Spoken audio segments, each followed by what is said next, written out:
Hello, ladies and gentlemen, and welcome here to Esports U with coverage for the NJCAAE brought to you with all of this Overwatch action we've got going tonight. My name is K10, and joining me on the desk is a friend that we don't always get to see here on the network, but we love having you here. It's Chef Billy. Billy, how are you doing, man? Oh man, I am so excited to be here. Paulie let us know about this going on. I've been like really super busy, working a lot of different events and Rocket League being one. That's how I actually know you guys is through the Southeast Regional Yes. qualifiers. So I was looking at Kennesaw. I'm like, oh, I know some of these names. So now we get into my main game though, baby. And now this is where I get to kind of flex the muscles and go, this is Okay. what I know. So I mean, I'm looking at this, and we're getting towards the business end of your guys' tournament here in group number 3, Alexandria County going up against Union County. If I'm correct in that one, 4-0 versus 3-1. Union County's got to bring themselves out here. They got to get a win today to make sure that they secure one of those top 2 places going out of this group. Not have to wait for all the different tiebreaker scenarios to go through. So a win today will definitely lead them towards that, and I'm excited to see what this level of competition is, because I've been bouncing all over the place between top of tier 2 down to like community stuff. I mean, the off season here in Overwatch for everybody is a lot of fun. You get to see lots of different facets of the community. So here's another little notch that I get to see, a little niche community. I can't wait to see how they play, what kind of metas are in place, and woo, I'm ready to go.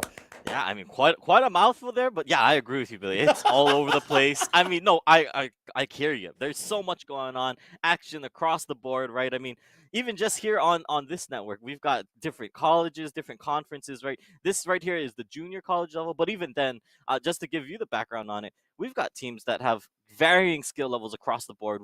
We've come into multiple weeks where it'll be 2, 3-0 teams. They're 2 teams that are just absolutely dominant, at least on the standings, and then it just does not look that way in the game. One team just absolutely dominant.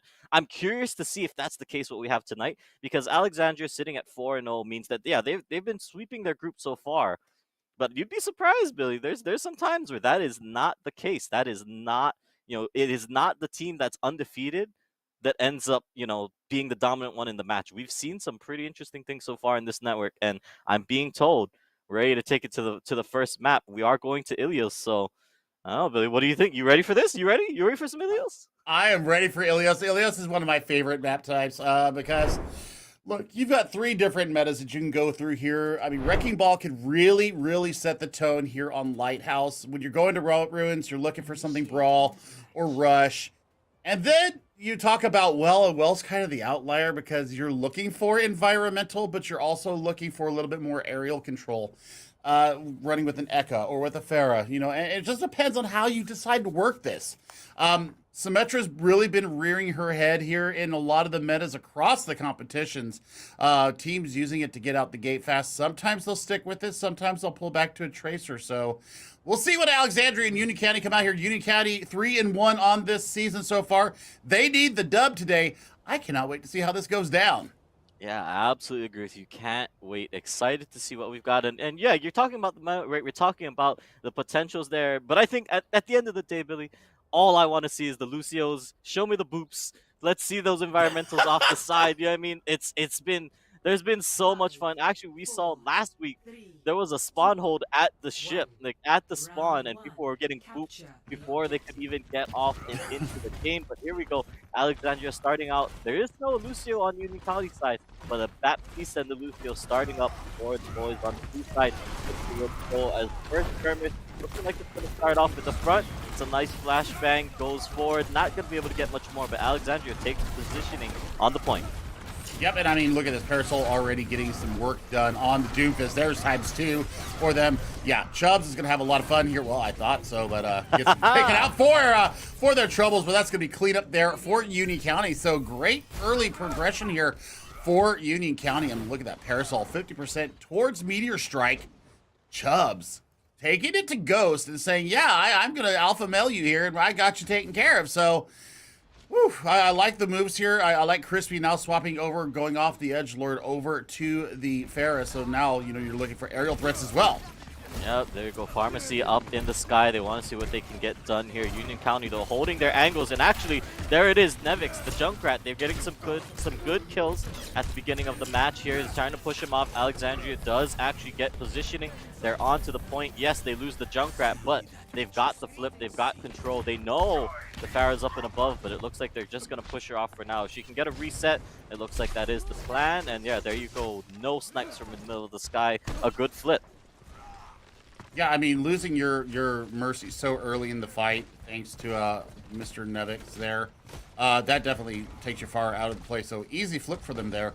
But, you know, they're coming up close on Shatter and on Graviton Surge. You want to see how you go there? I'm looking for them maybe to combo the Meteor Strike into the Big Bang there and see what it goes. Nice Shatter from Chubbs! Yeah, Chubbs lays it down right on the side, and now it's fighting in the point. They're trying to push in. Union County is there, but there it is. Meteor Strike also pushes them out, and it's looking like it's going to be a wipe so far. But remember, the Zarya was pushing out. Nevix still here. They've got a Junkrat and a Zarya. What more can they get? Lucio around the side. They're still trying, and actually, he's creating a menace, but no.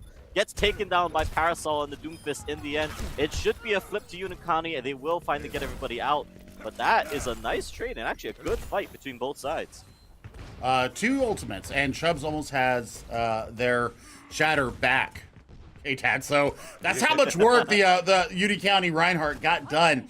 But man, I mean, I'm looking for Alexandria right now. Graviton Surge into the Riptire. That could be a wipe. Essie's gonna have to hold on to this Immortality Field until they hear that go off.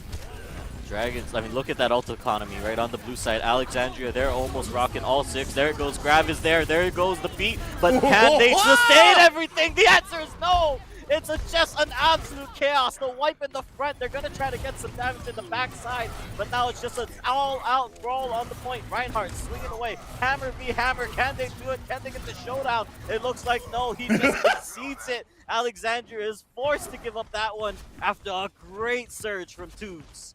Oh, man. I mean, I tell you what, Dad. I mean, what happened there?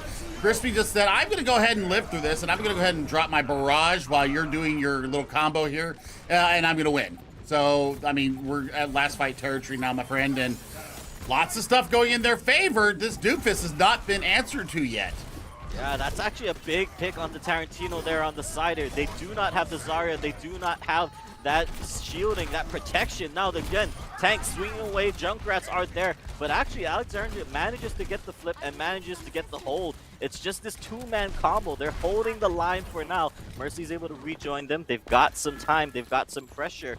But can they stall out long enough? Because there is some ultimates to play with. There's the Meteor Strike. There's Window on the side of Union County, and you can bet they're going to use it. Well, I mean, they've got 3 ways to boot people off the map. Now, that's a huge take out there. What a combo. He's going to go looking for the Ana too. If he can find this, that means no healers. They are all gone. DCP has to do his best to try and stay alive for now. They're going to push in Union County, all the might of their entire team comp. But here comes the tire around the backside. What can he find with it? Just the Baptiste in the back line. They're going to get that one. But the rest of the fight has gone the way of Union County. They've got the damage, the kills onto the tanks. That's a nice trade back from the Diva, but what more can they get? It looks like the answer is not much. Union County gets the flip. It's going to be overtime full, 99 to 99. Can they get it? Lucio trying to stall out for the overtime clock, but the rest of the squad needs to get back in now. There's the res, there's the kill though. They've lost Lucio. He got booped off the map by the Wrecking Ball. No, this is disaster. Alexandria cannot get it. They look like they've been pushed out. A few more kills left to finish. Just the Reinhardt. But this should be point 1 going over the Union County. It should be, but I mean, they're still holding the point. They take down the Pharah as well. What the heck am I seeing right now? Okay, okay. Alexandria, not willing to let go of it whatsoever. Let's talk about Tubes there. Swapping over to the Wrecking Ball. And getting a couple of environmental kills that they still weren't able to completely phase out the point. Oh my word. Okay, I see what we're all about here. This is you take this point over my dead body, and well, Union County goes up 1-0 here. They take the first sub-map, and now we're gonna head to the pit of hell, otherwise known as well. Yeah, I mean, that was a crazy, just the amount of times, Billy, we saw 2v2 skirmishes left, right? When the dust settles, it's a tank and a DPS or a tank and a healer left on the point. and that's it, right? That's all they're fighting for at that point, and it's crazy to me to see that we've got that much action. It's coming down to the wire. These last few executions, hammer v hammer, but now actually, look at the compositions here. We've got an Orisa Hog on the side of Union County. There's very little shielding here. I'm really curious to see how this one's gonna play out. Yeah, don't worry about that because Crispy already got the concussive blast. You're down one already, and you've got the annoying Nat in the background of Parasol on this Tracer. So that's what I'm looking for. Huge poop again. Crispy is absolutely owning the skies, my friend. He's not just the skies, the ground. You can't stand, you can't jump, you can't walk. You're just gonna get sent flying off the map. I mean, we talked about environmental kills, but the Pharah is putting in the work now. They've got a good hold. They've got the point. They've got a solid bastion of defense here in the front, right? No pun intended on the hero, but they've got a lot of control there. They cannot get past the doorway. They're just struggling from the side of Alexandria. Oh no, another kill there. And yeah, they're trying to get creative, right? I like this. They're trying to go through the tight corridors, force the fight around. There's the stick, there's the damage. The only Immorph field goes down, but a barrage right there in the face. Can he use it? No, he chooses to hold on to it for now. He doesn't even need it. They've got the rest of the damage, and Alexandria forced back. Smart, and now you see the murder moth pulling out the Glock in the sky. DCP's decided to choose violence, and not really getting much out of it, but they get themselves out of the fight, so that is what they really needed, crossing 50% here. Nevix has a tire ready to go, but look at that. 4, almost 5 ultimates for Union County on the other side. This is just going to be a Q-fest coming up very shortly. Look at that. They've got the ults. If they're going to make it work, they're going to have to make it work now. I mean, if you can't make it work with 5 ults, I mean, there's only one other scenario that's better for you in that regard, but here we go. Union County there. That's a good trade onto the Orisa, but the Genji does pick him up in the back line, and the res is there. The scoreboard, the kill feed lighting up red. Union County, they're burning their ultimates now to push Alexandria even further into the hole. The window gets used, but it's not going to be able to do much more good from them. Alexandria still struggling to find the way onto this point. I mean, let's talk about that. 2 ultimates, really, to win that fight. I mean, you throw out the Valkyrie, and you also throw out the whole hog. And now they're in the back line! They're going to let loose with the barrage. Good night. See you later. Oh my gosh, the direct hits too coming out from the side of Crispy. It is just not looking good. The Pharah in the skies, that is a menace, and that is definitely just domination from the side of Union County. Remember when I told you earlier, Billy, about how we don't know if the 4-0 teams are, where do they stand? There it is. There you go. Welcome to the network, Billy. Hey! I mean, I was agreeing with you, and I was loving it. I always love a good underdog story. And boy, did they take it to Alexandria. They are looking very crispy indeed after this. I mean, the beat dropping everything, and they just said, nay, it's mine. All mine. Get out. You're done. And so, yeah, they now have K-Tad. They've now taken the first map of control off of Alexandria. And now Alexandria's got to be worrying what the heck do they got to do to even get their foot on the point. Yeah, I mean, that is definitely not a great start, right? That's not what you want. But, I mean, credit where credit's due, right? Map 1.1 looked very close, right? 99 to 99. We can't take that away from them. It was a very, very close first point. However, the Pharah from the skies, I mean, it just felt like, Alexandria maybe not enough hit scan or not enough, answers to that terror in the sky. And with them having the first map, or the next map pick, I should say, as we go to, I believe it's Escort. Forgive me, Scoots, if I'm wrong on this. It is hybrid. I'm sorry. I remember there's like a mixed one. It's a hybrid map next. And honestly, I mean, you got to imagine there's no way Alexandria picks a map where pharmacy is even a viable option in any regard. Well, I mean, I don't think that they're worried about it because you had both an Ashe and Cassidy, and they still couldn't deal with Crispy. So that's why they went back over to the Junkrat. They had no answer for the Pharah in the sky. The pharmacy was reigning supreme. So, my. I don't know if they've got the hit scan, or if they did enough Kovacs before they came in here today. But the aim game was definitely not in their favor because Crispy was just dominating in the skies. They had, okay, if we think about it right there on well, they had the Ashe, they had the Cassidy, yep. They also had a Diva pocketing. Pocketed by a Mercy, so yee. I don't think they were worried about it at all. Yeah, I mean, I gotta agree with you. Oh, okay. Wait, we've got some substitutions from what I'm being told by the rest of the production team there. I mean, they're changing it up. Alexandria changing it up a little bit. Actually, oh no, I take that back. That's Union County changing it Mm-hmm. up. If I'm looking at the rosters right, we've taken out Crispy. They don't have Crispy anymore. They've chosen. They said, "Good work. You may now rest, good sir." As they're moving on. I just say Nani. Why would you take out the person who carried your team? Oh man, that's going to be a difficult one to see what they got. So, man, we'll see who comes in for them. Hopefully, they live up to their predecessor's dominance. And hybrid. I mean, yeah, Hybrid. you might want to change it up a little bit. So we'll see. We'll see Yeah. what map we head on to because I'm looking at Alexandria Technical College. They're kind of like, man. So we'll see. They ran into a wall. They definitely did, but yeah, we are going to King's Row, Scrim's Row, as it's famously called, right? And I like this idea, right? It takes the far kind of out of the equation a little bit, right? There's those close street line, right? Those close sight lines if you get to streets, right? The overall, yes, point one, you've got a little bit of airspace to work with, but they do have that ability, Junkrat, to bring it out, right? If you're on the side of Alexandria, they've got the ability to play tight corners, to play, and please forgive the pun, like a rat, to sit on the side and sit in the shadows and wait for your enemies to walk by and then say, haha, I got you, and throw a bunch of bombs in their back and say goodbye, go back to spawn, right? I'm curious to see if that's what Alexandria's game plan is, or if they're even going to be able to make that work.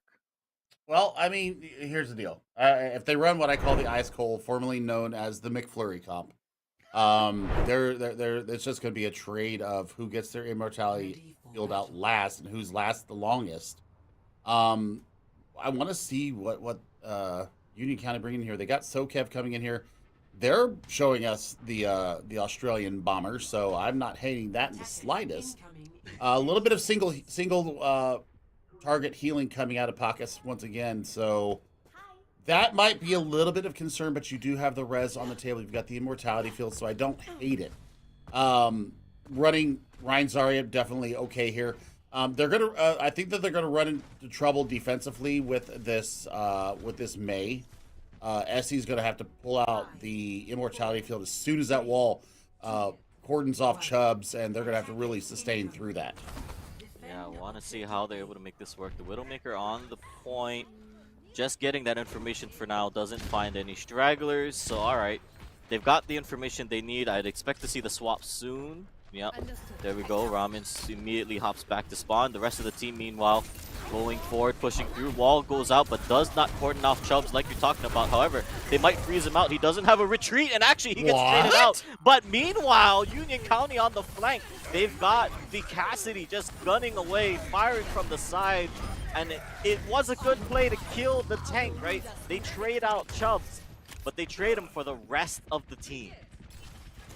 I'm still kind of questioning how they didn't win that fight outright. Once the Reinhardt goes down and you punish down the Mercy, you're done. And they just did not have the wherewithal to get in on the point. So now Parasol halfway to Deadeye on the Cassidy here, landing some pretty good shots with this Peacemaker. Nevik super low, coming up close onto the Blizzard. They've got to be playing for Blizzard. Yeah, you've got to imagine that's going to be the goal, right? Force them down, force into that open area. Don't let them have any real estate on the center of the point, but ult economy is there. SoKev does have a tire ready, and it looks like this is going to be the play. Here we go, follow it over to the left side, looking for the victim. They know it's there, but can anybody get out? No, it's a double. Zarya and Ana say good night, goodbye. He's done his job and more. SoKev with a huge one. Oh no! Alexandria, yes, go back, go to jail, do not pass go, do not collect $200. They're forced to rethink this one. Yeah, and great use there of the res there, as well as the immortality field. So yeah, Chubbs is filling his oats there. Definitely going in with impunity and just letting them have it. You love to see it. As a Reinhardt main, I fully approve of all this going. Here you go, talking about being a rat. Sokev is choosing violence, and I'm living for it. I'm living for all this right now. I mean, you've got so much to go into this next fight. Already half the time off, K-Tad. This is what we're looking for. Nevix has got to land a big one here. Yeah, he wants to, but the flank, High Noon, the Deadeye in the backline, yes, Blizzard is there, but they've already lost their honor. The rest of the squad is not in a good spot. The Reinhardt, the Shatter goes down, it finds a bunch, they've got a wall to cordon off, but Tubes manages to trade back onto Nevix. They can't quite get him out, and that means the rest of the squad, with no backline support, they're forced to pull back. So many big ultimates just got burned from Alexandria and no value out of it. Murder Moth to the rescue once again. You love to see it. You love to see when the Mercies pull out the Glock and say, I'm good. So Nevix now has decided that the May just has not worked. They're going to be trying to play for Nano Blade here. Technowits, 65% towards that Nano, but you're looking at Window, your Grav, and the Shatter. So lots to go off here. Grav just gets burned in the center of the point, but there's not a lot of value there. Now they're looking for it. They don't end up getting the tire either off of a clutch shot from Tarantino. It pushes them back, and now they're going to burn it again. They're on point. They've got a lot of members back. There's the Window, but there's a huge Shatter coming out from the side of Chubbs. It's just a complete wipe. The kill feed blew. They're all gone. Alexandria, they've got 30 seconds, but I don't even know if they can get back to the point. Oh, they'll be able to get back, especially if they swap to Lucio, which DCP has. So now you're looking at lots of burst damage. Parasol gets a kill out the gate. That's the Lucio. That's your win condition to at least get to the point. Oh, no, yeah, they've got, yeah, they're there now. They're here, they're on, but the question is, how long can they stay here? They're trying to find damage. It's just the duel, the brawl in the back line as they're just pushing it forward. Hammer v Hammer, there's another Shatter. Actually, hold on. Alexandria might have some things to play for here. They're going to get a res. They're looking for a pin. That's a nice one on the Tubes. He goes down. The res from the Reinhardts. They're back at it again, but this time, Alexandria is successful. They might have to get it done in overtime, but it looks like they will cap point one, and we do move on to streets. Well, I mean, it took them all 4 minutes to go there, so now having burnt almost their entire battery of ultimates here, this should be a pretty conclusive hold here for Union County. It's not the full hold like you want, but now they need to push up to Archway. They need to deny the space coming in here, and they will have a very good win condition going into their attack phase. Oh my God! Oh, you say this, but then Parasol just says, no, sit back. Oh, never mind. And then Nevix says, no, you also sit down. Okay. Wait, what is going on? Billy, do you see this? Yeah, okay. I see it. Yeah, well, so did Ramen apparently. He doesn't like this. He's not happy about that. Oh, UD County is getting a little bit too big for their britches, if I'm being completely honest right now. They've completely given any kind of positioning off. This is just free cartload push for Alexandria. I mean, they just now started pushing, might I remind you. No, they didn't. It's right here. It's right here on half. So, I mean, yeah, these fights that they just took makes me scratch my head. Yeah, I'm a little confused on that one too, as because of those errors and because of spawns, we now see that Union County is all the way still trying to just get back to cart, but Alexandria meanwhile is 3 meters away from finishing off point number 2. They're gonna lose another tire from Alexandria, but that might not be a big deal as the Grav is there, but the Shatter comes back in response. It means they're gonna be pushed off for now. The kills is currently going in favor of Union County. They want to get out here. They need to clear the back line. Another Grav goes across. More damage coming through. Union County will, in fact, clear them from this one. But with how long this took and the amount of time they've got left on the clock, Alexandria could, in theory, they just got to push 2 more meters. That's it. I mean, that's all they got. Yeah, if Esty is able to put this window down in a good spot, I think that they win this out without even letting them touch the point. That's the big point right here. They've got to set up this window. Parasol's going to have their whole spawn here. And look at this. Parasol is in your spawn area, cleaning up the kills. Oh, man, this is just going from bad to worse for Alexandria.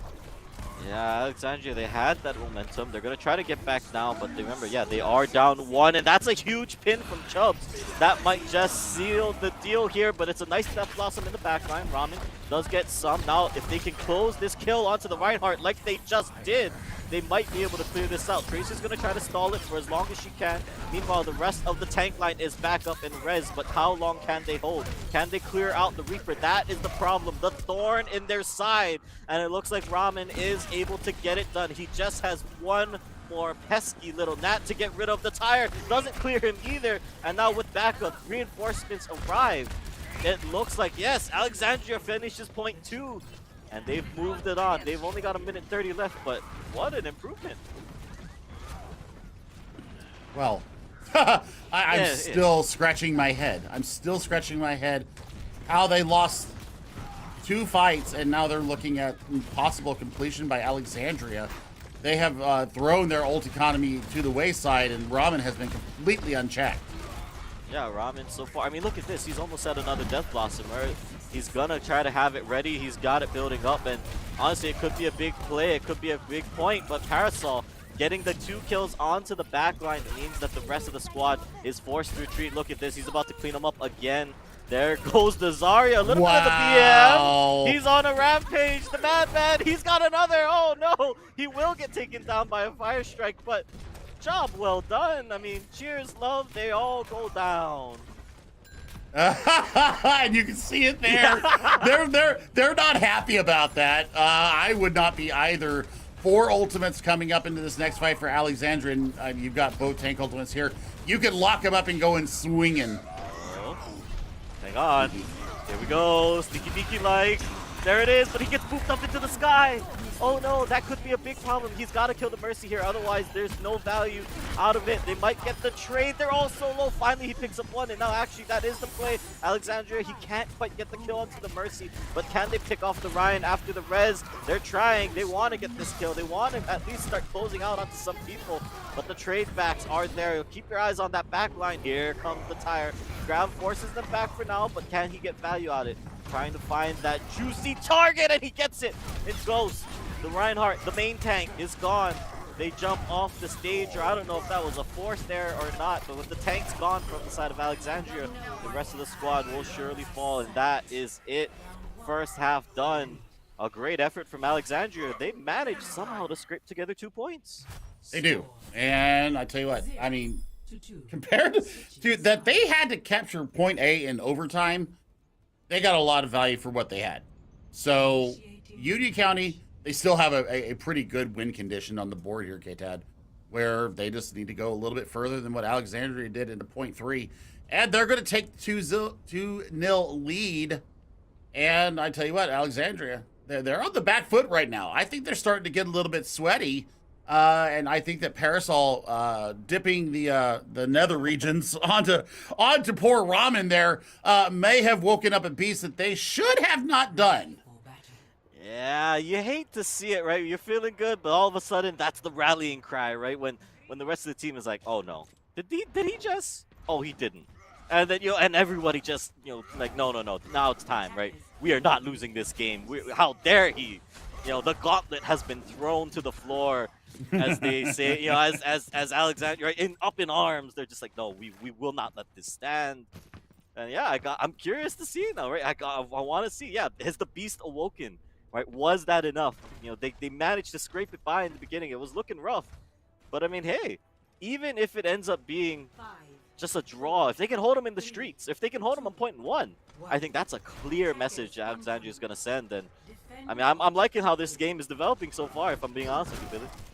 I mean, yeah. I mean, we'll see what SoCap can get done here with some damage boost at their back. Definite breaking shield opportunity. Parasol looking for this angle. Nice angle once again. Oh. That's 2. That's it. You're done.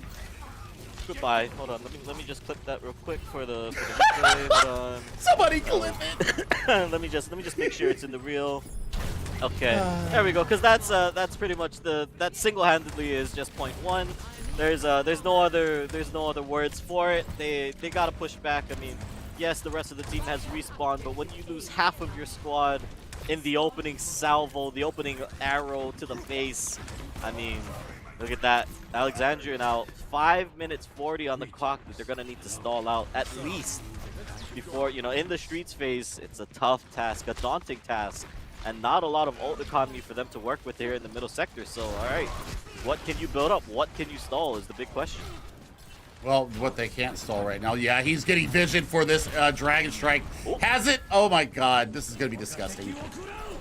Yeah, here we go. Dragons come out as well. There's another fight in the backside. Chubbs is there in the front, but also we've got the Hanzo in the back line. Parasol just knocks them all down. What was that? They all fall down, and now, next fight, Union County can go in with Grav Tire and head into Point C with almost 7 minutes on the clock. Let me remind you, the fastest that I've ever seen somebody pull into Point B or Point C was 6.5 minutes. So they have all the tools going forward for that they want right now. Here we go, windows out, Tire gets one. Will they even burn the grab? That's the question. It looks like no, they don't even need it. They've got the damage running right on through. You want to talk about 7 minutes? Well, here's 6 on the clock for you there, and they're gonna keep it rolling. They're just pushing through. There's a beam, a laser to the face right now. The rest of the squad can't even get caught up. Meanwhile, that cart slowly making its progress in the back line. I mean, when the tea is this hot, of course you dip it in the bag, but oh no, Parasol. It's he's looking he's ready. He's got that Lipton, and it's not iced. It's very hot. It's very spicy. Can he get another? No. The Deadeye on the backside. They're trying to find some damage. Here comes the Surge, and the rest of the team meanwhile forced the back line. It's a close-up duel, but actually, hold on, Alexandria, they hold the line. They held the line because I mean they just kind of pressed Q because they were, I think, memeing a little bit on Alexandria, and they paid their price there. But Dragons and Tire available into this next fight. Tarantino is going to have grab, but all they have to do is put out their immortality field, and they're going to survive it just fine. So far, so good. I mean, honestly, now looking at it here, too, yeah, ult economy. Dragons pushes them back, but it looks like the rest of the squad was able to retreat. Meanwhile, the grab in response, and it forces them all up onto the cart, but not a lot of value there. They only do break some shield, not much more damage going across. It gets traded back, actually. That's huge from the side of Nevix. That's a great kill. Can he get more damage across? Close quarters, Junkrat action. The damage is there. The res comes out in the back line, and now actually, here comes Sokev. He's got a Tire in response. What can he find? He finds the Ash. And that means, with that said, it's just the tank in the front line. They're just trying to hold it. Bob says bye. The rest of the squad is there, and this is looking like a map 2 victory for Union County. Yep, and I mean, that is trapped there, trapping up Alexandria's Reinhardt. Absolutely laid waste to it. So, my goodness. Union County, they angry right now. Sokev, definitely good substitution in there, K-Tad, replacing Crispy. Look at this. Sneaky! Oh. I got you, bro. Yeah, and then whoop, from the top rope, from the back. Yeah, we talked about ratty gameplay. Well, there it is. That's I mean, it's beautiful. It's beautiful. Are this you looks also... like my ranked games. Are you also a Junkrat enjoyer there, Billy? Septilence all the time just loves it whenever he sees it come on the cast, and I gotta wonder, Billy, are you also in this boat? I love to see it come out every once in a while, but yeah, I mean, seeing dueling Junkrats, that's even better for me. It was actually my first main when I first bought the game. Junkrat was just so much fun to play, but then I learned that I was actually a tank player. So I mean, you love to see it. You love to see the duels. They brought out theirs versus Nekev. So, man, I believe they're on match point now, or Union County and Alexandria. They have had zero answer for what Union County is coming out here. And we talked about it in the beginning of the series. Yeah, Alexandria is 4-0 and Union County is 3-1. I have a sneaking suspicion that both teams are going to be 4-1 coming out of this encounter. Yeah, I mean, honestly, really curious to see. I mean, actually, this makes me wonder. Now that I'm staring at it, Union County's only loss then, I believe, that must have been to Bryant and Stratton, Virginia. Because at this point, then hold on, let me do a quick little research here for you, Billy, as we look through it.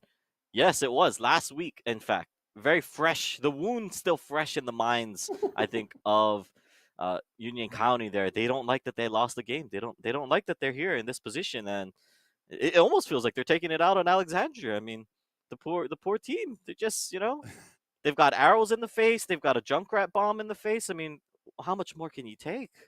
I mean, you're gonna have to keep taking it. So I believe we're swapping sides now. And if we're going to escort, yeah. Oh. So I mean, we're gonna go to assault next. Volskaya Industries. We saw the ash come out from Alexandria, so that gives me a little bit of comfort, especially if you throw a damage boost onto Ash. It's 195 HP, taken with an aim down headshot. So if you pocket with a Mercy, you're going to have that. Do they have the ability to play Sigma and have a split defense here? Because that's something that I would be running personally on Volskaya, because you can set up 2 separate bunkers. You can have one with the shooting blind where you've got the Mercy, the Sigma, and the Ash, and then you've got the other one with the Orisa. You can spam damage. You can throw out a Tracer in there if you want to. You can, once again, pull out the Hanzo and keep Vision going, and keep a Baptiste up there in case things get really gnarly, and you've got the Immortality Field. There's a lot that they can do here. You can also run with a Zen here and really take those angles from the top high ground. And make use of that Discord orb. So there's different ways that these two teams can really take the approach here into Volskaya. If UCC is going on the attack here, if Union County is going in as we head into the map here, if Union County is on the attack right now, they're looking for blood. They smell it in the water. They're ready to go. I'm worried about Alexandria right now. I'm worried about them because they have not been able to deal with the pressure. And I just heard that Crispy's coming back in. So Farah Mercy will be on the du jour menu today. And I don't know. Sokev was putting in a pretty good performance there, K-Tad. So if this is their swap of DPS, once again, I'm not hating it because Farah gets so much work done. Yeah, no, I don't hate it either. I mean, to your point, Billy, I like the idea of the double bunker, but I think Union County has shown they're more than willing to just flank and hard flank at that, right? Even if it costs them, right? We saw that in Streets phase on their defense. They were trying to flank so hard that they gave up a whole point for it, right? And to a double bunker or to that defensive playstyle, if all of a sudden now you've got 6 members all the way on your back line, right, on the side of the fight, it does create a bit of a problem for the side of Alexandria, right? For that double bunker, just like you talked about actually here, right? Orisa, Sigma, we've got a Bastion, a Baptiste, right? We've got some of those tools for them to set up strong defensive holds. But on the other side, right, Parasol, the Tracer gameplay. This man is not afraid to dive deep, dive hard. And I think we're seeing it too. The Winston there as well. Union County, they're totally ready for this. I mean, double bubble look here going in. So, I mean, I'm worried about this for Alexandria. I'm also worried about it coming from the, yeah, oh my God, never mind. I'm not worried anymore. And just as we said, the Tracer flank pays dividends. There will be a res in the backside as now they're trying to get it, but the Bastion, if he's forced to focus on his flank, he is not getting the damage down onto the tanks like he wants. And this is the problem. They can't deal with the Tracer fast enough. She's gonna blink. But meanwhile, while that happens, on the right side of the fight, the entire squad of Union County has already, cleared out the first bunker. They move on to the second, and now they just get to cap the point. Yep, and I mean that's lickety split. They had a Bastion going into a double bubble comp, and they still win it because we all know that Winston's bubble is flimsy as a soap bubble.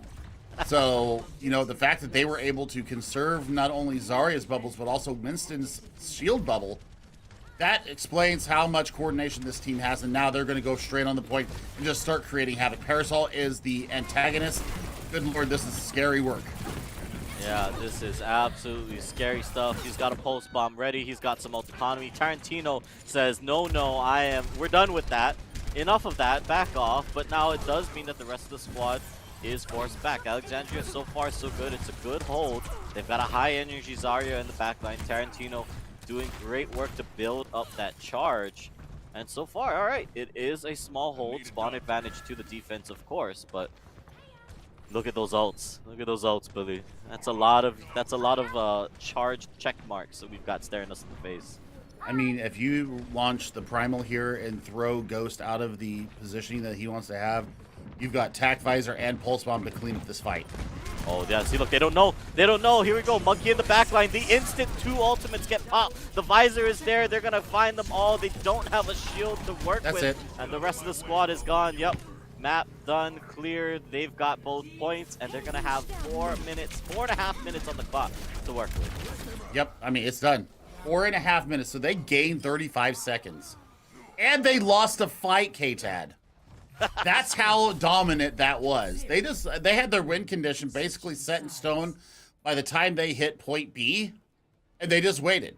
They waited. They took their loss on their first fight. They knew they kind of overextended a little bit.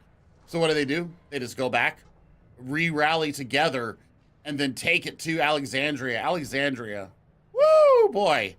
Now I am really worried because Chubbs and Tubes had a fantastic synergy with the double bubble composition. I called for the Primal Rage. I got my Primal Rage. It took everybody out of position. You drop the Tac Visor.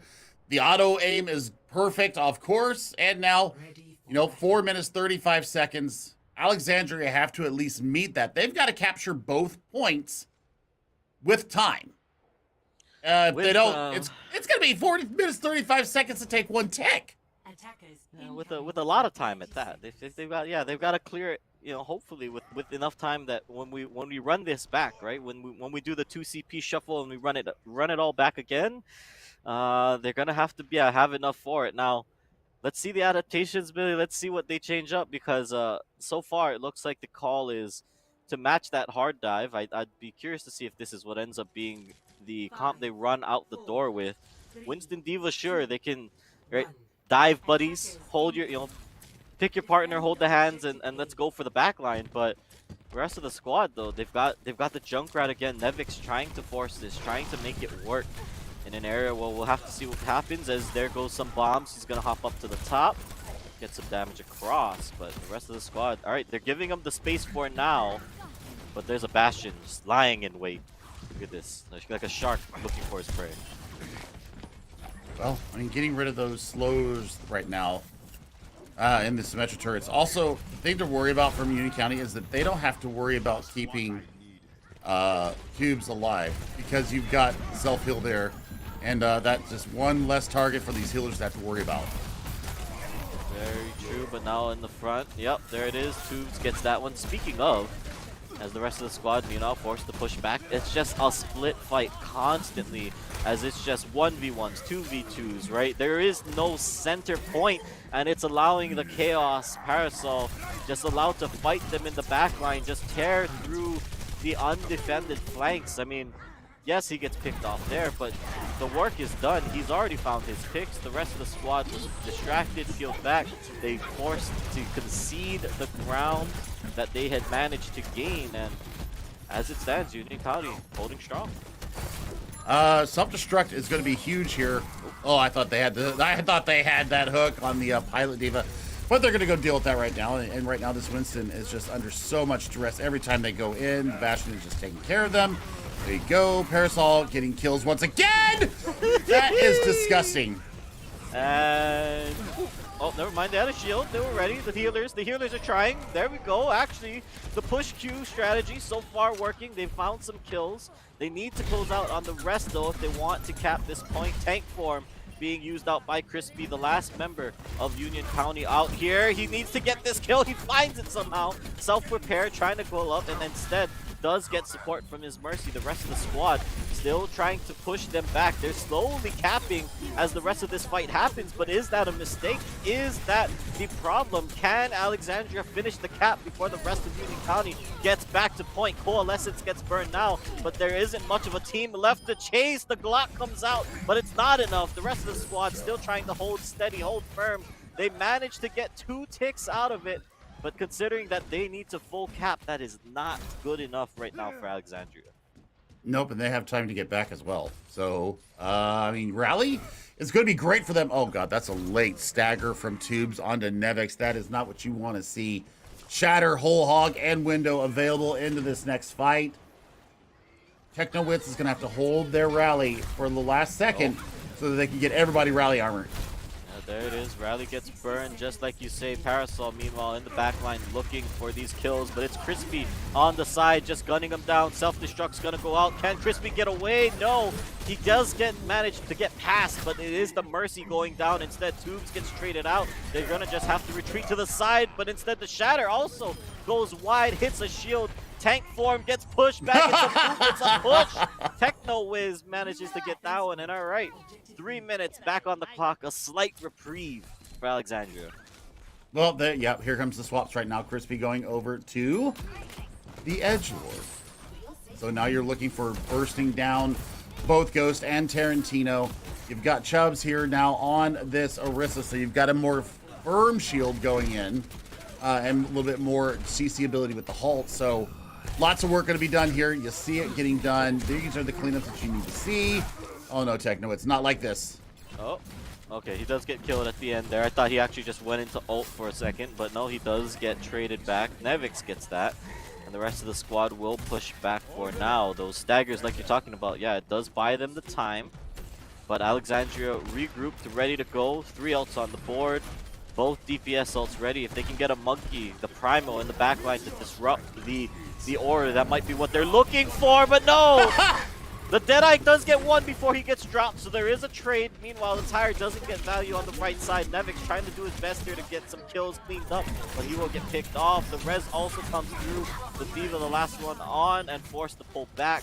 The rest of the squad, Alexandria burns some ults, but does not get value. And oh, the stagger now. Tubes, not like this. The flank. Uh-oh. Uh-oh. Oh no. Oh. Lily, close my look, Lily. Oh no. Oh, okay, there we go. Is it over? I think it's over. The nightmare's over. It's over. For now. For now, because now Death Blossom is ready to go. The res is expended from Miss Pacus or Pachus. I'm not sure which one it is, but still, window available. Nevix did reflect a lot of that whole hog back onto Tube, so you know, fair play to them. But we're at a minute 98 seconds left. Ultimate's coming up online for Union County. Nothing in the bank right now for Alexandria. Nothing available for them to work with, and now with these tanks getting dropped out the gate as well, it's not looking great. I mean, yeah, take a little nap. He's earned it, right? He's earned some R&R, right? Parasol? Oh yeah, Parasol's been the hard carry all day long. Yeah. So I mean, the work's being done. As one of my friends says, he's doing the lark, and getting it done. There goes Nevix down in a clump. Tough one for Alexandria. Now they've got some time. Yes, 1 minute left on the clock. They could try to build ults up if that's the play here, but not able to find anything through the door. This would have to be a huge self-destruct if they want to get any traction there. Ramen getting dropped on the side means they don't have... Wait. Did Ghost just charge off the map? I think so. Maybe forced? Oh, maybe, but alright. We've got something to play with here. Self-destruct goes up. It's going to force them off of the point positioning!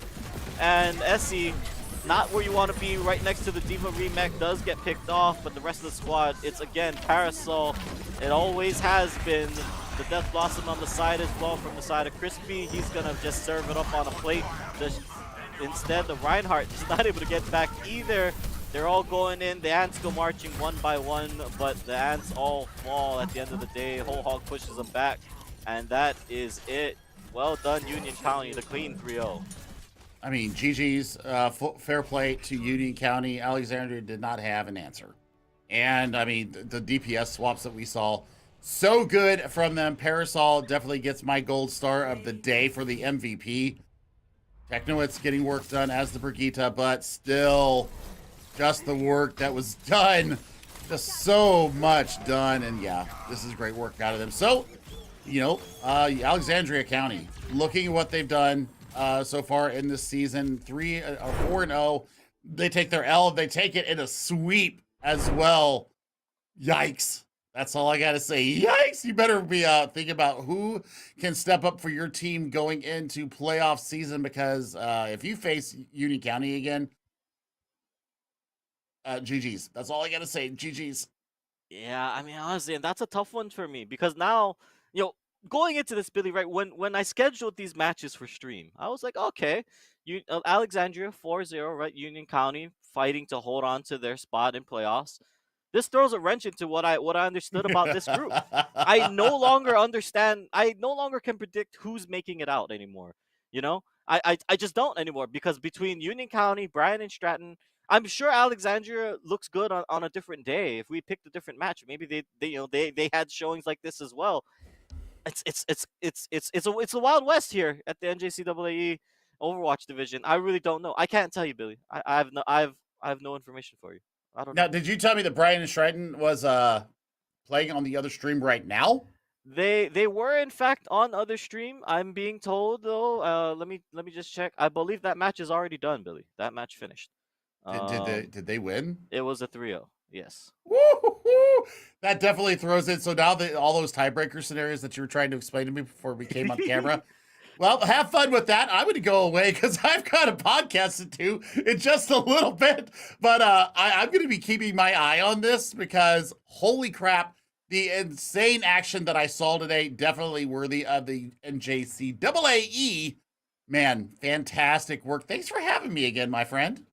Yeah, no, thanks for joining me, Billy. Thanks for being on the desk. But you know what? Actually, we might be able to hear from one of the players. We might have from what I'm understanding, Tubes might be able to join us in a little bit. So Ooh, I know you might. I don't know. I don't know. I mean, I know you're curious to hear. Maybe you might I get some am. words I am. from the man himself. But with that said, guys, yeah, don't go anywhere. I'm being told Tubes will be joining us, so we'll be right back. Don't go anywhere.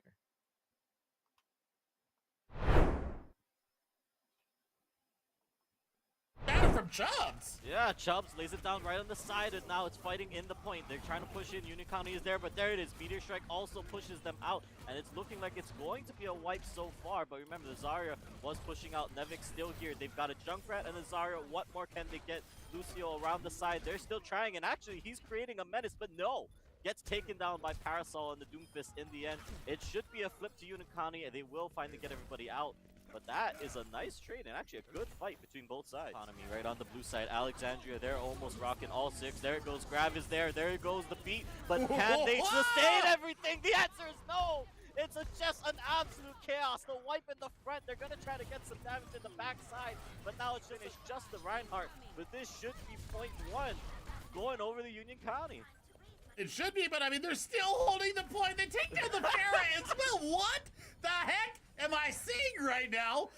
Okay, okay. Alexandria. Tight corridors, forced to fight around. There's the stick, there's the damage. The only Immortal field goes down, but a barrage right there in the face. Can he use it? No, he chooses to hold on to it for now. He doesn't even need it. They've got the rest of the damage, and Alexandria forced back. Immediately hops back to spawn. The rest of the team, meanwhile, going forward, pushing through. Wall goes out, but does not cordon off Chubbs like you're talking about. However, they might freeze him out. He doesn't have a retreat, and actually he gets traded out. But meanwhile, Union County on the flank, they've got the Cassidy just gunning away, firing from the side. And it was a good play. It does have a tire ready, and it looks like this is going to be the play. Here we go, follow it over to the left side, looking for the victim. They know it's there, but can anybody get out? No, it's a double. Zarya and Ana say good night, goodbye. He's done his job and more. Sokev with a huge one. They've got a lot of members back. There's the window, but there's a huge shatter coming out from the side of Chubbs. It's just a complete wipe. The kill feed flew. They're all gone. Alexandria, they've got 30 seconds, but I don't even know if they can get back to the point. That to get rid of the tire doesn't clear him either. And now with backup, reinforcements arrive. It looks like, yes, Alexandria finishes point 2. And they've moved it on. They've only got a minute 30 left, but what an improvement. Yeah, I mean, we'll see what Sokev can get done here with some damage boost at their back. Definite breaking shield opportunity. Aerosol looking for this angle. Nice angle once again. Oh. That's 2. That's it. You're done. Goodbye. Hold on. Oh my God, this is going to be disgusting. Yeah, here we go. Dragons come out as well. There's another fight in the backside. Chubbs is there in the front, but also we've got the Hanzo in the back line. Parasol just knocks them all down. What was that? They all fall down. With the tracer fast enough, she's gonna blink. But meanwhile, while that happens, on the right side of the fight, the entire squad of Union County has already cleared out the first bunker. They move on to the second, and now they just get to cap the point. Oh, yeah, see, look, they don't know. They don't know. Here we go. Monkey in the backline. The instant 2 ultimates get popped. The visor is there. They're going to find them all. They don't have a shield to work with. That's it. And the rest of the squad is gone. Yep. Map done, cleared. They've got both points, and they're going to have 4.5 minutes on the clock to work with. Yep, I mean, it gets burned now, but there isn't much of a team left to chase. The Glock comes out, but it's not enough. The rest of the squad still trying to hold steady, hold firm. They managed to get 2 ticks out of it, but considering that they need to full cap, that is not good enough. Diva, the last one on and forced to pull back. The rest of the squad, Alexandria burns some ults, but does not get value. And oh, the stagger now. Tubes, not like this. The flank. Uh-oh. Uh-oh. oh no. Oh. Lily, close my... Close.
All right, hello everyone, and welcome back here to the Esports U Network with coverage of the NJCAAE Overwatch Group 3 action.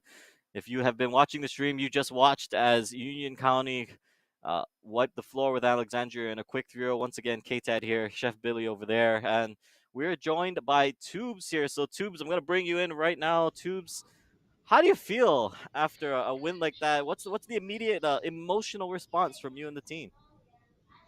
Absolutely. So we lost last week on stream, and that was pretty. I half wanted it, so because we were undefeated at the time, I wanted to basically get our butts kicked. But now we're looking for a redemption on stream, and this is a very important moment for us, especially since we haven't been on stream. This is the first season really we've been on stream for, so. I'm really happy with the win, and looking forward to have more wins in the future. All right, so let's get into the nuts and bolts of it. Ilios was close on Lighthouse. A couple of swaps from you guys to secure the map. Your Wrecking Ball, you should probably focus on that a little bit more because it was pretty darn good. And, you were getting a couple of environmentals. Your positioning was good. Your patience was good. Is that typical for you guys to try and rally to a point using the Wrecking Ball just in that situation? It's very situational. I'm mainly on the Zarya, the Hog. I rarely have a chance to bring up my Wrecking Ball. I haven't used my Wrecking Ball in a long time. So I've been kind of skittish around it. But definitely I felt like I needed the Wrecking Ball there. I really did. All right, so Diva did not make an appearance on your side. Is there an aversion to the Korean mecha player? It's how I'm feeling the day, it's Zarya just feels so good. I don't know, I'm a longtime Zarya fan. And okay, all right, so are you getting ready for Overwatch 2? I guess that's the lead up to that. Are you getting ready for Overwatch 2? Because we had a chance to take a look at some of the San Francisco Shock versus O2 and Zarya played a very big part in that. So you might be. Are you getting ready for Overwatch 2? Is that what we're I doing was here? I was a little scared about the Zarya in Overwatch 2 because I'm like, how can Zarya function as a single solo tank? But hey, I haven't watched the match yet about the Shock and O2 Blast, but I need to because I need to see how strong she is. Um, Tracer plays very well with Zarya, especially with the chance to be able to throw 2 bubbles out or bubble yourself twice. ooh, That's one of the big mechanics that we're seeing right now. I want to head to King's Row. Because yes. I took a peek. I peeked at chat, and we saw the chat come up on in our screen, and I didn't teabag. Yes, you did. You did teabag. I'm calling you out right now. Your tracer player. That was absolutely hilarious. Yeah. I need to see it Definitely got. again. Yes, I mean we saw it happen. So and we saw the kind of back and forth of that, but very comprehensive. Going through that, you guys swapped out Crispy and brought in Sovek, and then you saw some role swaps there. You were on the our teabag player was on the Hanzo. Really, they didn't slow. You didn't slow down. So, was that a thought going in? Is that you were going to play the Junkrat Hanzo and just absolutely decimate the front line? Um, Honestly, we're looking for ways to make their experience as hard as possible, and Junkrat is definitely one of those things.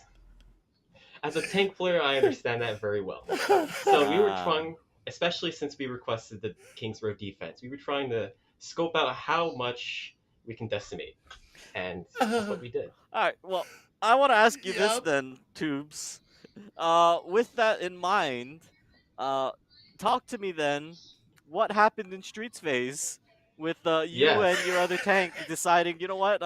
Let's go to their Yes. spawn, and you know, was that part of making the experience difficult for them? Was that the goal? Well, it was a little of so. I was thinking about our experience, how we can make our experience harder too. Ah. But uh, they definitely saw us. I was hoping they wouldn't see us. I was hoping they were looking straight ahead, but they weren't. And we thought we had the whole team there. We were limit testing. That didn't come to be. We kind of called for that play 5 seconds before we did it, and we just Ah, kept rolling with it. It I showed. see. Yes. It showed so very clearly. Parasol, really took over on Volskaya Tubes, and Absolutely. the Tracer start out was fantastic. You guys shut down a Bastion double bunker defense using double bubble. Okay, Parasol Yeah. got my gold star for the day. Not only because he was toxic like I am in my ranked games, but also just putting on a show. So you brought the Roadhog out. You comboed a lot with said Parasol. So you guys feel comfortable no matter what composition you guys are running. Do you think that Alexandria was worthy of a 4-0 team, or maybe their strength of schedule wasn't as good? No, I think they're worthy of the 4-0. It just opens up more opportunities to have more losses with them. I think we also were undefeated as well up until last week. Mm-hmm. Um, it's pretty much just because of there's a whole bunch of skill in some teams and not in others. The disparity is it's huge. So I think they deserve the 4-0. I think those wins are absolutely for them. Mm-hmm. But now they deserve the 4-1. My last one that I got for you. Who are you looking forward to playing in the playoffs? Uh, Definitely our first preseason match we're missing one player, and so we got 3-0'd. I want to have another roundabout with Crowder College. Crowder College, I feel like we absolutely could have won that game, but now that we have our roster situation handled, I think we can absolutely 3-0 them. So I want to rematch with Crowder College. Interesting. Oh. Well, yeah, I mean, hopefully you get that chance. I mean, looking at it here, looking at the schedule, just for your update, actually, Crowder College, I think, lost earlier tonight on our second stream. Yeah, they got taken down, and you might not even see them in playoffs. So, Just giving you that information, Tubes. Take it for what you will. But all right, with that said, last minutes here, last few bits here on the interview. Any shout outs, anybody you want to say thank you to, anybody, here's the time, plug, give thanks to your mom, give thanks to your dog, give thanks to anybody you want to. It's your time here, Tubes. Anybody you want to, floor is Absolutely. I, yours. I would like to give thanks to my moms, as well as my brother, my dog, Teddy, as well as Coach Reed. Hey, well, there you go. Yeah, thanks. Shout out to Coach Reed. He's always been helpful with me when I'm trying to schedule these things. So yeah, definitely shout out to him. But all right, thank you very much for joining us on the desk today, Tubes. Appreciate it. Well done in the win, and I'm sure we'll see more of you guys as the season goes on. Have a good night, my friend. Thank you for having me. All right, and with that, that does close us out for the cast between me and you, Billy. I got to get back to producing this dang thing, and I know you said you got a podcast to go to, so we'll close it out. We'll move on. I think we've got another match of Overwatch that we're gonna air from the student side, as well as League of Legends from the ECC coming up after that. But before I let you go, I mean, I know this was the first time we had you on the network, Billy. Any last words you want to say before we're out? Impressed with the caliber of competition. Impressed with the production as well. So thank you for having me once again. And yeah, I will be keeping a very keen eye on this. And if my schedule allows me, I definitely want to come back and see how this whole season plays out. Yeah, well, I'll tell you, it was fun having you, my friend. It was fun being able to cast with you. We don't get to do that. I don't get to do that very often these days, but it was a lot of fun. Had a great time. Thank you for joining me. But yeah, thank you all for watching. If you're in the audience, don't go anywhere. When we come back, we will have the student casted match from said match of the Crowder versus Bryant and Stratton match. Don't go anywhere. We'll be right back. This is the Esports U Network.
let's see if that might change tonight.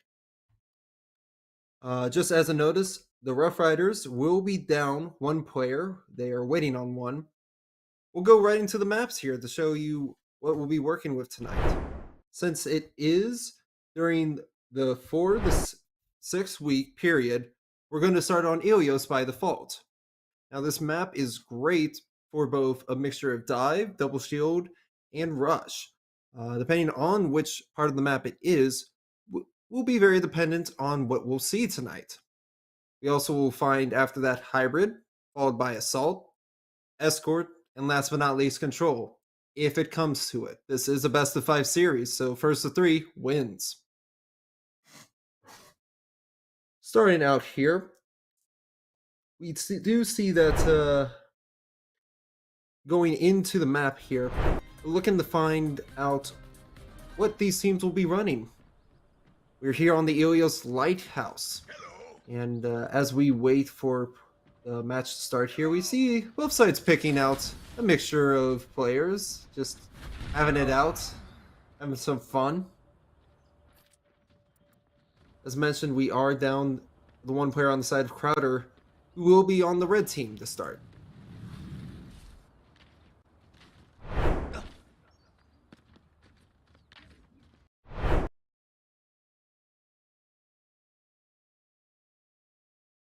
Difficulty to get this map underway. Shouldn't take too long. Look, since we are starting at Lighthouse, the best thing I think we might be seeing here is Brawl, based on what the Bobcats were showing us earlier. Even if it was just a quick pick because they were waiting around in skirmish, sometimes that does define what you see played here. And Brawl can be very strong on this map. Best thing about Brawl is sitting around the inside of the point. It seems they're doing just that. The Rough Riders is going to try to opt for Brawl, with one DPS being their soldier, versus what appears to be a mix of dive and bunker here on the side of the Bobcats. Quite unusual comp, I must say. You see their heroes as Lucio Moira, which look to be a bit brawly, while Tor and Widow, a quick swap to Widow just as we go out the gates here. You see that the Rough Riders try to take the high ground first, but are met with Winston on the side of the Bobcats. First one to go down is Blank, unfortunately, as OBO takes him out with a nice clean hook. Currently a brawl fest here, but Slayer getting 3 picks, 2 of which were thanks to the turret. And Ryan is just left to die. Poor Ryan. It's truly unfortunate what happened there. It seems that after the soldier fell, they all tried to collapse down on top of the hog, but were met with adversity right away, coming from all sides. And without the Ryan to shield his team, they were not able to do much of anything. OBO gets a quick hook kill off of the Moira on the side of the Rough Riders, but gets traded back with Soldier, taking out Seth, the Lucio, on the side of the Bobcats. But with the way the fight is going, it is going to be in favor of the Bobcats here. You are not only just having capped point, they are fighting in the Rough Riders spawn right now. Quite unusual to see, but to be expected if I'm honest. This 5v6, it's really tough to play with, and I'm not sure Soldier is the way to go here. Honestly, I think it would be best used to have a McCree, or I should say Cassidy, due to the name change. See Miro going over the top, getting some nice picks in the back line, taking out both the Moira and the Soldier. Bomb comes in on the side of Crowder, but doesn't find any value. Instead, it's a team kill, and the Rough Riders are forced to sit back up and spawn again. You don't usually see this kind of gameplay where it's all spawn holding, but see it here, folks. Soldier gets the quick pick on Injustice. They're trying to get the Lucio, who's surfing outside the map there. Not getting much value. Lucio's going after the Mercy. Will he find the kill? Not quite himself, but Slater gets the kill. Even gets a hammer kill as Torb. I love to see it. Shut down with the visor thanks to Narwhal. And with that, that's first point of the map in favor of the Bobcats. So going into the next part of this map here, if you are the Rough Riders, you have a lot on you right now, especially on WoW here. Currently looking at your comp, you're not based for moving fast, which is a real crutch you have to deal with. But that might change, seeing that we have a Winston now instead of the Diva. In fact, it looks like they may be trying to mirror what the Bobcats had thrown at them. A little unusual. We do see the Junkrat pick, and Bap Moira against pretty much no change on the side of the Bobcats, except the Widow has now gone Genji, that is Miro. So if you're the Rough Riders here, your best bet here is not to be playing rough and out in the open, not to just go charging in like Rough Riders do. You want to play it a little bit careful. You want to try to pick your fights, play your corners. It is even right now. Well, I should say it's actually Rough Riders are down by 1. It seems we're Omni Slash and Blank are getting quite a good amount of kills here. Although Blank does fall to the turrets and the Bobcats have capped the point. We do see the Echo swap on Miro, and OBL has gone off Hog onto Reinhardt. A little unusual seeing this double main tank, but honestly I encourage it. As main tanking play myself. You see Slater, Narwhal, and Justice, all of them getting the picks right now. All that's left there is poor old Hog, Omni Slash, not living long, all into Narwhal. Oh no, this cheeky Lucio, the Bobcats, trying to see who they can find to boot out of spawn into the abyss that is just beneath it. And Ryan going for a courageous charge there. Doesn't really find anyone and instead gets killed himself. Blank getting the kill on Nero. And Lucio, I don't know what happened, but he died to a charge. Some way, somehow. In fact, OBL does as well. But the pressure is still on as the Bobcats are just holding the Rough Riders in spawn. Narwhal has to pop his ult in order to stay alive. Not a whole lot they can do here. In fact, the Shatter does not come through as they're trying to stop him from getting pushed off the edge. He dies to the Echo laser beam. This is it's a rough one. Not sure what happened to the Lucio quite there, but it seems he lost his footing as he was trying to make his way down. OBL tries to go for a cheeky charge, just runs into the light pole, doesn't find much of anything. Same thing on the side of the Rough Riders. You see Tyre coming in. Let's see if we can find any value here. O'Frien's off the map. And Tyre finds Slater. So that is one torp you don't have to worry about. Now that it's a 4v4 situation with Zoe just having respawn. You see the whole hog come out trying to get some value but gets eliminated right away. And with that, it is the end of the first map in favor of the Bobcats, getting a 2-0 here. I do have to say, it is unfortunate to see the Rough Riders having such a hard time just staying alive, getting out of spawn. But sometimes them's the breaks. It's not what you really want to see. It's not really what you came for. But you gotta work through it at the end of the day and try to adapt to what's going on.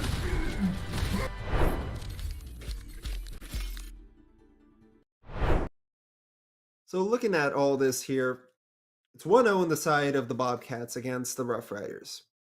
You're not doing too well. You're down a man. That's all understandable. We do have the hybrid coming up here. So depending on how you pick this, you might get away with trying to run, say, a pirate ship. Pirate ships are typically, they're very notorious. There's no sugarcoating it. But it can get a job done when you're down in a 5v6 situation. It's hard to pull off, but it's very doable with coordination.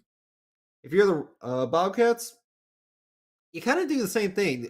Their strategy seems to be not to just go full comp at him. It seems each individual is doing their own little thing in order to draw the attention away from the Rough Riders and try to make them lose focus so that they can't work together to best utilize the comps they run. So looking at what possible maps we could go here, we could have a King's Row, we could have a Hollywood, we could have a Blizzard World even. All these are great maps to be picking on, not to mention Eichenwald as well. If you do want to run this Bastion comp here, which I am suggesting, you may want to try to get it on, say, Eichenwald, or even on the Hollywood, honestly, because Kings Row, Nimbani, forgot to mention that earlier, and Blizzard World, those are not the kindest to a 5v6 situation. Those are typically the hardest to hold in them. For now, we will be going off to a break. Don't go anywhere. We'll tell you what map we get when we come back.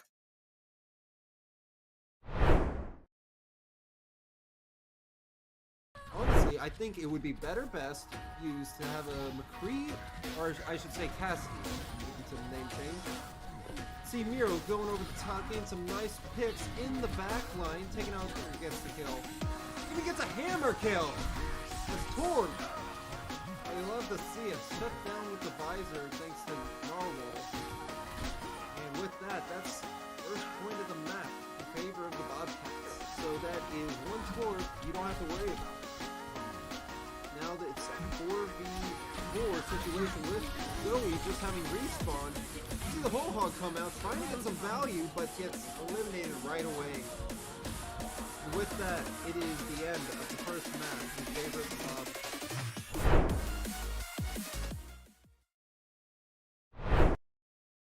Hello there all, welcome back. It seems that we are actually going right in the game as I was going out for break, which gave me quite a nice little breather. I'm going to be honest, it's a little tough solo casting. So looking at the map here, we do have King's Row. Everybody loves King's Row. It's a classic to have. But this is also a map where you will probably see a lot of spawn holding. Just as a fair warning, a lot of teams that do spawn hold and dominate on this map will be holding around the bus and the choke point where the brick walls are. As for the 5v6ers, your job here is to try to make sure you can contest. You try to either get rid of a DPS, you try to get rid of the healers. Tanks are usually the last on the list because they're way too healthy to eliminate. Honestly, I'm not sure how Rough Riders are going to be able to pull this off, but if they can, it's going to be quite a thing to see here. As we go into the British, or the European, I should say, map here. Taking place in the good old UK. Nice little alleyway street view as we make our way towards the map here. Now we do see on the side of the Bobcats, they are immediately running with Bunker, Pharah, and Double Shield. Specific Bunker of Double Shield. I think this is overkill. I do respect the play of holding point here, but I'm not sure how this is going to go down entirely. We do see that the Rough Riders have opted in their Overwatch 2 gameplay to take one tank, 2 DPS, and 2 healers, which might actually be the better thing to do. As we see the Bobcats here sitting up on top of the theater and or bus. They're taking off angles again. The Sigma alone on the left side, trying to get some poke, while the Pharah is right up in the spawn door, spamming it with rockets. Honestly, this Pharah should be punished, but gets away with it as they just hold right up in front. If you're a Crowder here, if you're the Rough Riders, you cannot be going out this main door. What you gotta do right now is you have to hit your side doors. Your left door, your right door. That's gonna be your best friend. It would be a lot better going out that left door in order to try to take out the Sig, who's completely isolated at the moment, and from there, focus the attention towards the Pharah while under cover. Currently, Crowder's not making many moves. They're trying to figure out what to do. They're trying to spam through the main choke. You do see a little bit of the idea of moving out the doors, but instantly is shut down. The Immortality and the Window come out on the side of the Bobcats, but gets taken out by the Anna. In fact, Miro, the Bastion, goes down. A little unusual seeing the ult from spawn there. Not sure what that's about. But the Bastion does come back thanks to a res. Hog trying for the hook kill, but cannot get away with it. In fact, Mercy gets out unscathed. Well, mostly. Miro coming down, ripping the shreds into the Hog. Does not get out alive. Mortality gets used once more, but goes away to the Ana. The Ana here is quite the sharpshooter, I must admit. However, it seems that base needs to do a little bit more bird watching. So does the Hog, both being eliminated from the air. Max Slater is on a roll right now. We do see the Bastion get slept once again. They're trying desperately to protect him, but the shield on the Sigma goes down. As the way this stands, I would want to use this nano here if I'm the Ana. Try to get something going here. Right now you're holding it and not really using it. You can do a lot more value out in the open rather than just sitting there. Poor Cassidy tries his best to get this Pharah, trying to take the off angle, but gets eliminated by Miro. In fact, the Ana Panda also getting eliminated. And once again, Cassidy tries for that right side door, but history is just repeating itself at the moment. They need to take different angles here and try to properly off angle. Otherwise, they will get spammed out and eliminated, like so. So we see Slater take out Panda. Blank's trying to see if it's safe enough to go out, but Slater knows people are there. He's constantly checking, going back and forth. We do see the Flux come out from Narwhal, immediately eliminates Cassidy, who is not able to live through just the initial Flux. Window is also popped in order to provide the extra amplified damage. And as it stands, we do have another person down on the side of Crowder, being Zoe, one of the DPS. So now we are looking at a 4v6 situation. Fortunately, seems they're not able to come back at the very moment, so we do see Slater take out Blank once more. And Crowder is unable to do anything. We do have a pause come in here on the disconnect, which finally came around. But there's not much the pause can do here at the moment.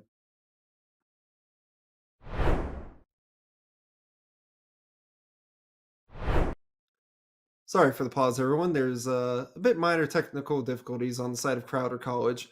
Hopefully the player can come back.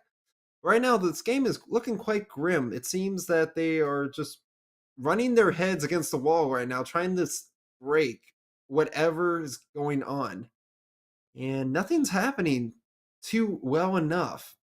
However, there still can be hope. It's just looking very dim. As it stands, the Bobcats are just utterly dominating this series right now with their spawn holding.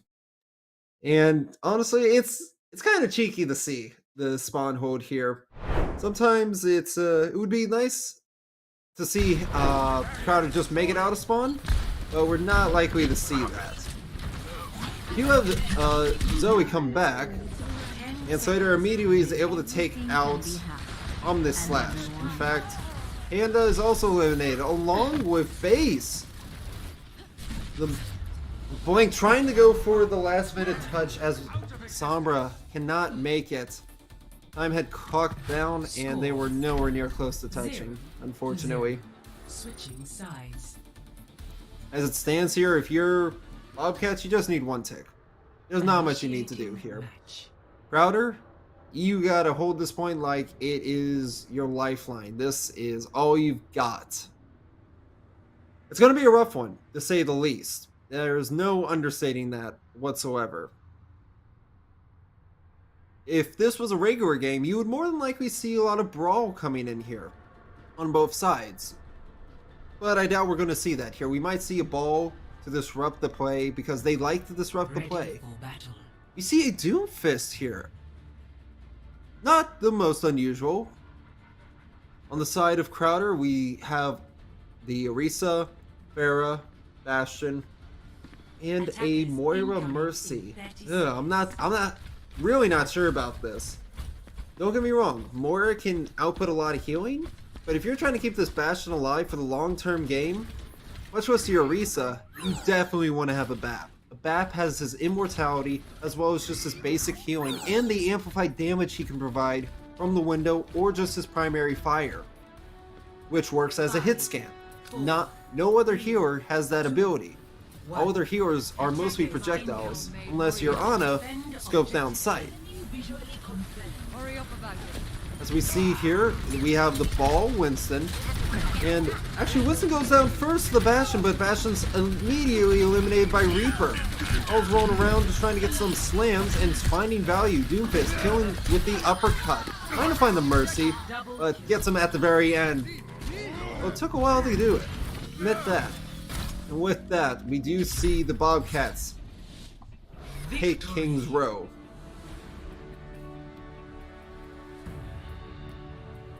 Oh, hello.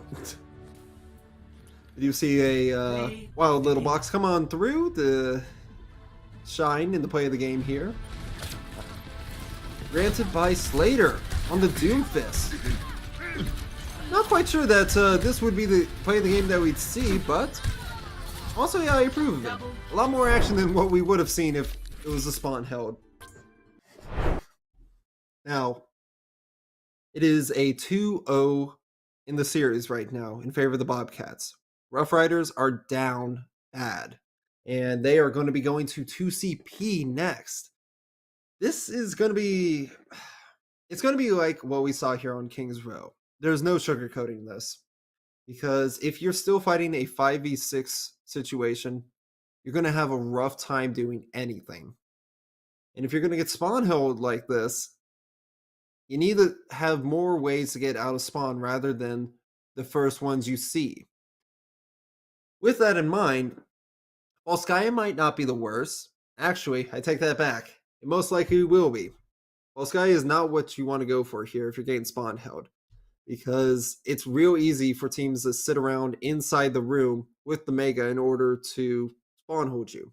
Anubis, on the other hand, is not the same case. There's a lot more open space that is provided to the defensive team. To the attacking team. So as attackers, you have a lot to work with if people are pushed up against you. And you have 3 places to exit from. Main, left door, and right door. And it provides you an ample amount of cover as well. No one can cover all 3 angles at once if you were to split your forces in order to focus down targets. As for the final 2CP map here, Hanamura is what I had not even said yet. This one is a mix of the two. It has the ability for the defenders in order to hold high ground and give you just that ample ability to go at it. However, as the attackers, it gives you a lot more cover out of all the maps in comparison.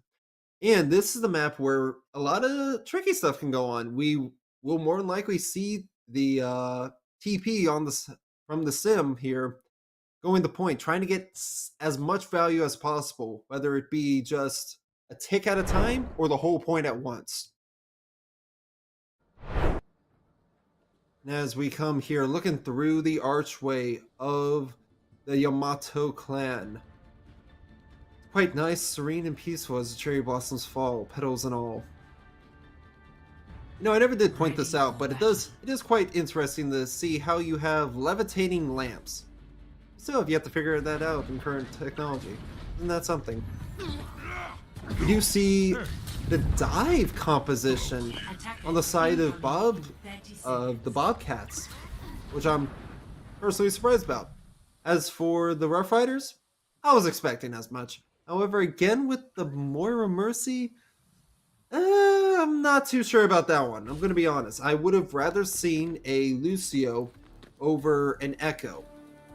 And by what I mean by that is that you get rid of the Mercy, you get rid of the Echo, or the Lucio in order to move fast for the TP. But since we have Soldier here, it's better that you have the Mercy. Defend objective A. especially against this comp, which has Echo and Junkrat. So your Soldier and Echo will be able to provide a lot more different angles of damage than prior. Enemy radar contact. And that's what we see here. Winston just jumps out right away.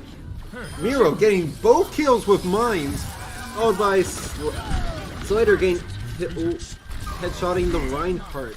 You do see that Soldier comes back with the revive, but it's another clean swipe. There's not much you can do here. You got 3.5 minutes to work with, but if you are Crowder here, you now have a Lucio. You're now working with Roadhog. You're trying to go for picks. You're trying to stick together and isolate people, or find those that have isolated themselves. And right now, you actually now have space. You're not getting killed, you're getting the kills. Slater is down. Although traded by Miro, you do see that the Hog is trying to get some value here. Narwhal, very scared, runs away towards the point. And a nice little hello with the Lucio. Not too much is happening here. Panda trying to get some value. They're frantically hopping around on the point, trying to do some damage. Not healing themselves up. They find more value moving fast, and they'll do much of anything. You do see the Sombra come out on the side of the Bobcats, hacking Omni Slash. Omni Slash, not able to live or heal themselves, dies.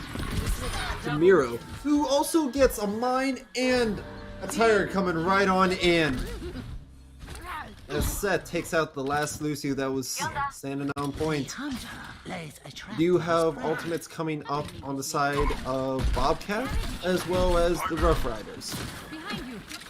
Now, if you're the Rough Riders here, this visor is going to be very useful. You may want to try to utilize this high ground here, because this team likes to push up. Let's see how they fare. But Slater, taking out the Soldier on the side of the Rough Riders, just as they were getting the visor.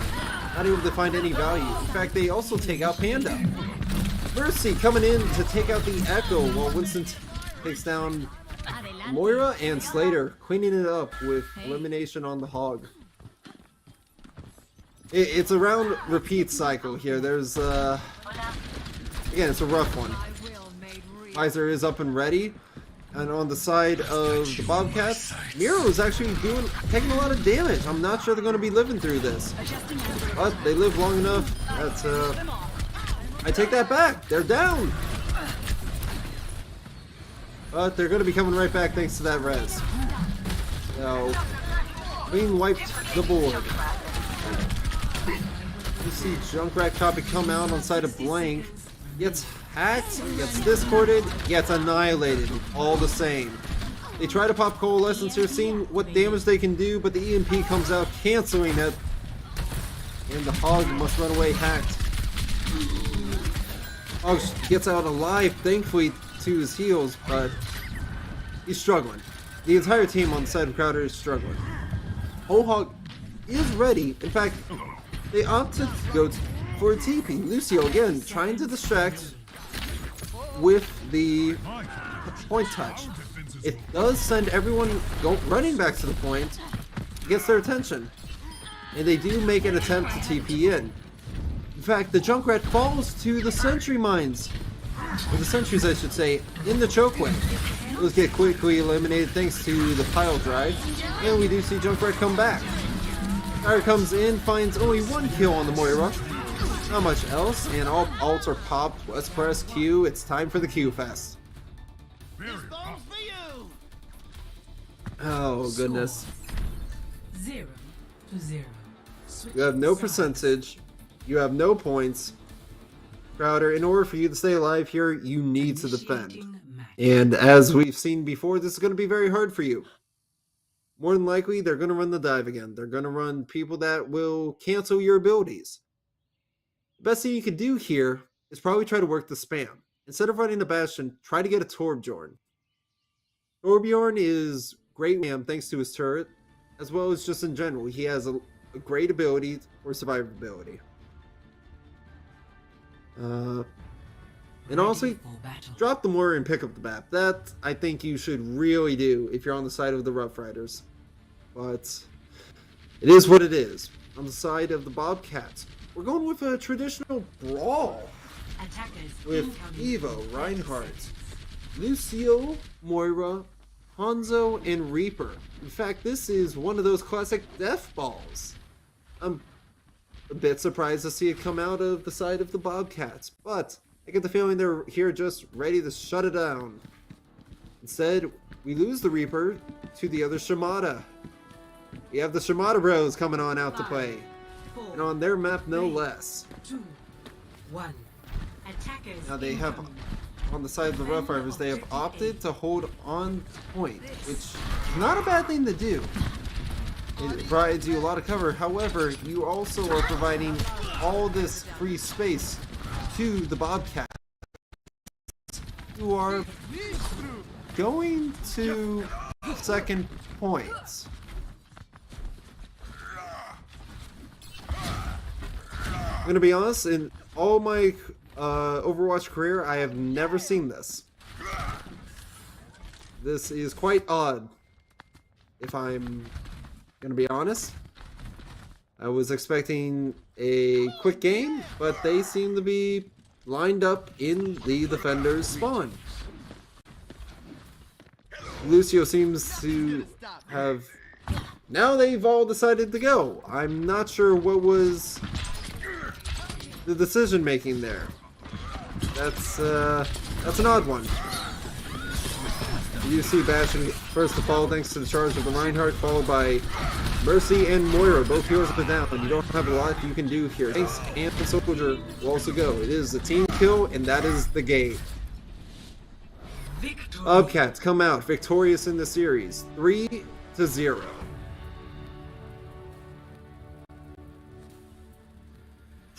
Play of the game. I'm gonna be honest here. This Junkrat kill was a great tire. By all means, it was a great tire. In fact, I'm curious if he just walked down mid or he made the jump. It seems it's just that. Double kill. Luckily, able to find all those kills just grouped up there, nice and clumped, just what you need. Now, as it stands, we will be trying to see if we can find an interview. We'll be looking into that. Don't go anywhere.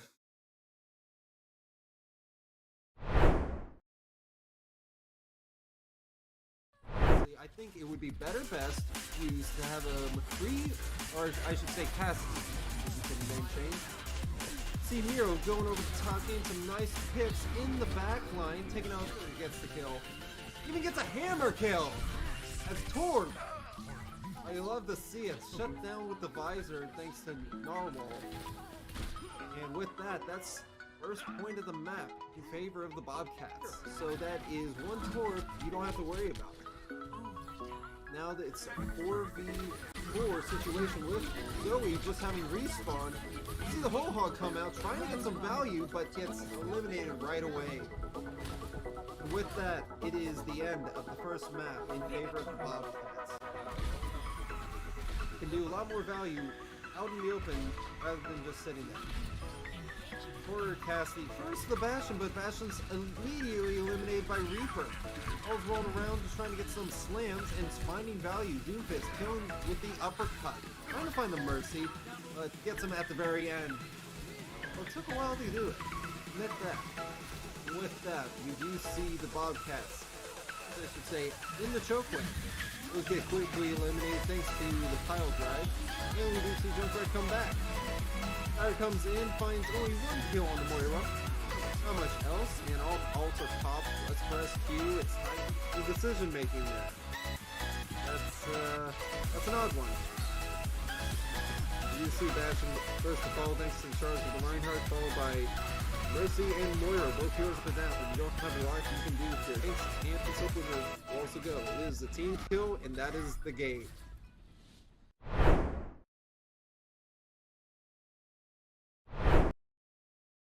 Hello again, everyone. I do apologize. I got ahead of myself. There is not going to be an interview. However, you will be able to see some more Esports U content. After this, at 8 p.m. EST, we're going to be having League of Legends, who will be casted by none other than Chaotic Thunder. Great guy. Should meet him. Recommend him entirely.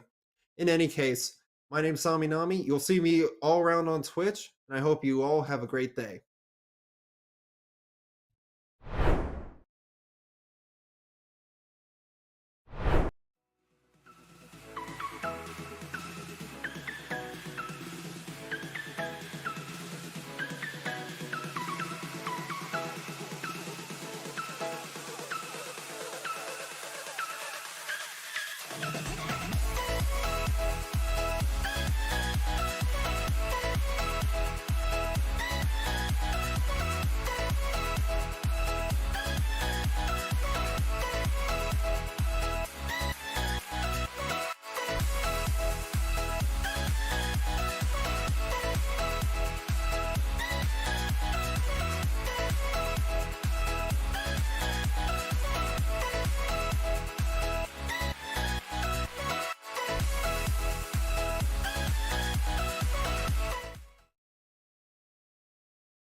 Also known as Mekon.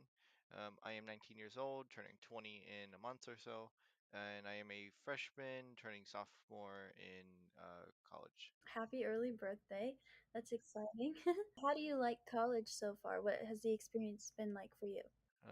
College has been a pretty good experience, for a lot, I can't speak for a lot of the players, but I'm one of the few people who was born in near my resident school. It's been really nice being near family and having help to help me with a lot of like life stuff, and it's been really helpful. But college itself has been really nice. The school experience is pretty decent. Everyone around me is pretty cool, and I've been making a lot of friends, and I really enjoy basic college. It's been a pretty good experience for all things considered. I really like I really like how the school is turning itself into an esports school, and that'll definitely attract a lot more new students into our program, and I think that's the most exciting thing about it. How has it been being a part of a collegiate team? It's been a very exciting experience.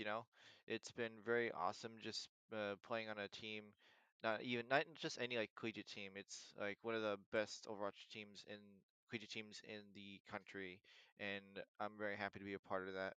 We all get along. We like to joke around with each other during games, and but when it gets like serious and when we need to focus up against like a really good team, it's been, everyone's really up for it, and everyone's like really excited to play with each other. and I'm also really excited for the future of the teams that we have here. It's gonna be awesome, and the school itself is gonna grow more and more, and we're gonna have more games, and I'm really happy, all things considered. So, what games do you play, or what is your main game? My main game is Overwatch, but when I feel like I want to, uh, on my free time, I'll play some other games like Elden Ring has been out for a little bit, and I've been dabbling on that for a little bit. That's what everyone is playing, but I like to chill on Football Manager when I'm just have nothing to do, or um, every now and again I'll play another multiplayer game like Valorant or whatnot. So, but my main game is Overwatch. It's the one I play on my collegiate team. So, how long have you been playing Overwatch? I've been playing Overwatch since season 5, which was probably July of 2017, June, July of that year.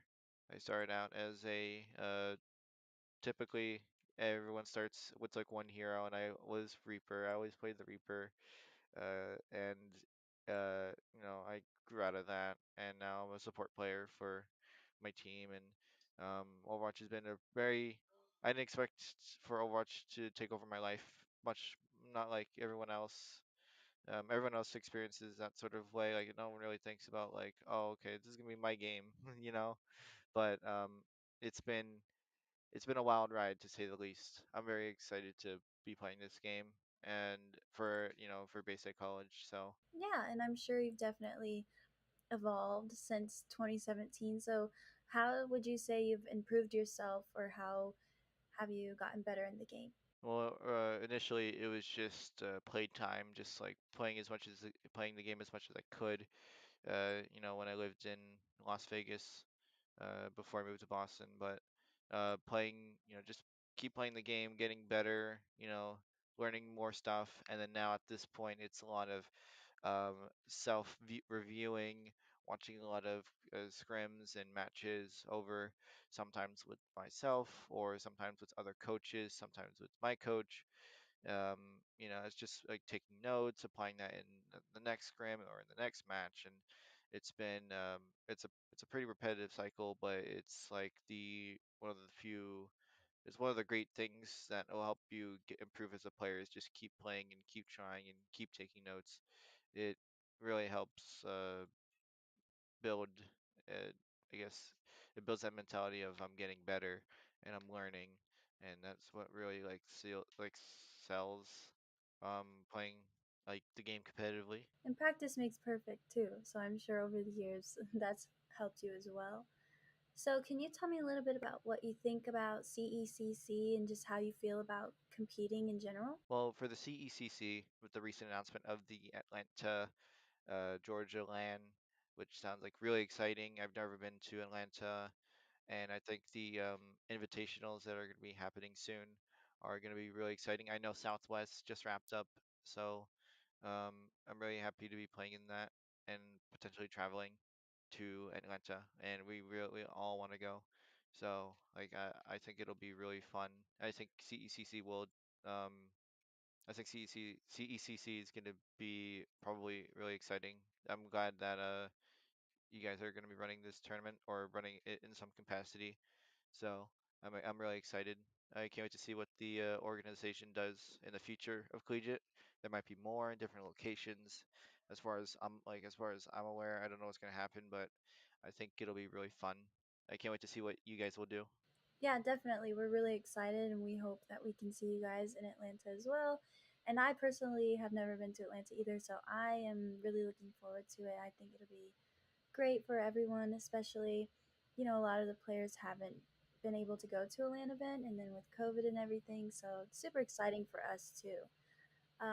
But those are mainly all of my questions. Is there anything else that you'd like to end off with, or anything in general that you want the world to know about you or your team? For the team, for base 8, this isn't the last you've heard of us. You're going to see us pop off for sure. I think this isn't, this is definitely like, I, I gotta word this somehow. Um, I'd say for me and for base 8, uh, it's not gonna last. It's not the last of. We're not going anywhere anytime soon. We're gonna be taking over collegiate as far as we know it. and we're gonna have lots and lots of fun in Atlanta, in future lands, future games. Like we're gonna take over collegiate. Well, I hope you're right, and that's a great way to end it. So, thank you again so much for your time and doing this interview with me. I really appreciate it, and we hope to see you in Atlanta.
Welcome, my friends, as we bring to you the League of Legends East Coast Conference. It has been a stellar 6 weeks already, as we are going to enter now into our 7th. But it is a little interesting is the fact that even though we're in week 7, we are actually doing round 8. There's been a lot going on over the course of these weeks, and I can tell you right now, it has been an awesome opportunity to be here. I am Rich Red here alongside Sofchan, who I cannot wait to be able to get this action underway in just a matter of time, as we do actually have the privilege of seeing both SNHU versus Daemen. Yeah, I'm so happy to be here casting with you for the first time, Retread. Mhm. I'm definitely so excited for what's the action gonna be for this series.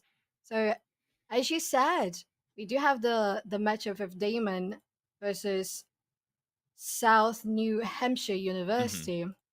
What what are your expectations for this series, Reg? I mean, I could really seeing it be quite an entertaining one because this is the 4th and the 5th seed. And for those that might be potentially following along with the battle file, looking at the week 7, as I mentioned, there is a little bit of an adjustment. So it is going to be, like we mentioned, the change up here. It was originally going to be Farmdale versus SNHU, but because of some adjustments, we do have Daemon being that 5th seed. So I think this is going to be quite an intense matchup because of how close they are in proximity for those standings and their competitive play recently. But even to build on that further is there's been a lot of tape looking at those previous weeks that we've been able to at least see every team once on the broadcast before. So there is some intel that both these teams could have gathered about their opponent because this is the first time they're facing off against one another going into today.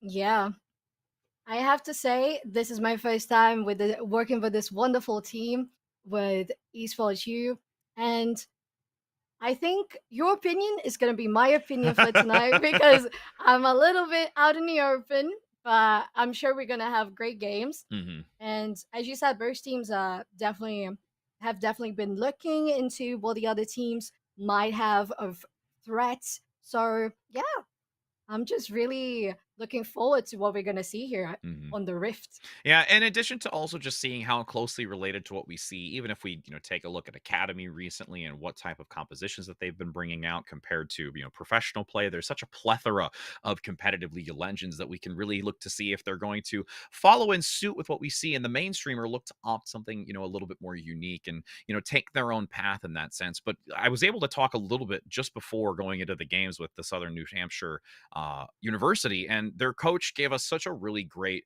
insight on their team specifically, just because they've gone through such a hurdle going into this amazing East Conference because they have had actually a big change up in their roster. They had, a Ooh, staple, their mid laner that was, present last year going into this new season had to step away just because, things outside of their control, personal reasons that they couldn't continue to be this real pillar and key individual inside of their roster to keep tabs on the rest of the players. Not only that mid laner who had such a overwhelming impact in just their roster as a whole for the university, but also they lost both, I believe, their jungler and their top laner and had to ooh. scramble to fill to get the Wow. rest of these slots taken up. And they've managed to find, these individuals that they've brought on, 3 of them being Glorious Killer, Con Air, and then 12 CS a minute, who we're going to be seeing shortly once we do get into the picks and bans to see what they're going to possibly be selecting.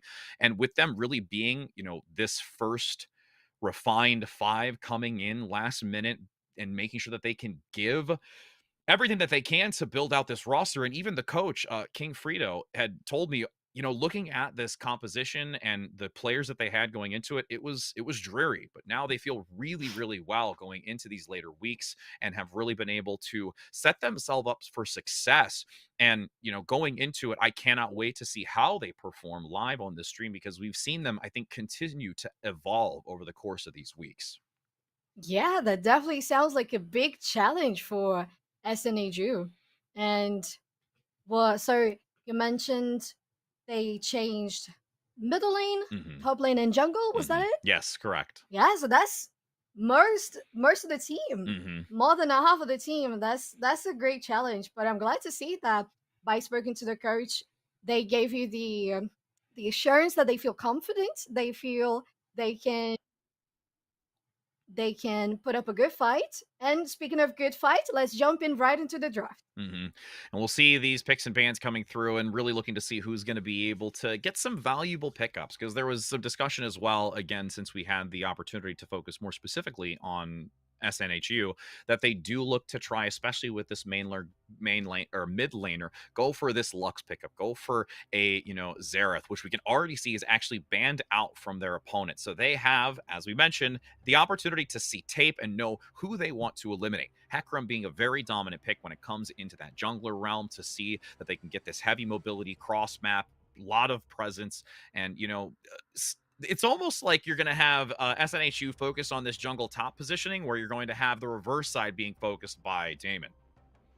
Yeah, as you said, we do have the focused bans, especially from that Lux, and it feels like SNHU is building a sense of security on, no, we're not gonna face those junglers now, right? I don't think we will.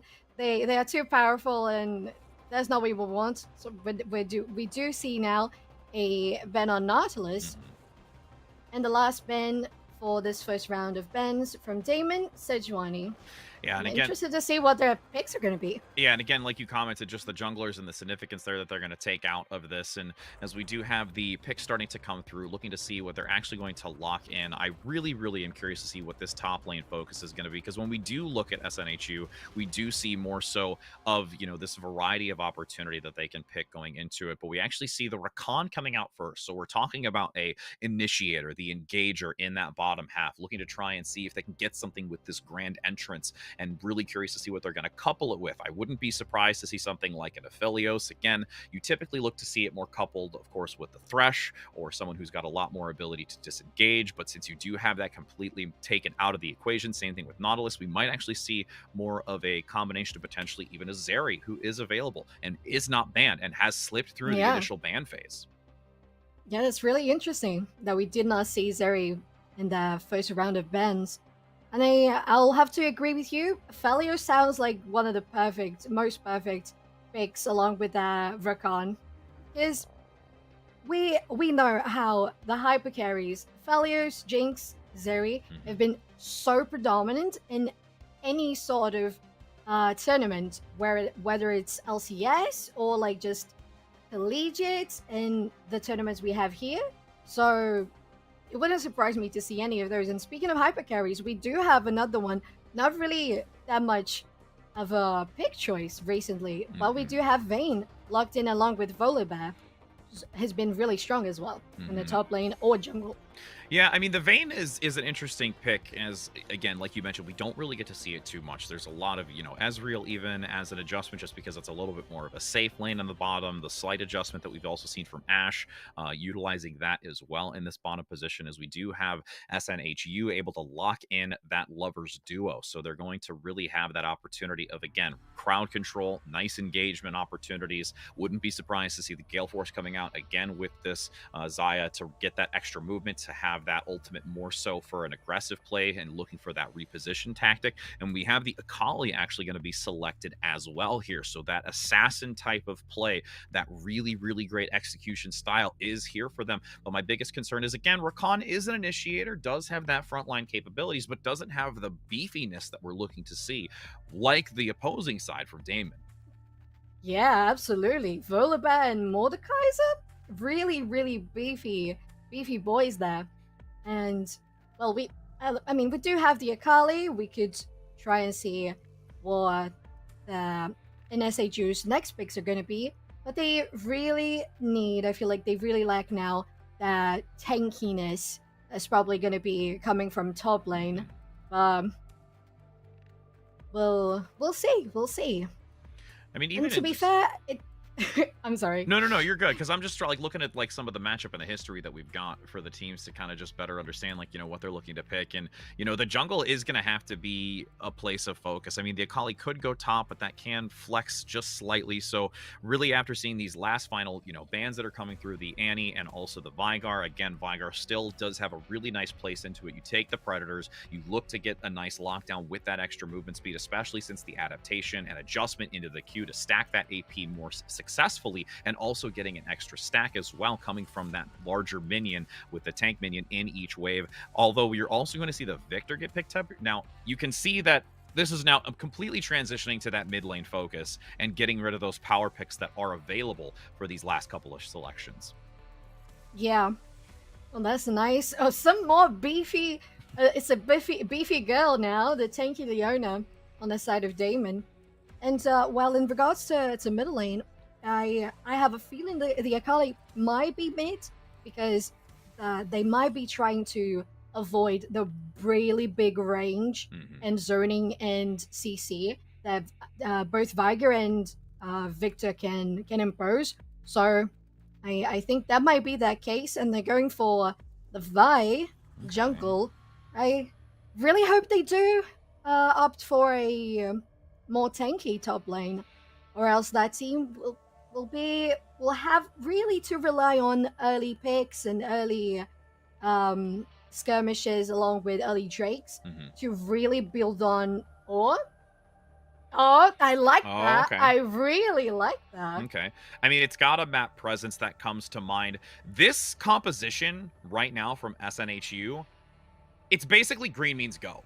When you find a chance to dive or aggress onto a target or a select group of individuals in an uncomfortable position, they will exploit them instantaneously. Whether it's the engagement from the Rakan, the quickening coming out, Vi finding an instant, click, point and click engagement, or even the aerial positioning by the Galio. There's so much here to hard engage on this.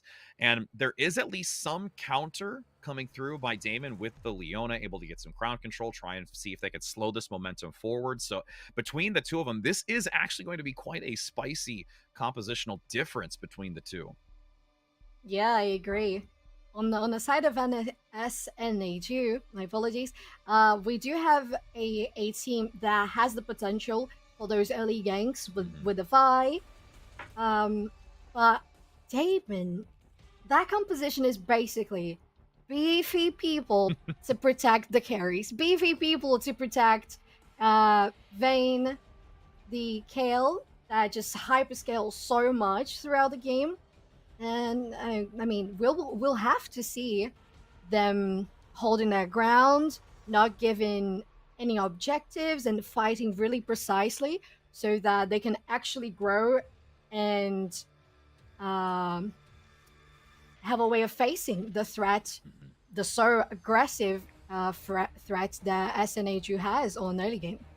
And as we do get the opportunity just to look at the bigger picture here, I mean, my biggest concern is going towards this later portion of the game when you talk about Mordekaiser, starting to really stack up that health value. Same thing with Clorox, in the ability to shred in the late game with Vayne, the ability to get to this Vayne if there is enough space maintained from this front line from Daemon, and really not allowing Southern New Hampshire to get an opportunity to really pick up JTix is going to be such a challenge. So I really have to see Southern take the advantage early, really grab hold of this game and start to run away with it. Whereas if we start to get towards the late of it, we're talking about, Kale late game, Mordekaiser late game, Vayne. There is so much to stack up against this. Like, not to say that, there isn't an opportunity for late game opportunities with SNHU, but it's vastly more in favor of Daemon.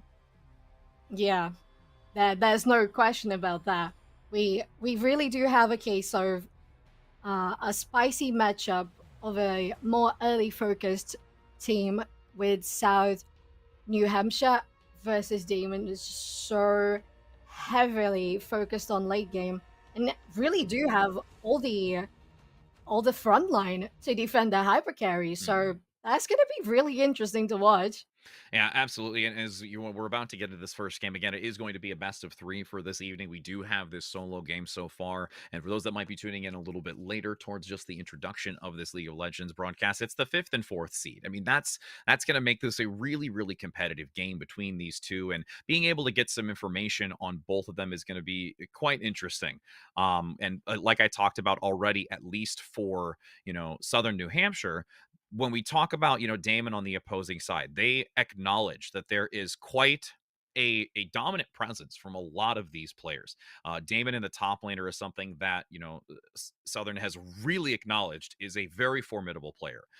Even further than that is really looking at Verx, who is going to be, that ADC, the AD carry in that bottom position for them, that they're probably one of the better ADCs in the conference that they've come across so far. And because they have this tape and history that they've been able to manage and build a strategy out of, they're probably going to be looking a little bit more towards that bot side, especially because Yoriuchi is very well known for roaming capabilities. Presence amongst this bot half up through top with their ward coverage is also something very significant. They're actually one of the top overall ward placement scoring individuals across this conference as a whole.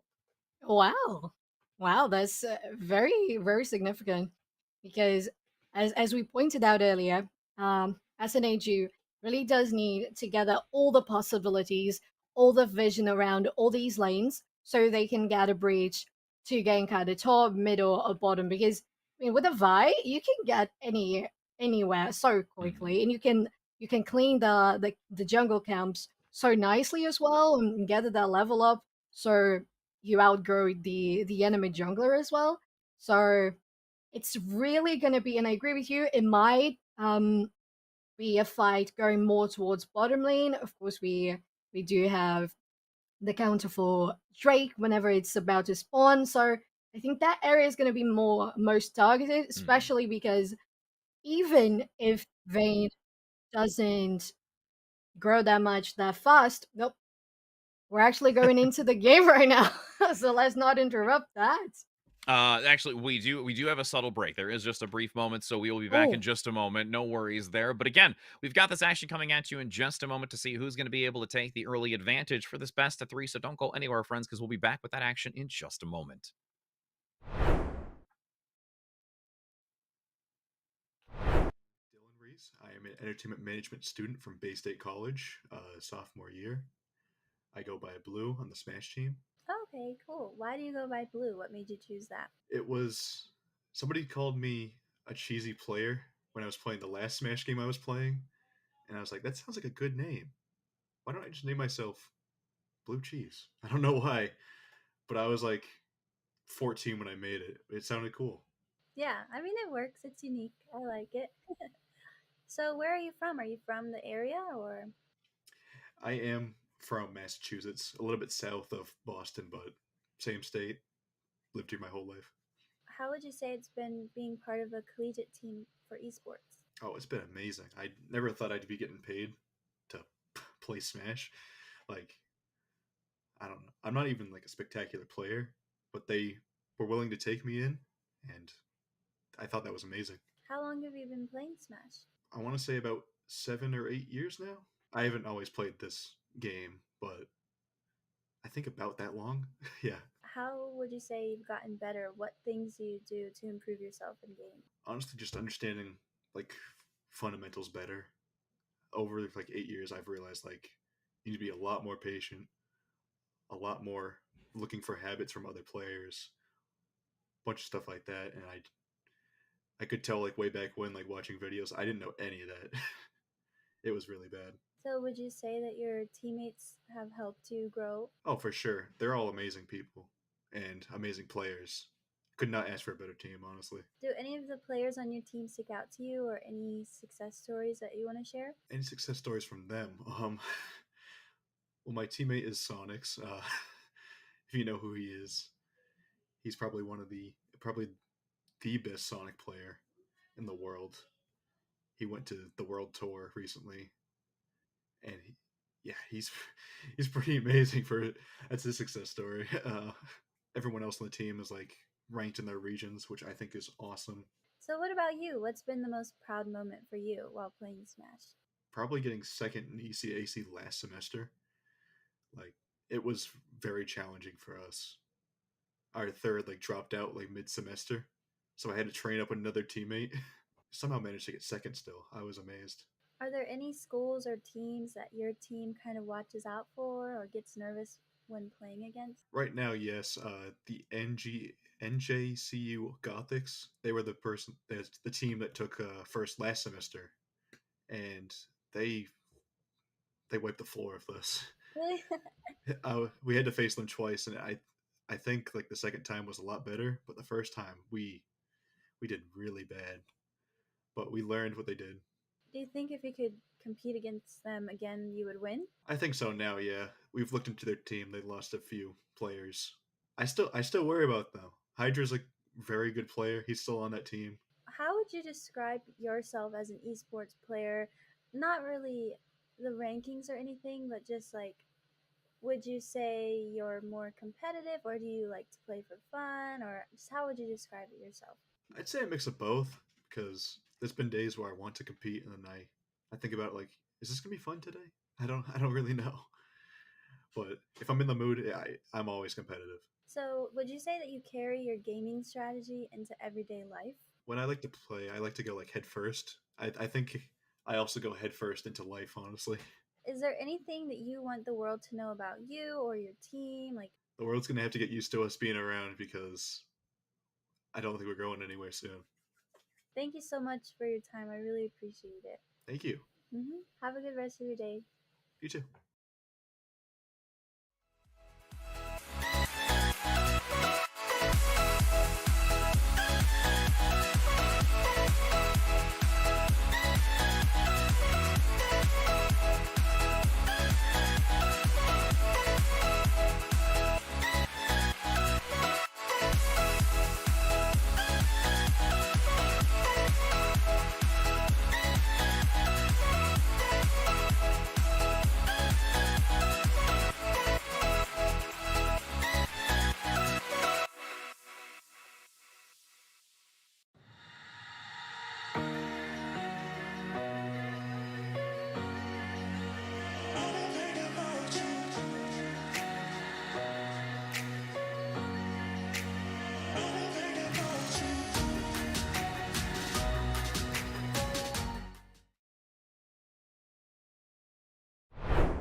All right, gamers, it's the moment that we've been waiting for. We enter in onto our first game as we have nothing but clear visuals of the baby frog amongst the rift. Oh yeah. That's the entertainment we want to see. No league Absolutely. matches, just froggity frog. Nothing more than a hopping good time, let's be honest. As we're going to be looking, as we get to the line of scrimmage here, again, we do have Southern New Hampshire here on this blue side, as we do have Daemen on the red, looking to try and see what we can have come out the gate. If there's going to be any cheeky plays or bush dives, it doesn't look like we're going to be seeing that between these two as we continue on with the ECC LoL Regional Season Round 8. And again, just really curious to see how we're going to fixate onto the initial push. You've got junglers going back. They've reset their wards as typical. And I'm really curious where that first initial point of pressure is going to be from both these junglers. Yeah, I agree. And with Vi going in for the red buff clear for in the first place, I feel like she may be going towards a full clear on the lower jungle and maybe rotating to top lane for an early gank, or maybe middle, maybe. Mm-hmm. I mean, there is the possibility, too, where you get that, quick level 3, don't do a full jungle clear, rotate down from the upper position so that you can try and get that early mid lane gank, or even just potentially do a full clear to then network up to that top position. Because if you can really stent that Akali early and put them into a very challenging position, just because this is the melee to melee, it's not really a melee into range composition, that's something that can be really substantial and going to keep an eye on that rotation. Yeah. Now we do have just nothing much active or impressive going on, but I think that's always what we're gonna see when we have a team on the side of Daemen that knows they can't overextend the early game because they don't have that pressure, they don't have that power, and they know they're facing such a strong game, such a strong team in the early game as is SNA do. You can see a little bit of a swifter pace coming out from Daemen towards his top position. Should about equalize. But again, they didn't look to go for the full clear, whereas you do have the Vi opting to do so. A couple of vision placements as well. Pings towards the mid lane. Could look to see if there is assistance toward Glorious Killer, who is still going to reside in that middle position, opting to go a little bit outside of their comfort selection. And they do have his story, continuing to play on this character, but it's not one of their go-to initially. So looking to really, I think, just kind of stick with the composition, as there could be a flank coming around the back position. Doesn't have knowledge of it. You're going to have JTEX getting very aggressive just behind. A little bit of a retreat, though. Seeing if 12 CS a minute can escape out of here unscathed. and actually is able to do so. Not really too much damage coming in. Couple of pots rolling. The slow is there and actually does have to force the flash. Didn't feel confident to stick in that. Yeah. That might have been safest but wisest. Oh my god! You've got Mr. Reno coming in with a flash. There comes the dash in as well. That is a little bit of a turn of events that I don't think that JTix was ready for, and thankfully Clorox is going to get out of it. Great early advantage, and like I talked about, you need to see SNHU get this early game advantage and start to just take it right from the get-go. Yeah, and that was a great window of opportunity there, because on the side of Daemen, they were really sure and confident. They had done their job top lane. Akali had wasted their flash. Little did they know, Vi was just around the corner and ready to counter gank that. Even though the gank was already over, we did have a lot of pressure coming from her, and that did turn into the first blood for SNHU. And as you can see now, transitioning down towards the bot half, they're not going to be able to get that scuttle, so Mr. Reno is going to be seen, at least for the moment, as there's a reset to the bot laners. Both Born Stellar and Pain going to be able to get a decent buy in return. Actually, I'm sorry, the scuttle is there. That was actually a vision ward. I thought that was the scuttle intel that was given. So now they actually do have that to potentially be ready for when that dragon does come up in 30 seconds, since they have this opportunity to potentially even counter gate here. Mr. Reno might look for it. Yeah. We have both junglers going around the Drake area. And do we have an advantage now? Just a little bit of advantage in CS for the fight compared to Volibear. Already level 4, but nothing that Volibear is not gonna keep up before the Drake. And it has spawned. We might see some action going on bottom lane to try and pressure, at least from the side of SNHU, to try and pressure to have better vision on the area to secure that Drake. And Glorious Killer doing a stellar job in this middle position. Does get the harassment underneath the tower. A couple of chip damage onto that first initial play. Can't quite seem to get it, though, at least from what I can see so far. And, you know, in this bottom position, they've got it nice, slow pushed into this bottom side where they can really just, you know, lock down and freeze this lane in their favor to continue taking the advantage. There is a subtle, you know, opportunity here for Verks to get that early advantage in CS, but should be able to recover here. Look at how aggressive Glorious Killer is playing, just constantly trying to harass Solo Vayne. And this mid lane just going to be overwhelmed with it. Yeah. And it's interesting to see, I mean, we do know that Kale is her forte is definitely not before level 6 or 11 or 16.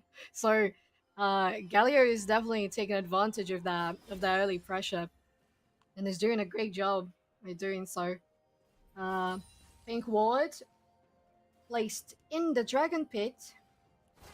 Do we have vision from NSAU there? No, I believe it's going to be sought out. And again, this is what we talked about too a little bit with Yoriuchi, with that roaming potential, able to try and keep vision up. Bot lane has been very proactive in making sure that they do have intel, not only through the river position, but also going in for the dragon. You have a little bit of a harassment that, you know, gap close isn't quite necessarily there. Even a, you know, posturing with that shield to be generated from the Thunder to potentially go for an engagement, but it's not favorable. Again, you're still playing behind. That early first kill went over to Mr. Reno for first blood and has been more dominantly presenced in these lanes. And at this point, you really haven't seen SNHU step out of place for any sort of capitalization from Daemen. Yeah, they're playing carefully, even though, I mean, they know they have the early game advantage, but at the same time, they're not letting it slip. They're not letting Daemen have any sort of opening so they could capitalize on their mistakes. No mistakes have been made. On the contrary, we saw JTix trying to early gank on top lane. That unfortunately did result into the first blood for SNHU, so they're playing this very carefully and gradually. Yeah, the tempo is definitely very manageable right now for both teams. It's not like some of the others that we've seen where there's such explosive energy out the gate early. These, you know, heavy engagements, it really only was that first one, and now it's a more methodical game. Because again, like we talked about it, this is the 4th and 5th seed, that these two are trying to make sure that they can solidify a greater advantage over their opponent because of where they are in the standings. So they don't want to play too risky here. They're playing cohesive, and they're playing cognizant of knowing how important it is as we continue to extend into these later weeks and of this round 8. Yeah, we already have SNHU engaging in that Drake, basically finishing it. They secure first Cloud Drake of the game. So they did a very cohesive, as you said, job on bottom lane of and we have a maybe? Oh, wow, what a Oh! play. Coming through, forces out the old solo Ah. vein, gets by. Barely, but I was quite impressed right now from Glorious Killer in this mid laner. And talk about just precision and knowing how to play that champ. Oh my god, we've been seeing precision from every and each one of them on SNAU. Oh my god. What I was mentioning was that they carefully played on bottom lane. As you said, they were freezing, and then when they decided they had enough vision of the Dragon Pit, and they could push and guarantee all the vision around there, so the buff could be secured easily. They did, and it worked because they know how to do it and they know how to execute it. Consistently across the board, they've been, performing. Again, getting the first Drake. When we take a look at, again, the first, second Dragon aren't as critical because you allow yourself to, again, look to make sure that you're not putting yourself into a position later on in the game where it's like, now you have to force these Dragon fights. So they can allow a couple to go down early, and I don't really feel that they're as pivotal as we've seen, towards the later portion of the game. Rift Herald, though, has yet to be touched for the moment, and honestly, Mr. Reno has just been playing hyper aggressive as well when it comes to the counter jungling, able to take not only these Raptors but previously able to try and harass over towards Gromp on the bot side. And you've got, again, just about a 1k gold lead, nothing that's super over the top, but again, it's just going to be as they continue to get this opportunity to pull ahead with their objective management and also potential controlled picks where that gold is being allocated. Yeah, and then speaking of gold, we do have a very balanced CS and gold count around the board. You did say it was just a 1k difference, and it's not that much, especially in this early game, but we do see that all the CS on both teams, they're very, very similar. Meanwhile, in the top position, nice harassment coming through, playing into the bush. Clorox acknowledging that they can't go into this. They'll get a lot of the extra damage from that wave if they go for a trade here, which can be quite sizable when you've got about a wave and a half there built up to try and push under the tower, and an engagement under that is never in your favor, even though you do have a lot of sustainability from the Mordekaiser to try and compete against the Akali. It's a really safe play there. Yeah. We might be seeing here a double gank. Possibly coming in first from Volibear and the counter gank from Vi. No, she did go base. Interesting. Yeah, JTix at this point knows that the ward's been taken because they've placed themselves in there. But again, since it was a vision ward, it does prevent them from knowing that the Vi has backed. Mr. Reno not being here, I do like the fact that they're staying a little bit, but JTix has to get involved with this. There comes the Zenith Blade, getting a stun. Solar Flare as well over top, but great recovery here. Gets the dash out. A double stun onto 2. So despite it being a 3 versus 2, that's a lot of time actually spent from JTix in this bot half for not getting any value. Yeah, we just had a flash, aside from ultimates, which come back fairly quickly in comparison to summoner spells. Yeah, it was just a flash from Von Stellar, and I don't think that was really worth it comparing to the amount of time JTix spent on that bottom lane. And on the other hand, we do have Mr. Reno pushing onto the Herald, which is most likely gonna get uncontested. There's a little bit of, it's more so the ships of the night right now. At this point, JTix doesn't even recognize that they're going to be taking it because they don't have any vision that far forward into the river position. So acknowledging that there was the gank down below, since Mr. Reno went back for that, base to make sure that they get a purchase and also a completion of their first item, that they'll be able to get this Rift Herald, and now they can start posturing towards either this middle or top position to try and get some harassment, open up the opportunity for this main laner from Glorious Killer to go roam to this top or bottom position, give presence globally, and just really give them an even more early advantage. Going in potentially for this dive doesn't grab the taunt, but the Rift Herald's still going to come out. Yeah. And as we mentioned from the start, Oh, Wow, they're actually going to go in on that. Xenoblade comes through. Mid laner is giving assistance by the support in the bot lane. Huge follow-up. The damage is significant, but there's a nice attempted counter. You do have Pain coming in from the bottom position to give assistance, but it's going to be far too late. no. That's a 2 pickup in the mid lane here for Daemon, and they managed to turn the tides and find themselves at once so far in this 13 minutes at a gold lead.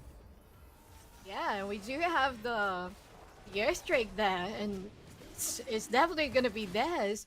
Huh, that's such a shame. I was just gonna say how they were still playing this very carefully and precisely, and then they just instantly make a mistake. It was not a curse. Don't at me. It was not a curse because I was still thinking. I was like formulated it in my brain, but I still hadn't said it.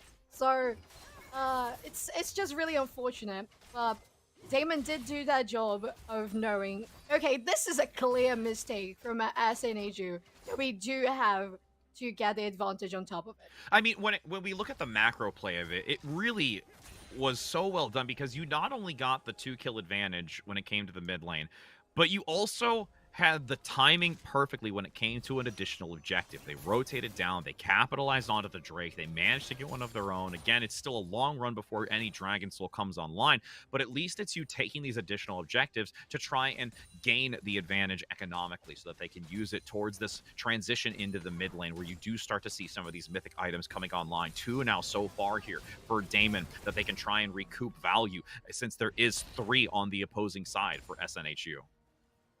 Yeah. And I mean, we have now a 1v3 in talking about kills on the board. Oh, and another wow. really big goal. Yeah, huge opportunity here. Quickness is going to come out as well with a grand entrance to try and stun Yoriochi underneath it, but actually does get the Zenith Blade, but Pain still escapes, gets out of the radial from the tower shot, so they will survive. Great coverage here overall, but once that movement speed comes back in, they're going to actually go in for a counter pick. Big grand entrance comes up and stuns 2 with the assistance. Pain in the back still just being able to watch from the outskirts as the damage runneth over onto Daemon under the turret. The top laner contributes, and this mid lane has completely been able to take advantage of this initial turret. There's a TP in to try and at least stop this momentum, but the damage has been done. The structure is gone, and we see this ebb and flow back now in favor of SNHU. Yeah, that was really incredible. Well, this time they saw the opportunity was actually on their favor, and it was so well executed. You pointed out the grand entrance by Pain. Ooh, that Rakan was so on point. Really nice to see it. And well, good that we do have the SNHU that was playing, I mean, before that big mistake on middle lane. And that they find their way to come back from it and actually take down a turret. I mean, one of the most important ones from, of course, tier 1 middle lane. To do, as you said, to maintain that ebb and flow, because after the mistake on middle lane, Daemon did create an advantage for them, but we do now have more than a 2k gold advantage for SNHU. Flash managing to go in, does have the sweeper, so they do try to get the Akali play, but in the back, the TP comes out, taunt onto the Mord. Clorox is attempting to try and get this opportunity into the Death Realm to overwhelm before they can escape. Flash comes out into the secondary bush, and you've got this jungler once again, Mr. Reno, diving in, cease and desist coming through again, and just constantly finding these really great value picks because their ability to rotate and have just this map awareness of contribution is so vital for them in getting these favorable trades, despite it originally looking like Daemon should have had the better end of it. Yeah. Mr. Reno just positioning so well. All the map awareness, like on the palm of their hand, and knowing when to engage and when to help their teammates. I have to also point out, Glorious Killer ultimate at the final edge, just close to being a dive. Ooh, that was really nice. So they have built now the advantage for almost 3k, and I mean I think that's what they have to keep on doing. SNH, you have to keep on doing these good plays, not engaging in not favorable fights where they are outnumbered, and just be sure we know we're gonna win this, and that's why we're going in. Otherwise, is that really necessary? Is that a buff, or is there an objective we really need? So maybe we shouldn't risk that much, because all the gold advantage and XP advantage that Daemon can get, they are thirsty for it, because that's what their hyper carries need. And the thing about hyper carries is that they can get engaged by a TP from an Akali, but that doesn't go anywhere. But the thing about hyper carries is that at some point in the game, you just don't even feel like they're gonna explode you, and then they just come and you're dead. Yep. Hi, bye, popped, done. Exactly. And as we do, That's you touched on the objectives, and I was going to say the Draken now going in favor. It is going to be the Chem, it's going to be the Hex Drake. I miss the Chem so much. Every time I see it, I just want us to keep it. But again, we do. Do you really? I do. I thought it was awesome. Outside the Kled bug, outside the Kled bug, I did like it. I do have to say, because I'm a Tryndamere player, so I mean, let's be honest. That's why. Wow. But I mean, I'm even having my prod in my ear telling me that I'm going to be pulled from the network because I just admitted that I was a Trynd player. Yes. I don't know if me saying that I'm a Vel'Koz support one trick also helps my case. But now we're gonna mute my mic. Now it's okay. Yeah, we're the getting our broadcast jollies is here. mine. Okay, just cut him off. Absolutely. All right, I'm out, friends. Bye. Later. Thanks. Peace. Bye. Also, you just hear the Windows sound effect shutting down in the background. That's our trap. But as we do take a look and continue on, we did see that Drake go down, so that does open up a very unique dynamic in the map. You do have these gateways now that you can use to maneuver across into these critical aspects of objectives, such as either by the Baron or future dragons, or even just being able to get back into engagements. You can see, again, just utilizing that up forward positioning, dropping some wards, getting some knowledge, and then taking that TP out. Yeah. That was such a lovely conversation. We're gonna sit on that for a while. People in chat right now are gonna be just like, real Rich Rad Trynd player plus Vel'Koz one trick. That's gonna go down in the books. Okay, are we gonna be revealing secrets here? When I played mid lane, I main Lux. I mean, but that's not bad. That's... I mean, people hate her. I mean, I would rather go against a Lux in the mid lane than go against a lot of other things. So Oh, yeah, absolutely. I always get flamed about playing Lux. Well, maybe it's just because I'm a gold player. I mean, I think that's why we talk about the game, friend. That's why we talk about the game. That's why we talk. That's why we talk. Ooh, a little bit of harassment though in this bottom position, as we do see. I mean, macro play wise, now it's a couple of K gold lead. There's feeling confident, starting to get the snowball. But I'm really curious in seeing how Daemon at this present point, after especially dropping the Herald in this bottom portion, managing to get another objective here. There is still this subtle movement forward.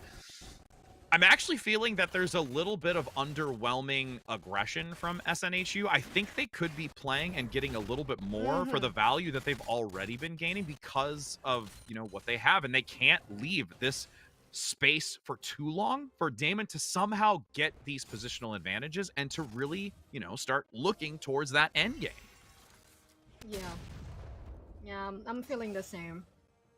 They really can get into so much more aggression and so much more interesting team fights that are most likely gonna come to their advantage.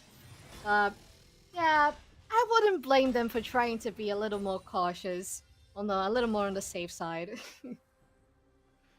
And now that we reach this 22-minute marker, the Baron is up and available, but major focus here when it comes to vision control is still more predominantly in this bottom half. We've not actually seen, for as much as we talked about at the top of the broadcast, Yuriuchi has been present elsewhere, but hasn't really been able to network further than that mid lane, and only on very minimal occasions. It's been really reduced, I think, from what we've seen historically by their support play, and it's mostly just because of the hampering that we've had so much value from this play from the Xayah and Rakan. It's not allowed as much opportunity, but opportunity is going to be a double taunt with a quickened grand entrance. The ultimate comes out from the Kale in the back to give some opportunity. Same thing with the Stormbringer from the Volley Mm. Bear as the TP comes through. But what a hero's entrance by the Galio to get the stun. Big damage overall across the team, blanketing them and absolutely decimating Daemon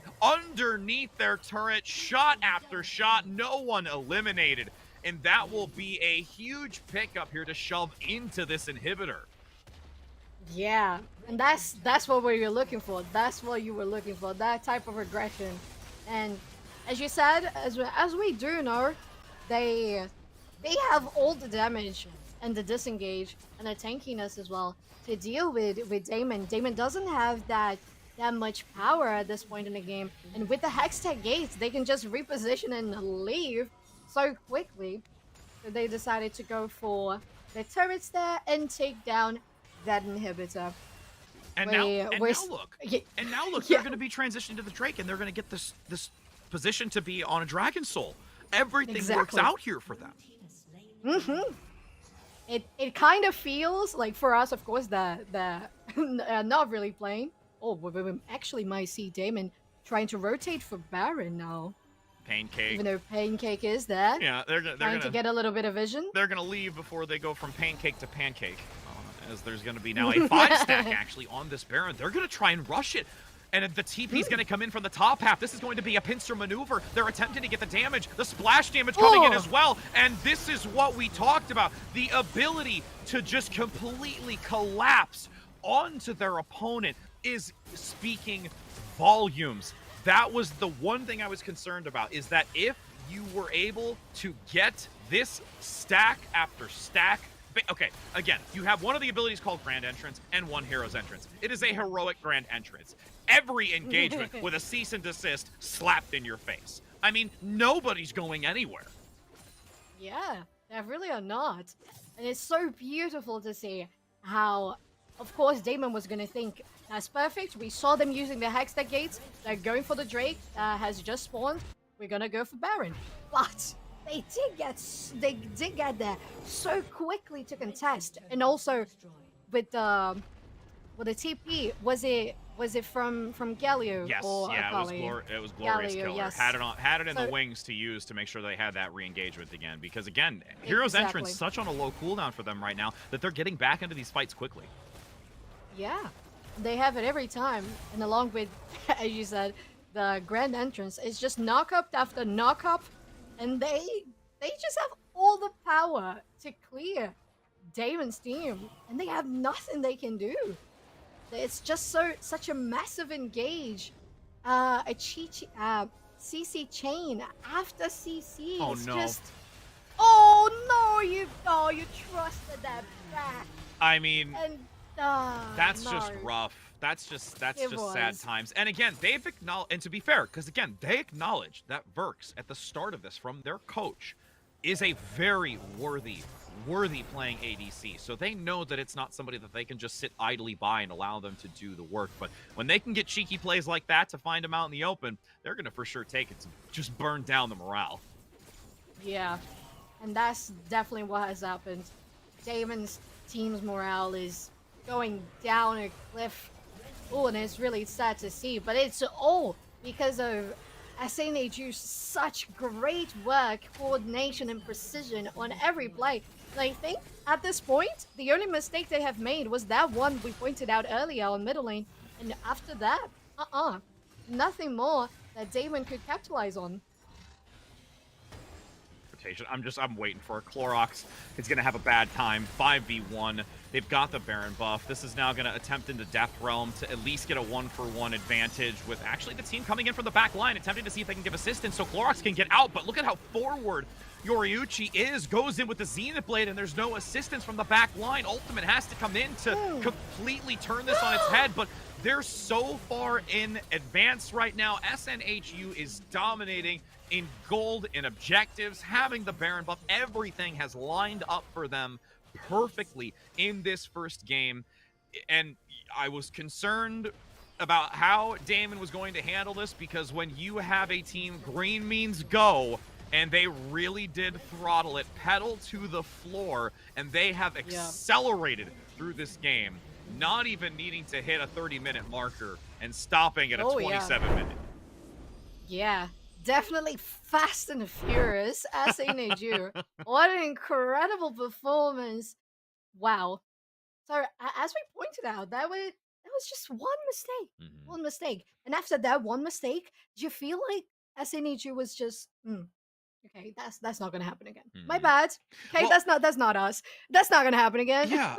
I mean, even if it was that, Southern really didn't have as much of an early advantage, Mhm. really seeing what they were able to do timing and coordination wise, even if they were behind, I still felt like that how they played that was beautifully. Their timing and the utilization of this Galio in their composition was so dominant, and it was able to get so many leaps and bounds for them to take these types of fights that overall this was just going to be, one of those things where you could almost call it at the draft, the picks and bans. Like you would think that maybe they have an opportunity towards that late game and they just have to play for it, but they never could because every time they found anybody even slightly out of position, exploitation instantly.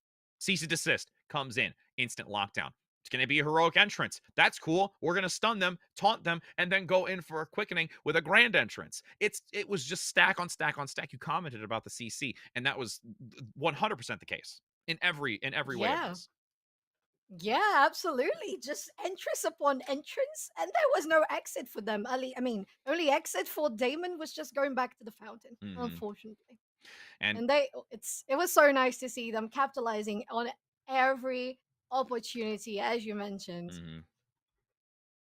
And going into this next one, I'm really curious to see how Daemon is going to be able to combat that. And, with what they've done, at least, I do have to say that they had some capabilities of adapting to this aggression. So hopefully, when they go into this next pick and ban phase, they'll be able to put a composition together that's a little bit more formidable and also maybe take out a couple of key players that were significant for SNHU that allowed them to flourish in that. And, it's going to be time now for them to be able to strategize to hopefully bring this into a Rift 3. But don't go anywhere, friends. We'll be heading to a break, so we'll be seeing you on the other side in just a hot second.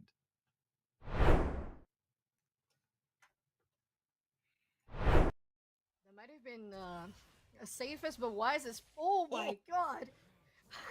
You've got Mr. Reno coming in with a flash. There comes the dash in as well. That is a little bit of a turn of events that I don't think that J-Tix was ready for. Job on bottom lane of and we have a maybe? Oh, wow, what a play. Coming through, forces out the old solo vein. Going in potentially for this dive, doesn't grab the taunt, but the Rift Herald's still going to come out. Yeah. And as we mentioned from the start, wow, they're actually going to go in on that. Zenithblade comes through. Mid laner is giving assistance by the support in the bot lane. Huge follow-up. The damage is significant, but there's a nice attempted counter. You do have Pain coming in from the bottom position to give assistance, but it's going to be far too late. No. That's a 2-pick. We have now a 1v3 in talking about kills on the board. And another really big goal. Yeah, huge opportunity here. Quickness is going to come out as well with a grand entrance to try and stun Yoriochi underneath it, but actually does get the Zenith Blade, but Pain still escapes, gets out of the radial from the tower shot, so they will survive. Great coverage here overall, but once that movement speed comes back in, they're going to actually go in for a counter pick. Big grand entrance comes up and stuns two with the assistance. Pain in the back still just being able to watch from the outskirts as the damage runneth over onto Daemon under the turret. The top laner contributes, and this mid lane has completely been able to take advantage of this initial turret. There's a con, it's not allowed as much opportunity, but opportunity is going to be a double taunt with a quickened grand entrance. The ultimate comes out from the Kale in the back to give some opportunity. Same thing with the Stormbringer from the Volley Bear as the TP comes through, but what a hero's entrance by the Galio to get the stun. Big damage overall across the team, blanketing them and absolutely decimating Daemon underneath their turret. Shot actually on this Baron. They're going to try and rush it. And the TP is going to come in from the top half. This is going to be a pincer maneuver. They're attempting to get the damage, the splash damage coming in as well. And this is what we talked about, the ability to just completely collapse onto their opponent is speaking volumes. That was the line, attempting to see if they can give assistance so Clorox can get out, but look at how forward Yoriyuchi goes in with the Zenith Blade, and there's no assistance from the back line. Ultimate has to come in to completely turn this on its head, but They're so far in advance right now. SNHU is dominating in gold and objective.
Welcome back, friends. As we continue on, we do have, as we have mentioned before, SNHU gaining this first game so far and putting themselves now on a match point for this best of 3.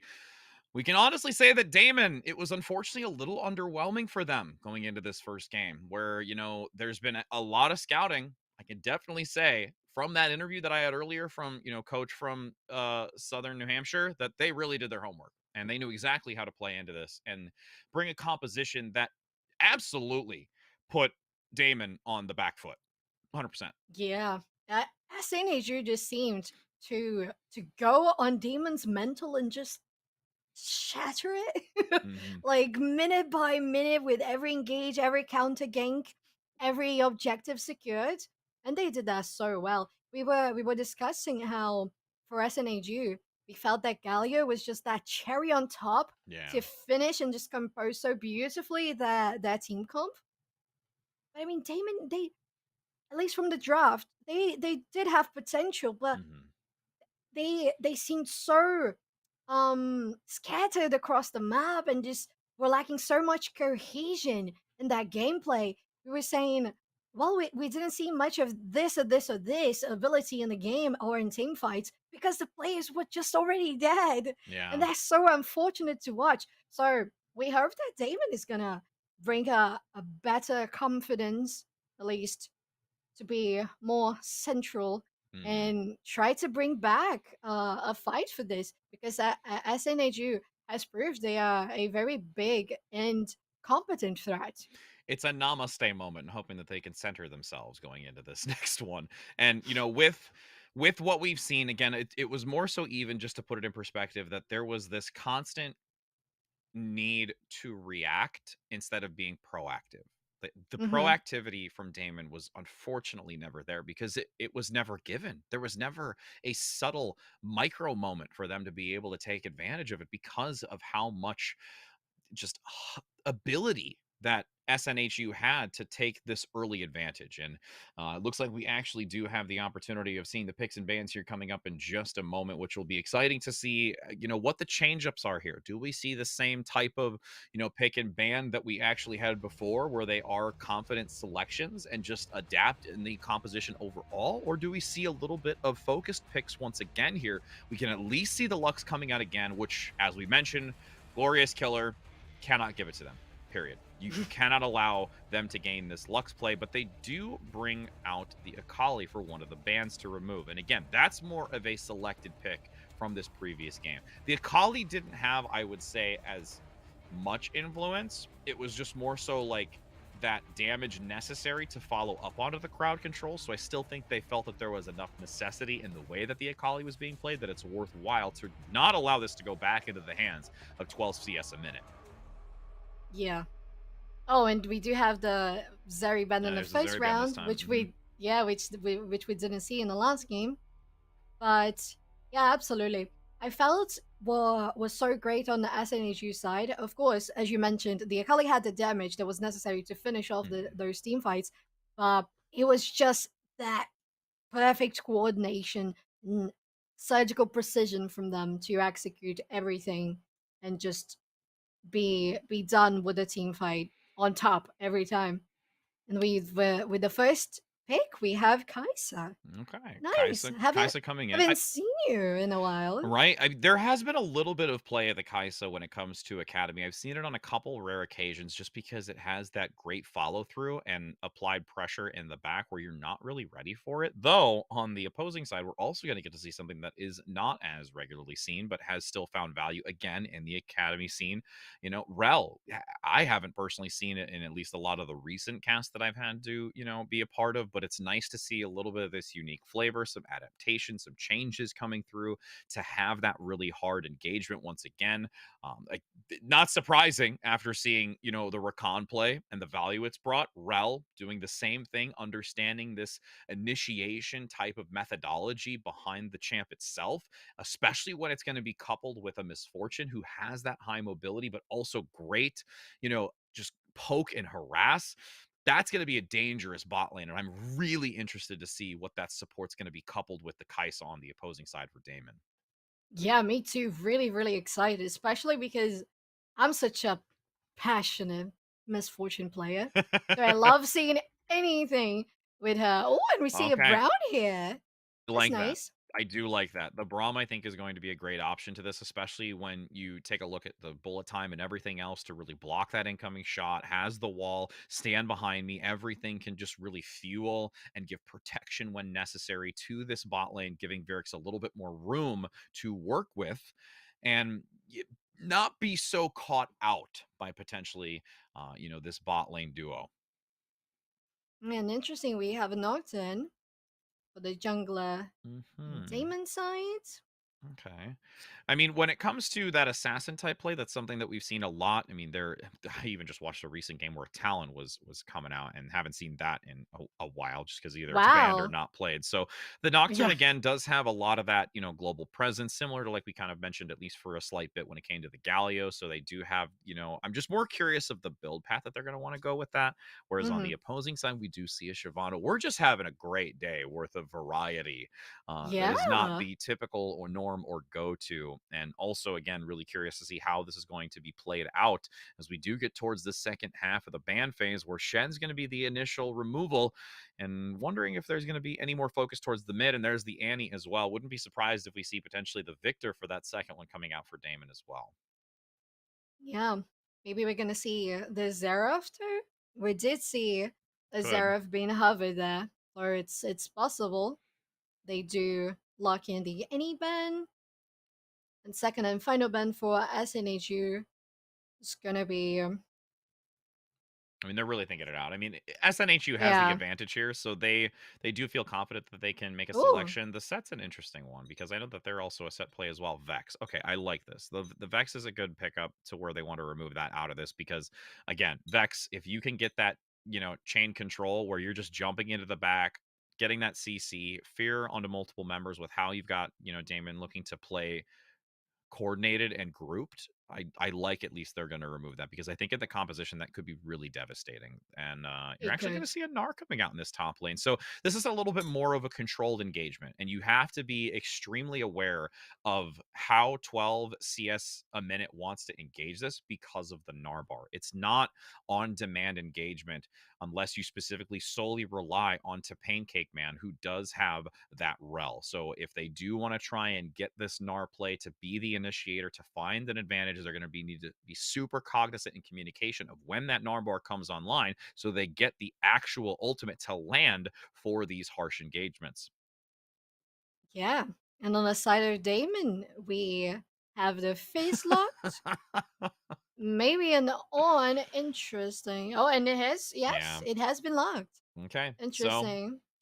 this is going to be a field day. This is going to be a field day to go into this compositionally. Just a lot of Oh, real nice yeah. flavor. I'm wondering if it's almost just like at this point, Damon's just like, let's play a little bit more to comfort. Let's do something, Yeah. a little bit more unique and out of left field, which could be an opportunity to, kind of put SNHU on their head, put them into a uncomfortable position of just this mayhem, because, when it comes to the Fizz, you've got a lot of elusive capabilities of evading crowd control, which is significant, again, from the stun, the rel, even just potentially this charm that's going to come out here from the Ahri. But Ahri is a scary, scary factor. We've seen that rise into power ever since we did have some adaptation when it came into the patch notes recently. So having that high mobility, having the crowd control, the outburst of damage when you can really get a nice combo off. I mean, I'm curious to see how it's going to fend off against the Fizz, if this Fizz play from Solo Vane is very, very competent. So Yeah. all in all, it's really going to come down to, I think at this point, just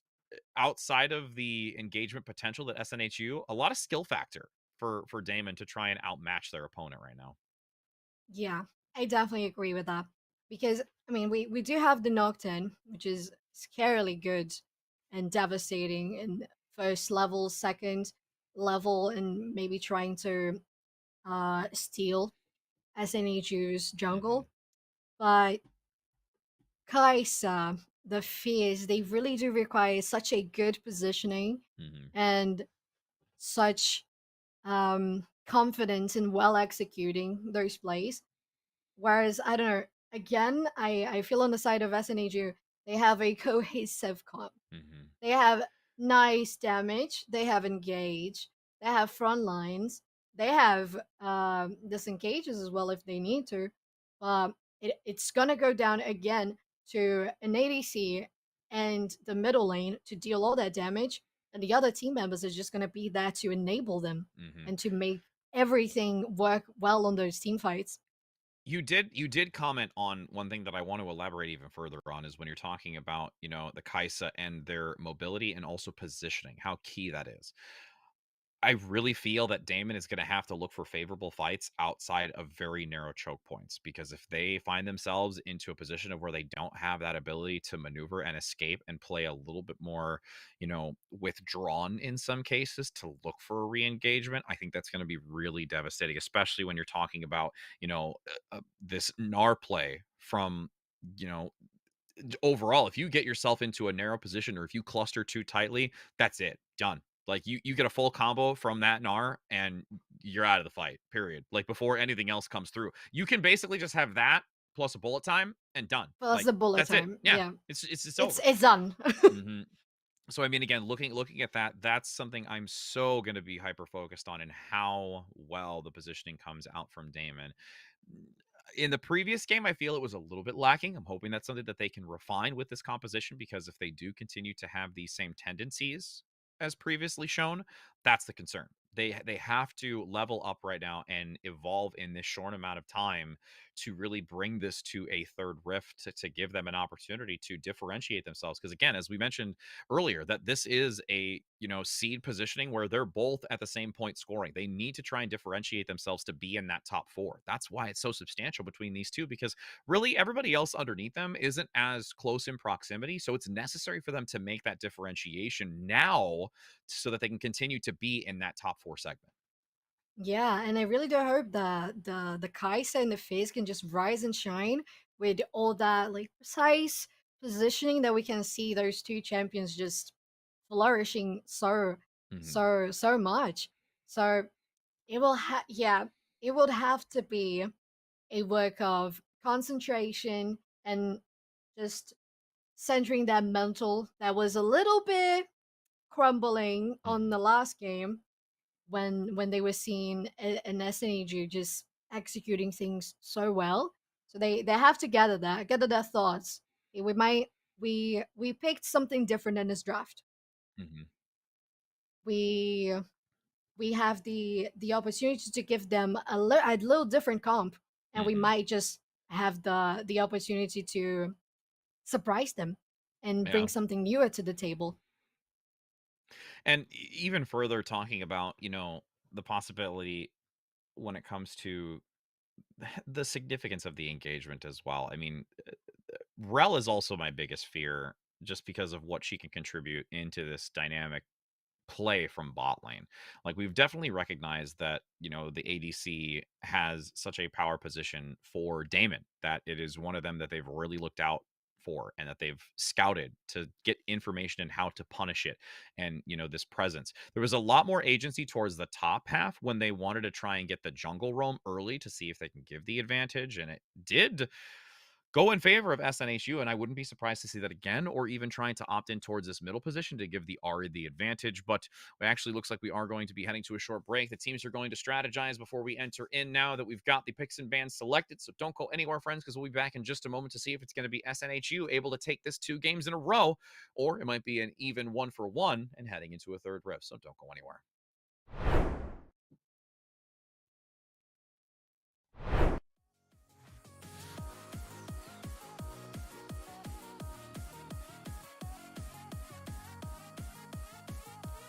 Twitch up CS, top up CS, mid even CS. That's going to be the kill there for Twitch. Twitch going 2-0 down there against the bot lane. Echo gets the cleanup kill there top for the counter gank. Trundle is going to try and go in. He's going to try for the pike kill, but I don't think he will. Yeah, no, didn't even get the kill there. Failed gank completely and even gets the Senna killed. Wave control is going to flip, is going to go for a slow push back onto red side. This is just, wow. This Pike is on his game.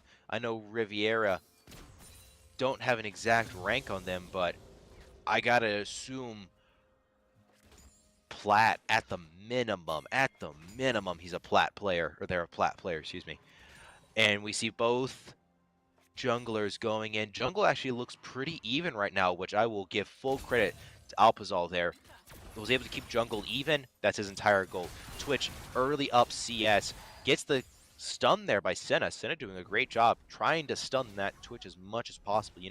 Twitch very mobile, has the invisibility, and then just starts shooting arrows at you with his ult. So as a Senna player, as a support player in general, your entire job is to try and stop that Twitch from CSing. Keep him stunned and rooted as much as possible. Senna tries to go invis there, does, but gets 3 rat stacks, as I like to call them. There's Twitch's little passive ability stacks there. Tries to get the rat stacks, and that's going to allow the St. Thomas team to at least get a little bit of an invis. Might even back off this ultimate trial for the St. Thomas team. Vigar mid gets the kill. Twitch flashes in for it. He's going to go for the dive, and Jackal there, the MF player, perfect walk away. Had 4 stacks on her. She perfectly dodged the Twitch and the Pike's abilities. Even stops a bit of CS there. So great plays. I think this Mercy College team is doing the absolute best they can. They are playing at the top of their game, and you'll love to see it. They said they beat us first game. So what? Who cares? Wipe it away. That's a term I use with my people all the time. Wipe it away. Wipe it away. Game 1 doesn't matter. Let's go game 2. Let's go game 2. We're going to see this dive here. MF 3v1. Can't live. Health is the biggest factor. She didn't live there. She didn't have the ability to live. I can't even form words anymore. Trundle and Senna going to try to stop the Echo, but he's able to get away there. What I'm most likely going to see is bot lane running up. They might get the ping on Trundle. Top lane is going to crash in. Renekton might even get first played off this if they can survive long enough to keep that alive. There's the Ahri Charm. Vigar perfectly dodges that, is able to stay alive from the Ahri Charm. That's going to get the smite off. Trundle going to go in for the dive there against the Echo. We might even get a counter gank here mid if they can keep it alive long enough. Having to flash or else he was dead there. A lot of players might think, oh, Vigar wasted flash. Really not. Ha! MF stole it. Yeah. That's hilarious. That is funny. MF steals the... Sorry. MF steals the scuttle there just as Renekton gets the counter kill top against the Allow. This will be Allow.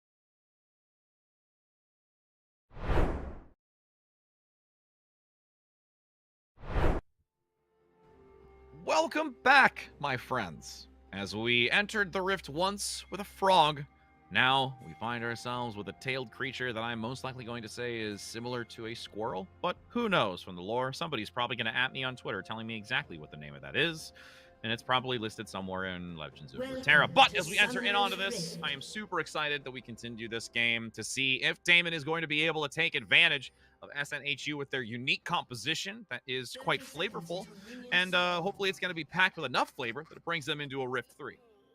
Yeah, they, as you mentioned in the draft, Daemon needs this to go well. They need this to go to their advantage because it's either that or you're out. So it Yeah, has to be it. It's just really making sure that they don't find themselves at such a deficit that they can't catch up with the points scoring for how the standings are going. And at this point, again, just wanting to make sure that they put themselves in the best position possible.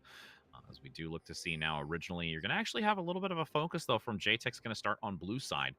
And you're going to have Mr. Reno start from red. So the focus now, after they go through their pathing, is going to be towards this bottom position. And I'm really, really curious to see how we're going to have Born Stellar play this bottom position with Pancake, because they have tended to be a little bit more of the one to allow the wave to, freeze closer to them, which will give the opportunity for Mr. Reno again to take advantage of an early gank potential and maybe even find themselves first blood as they did in the previous game.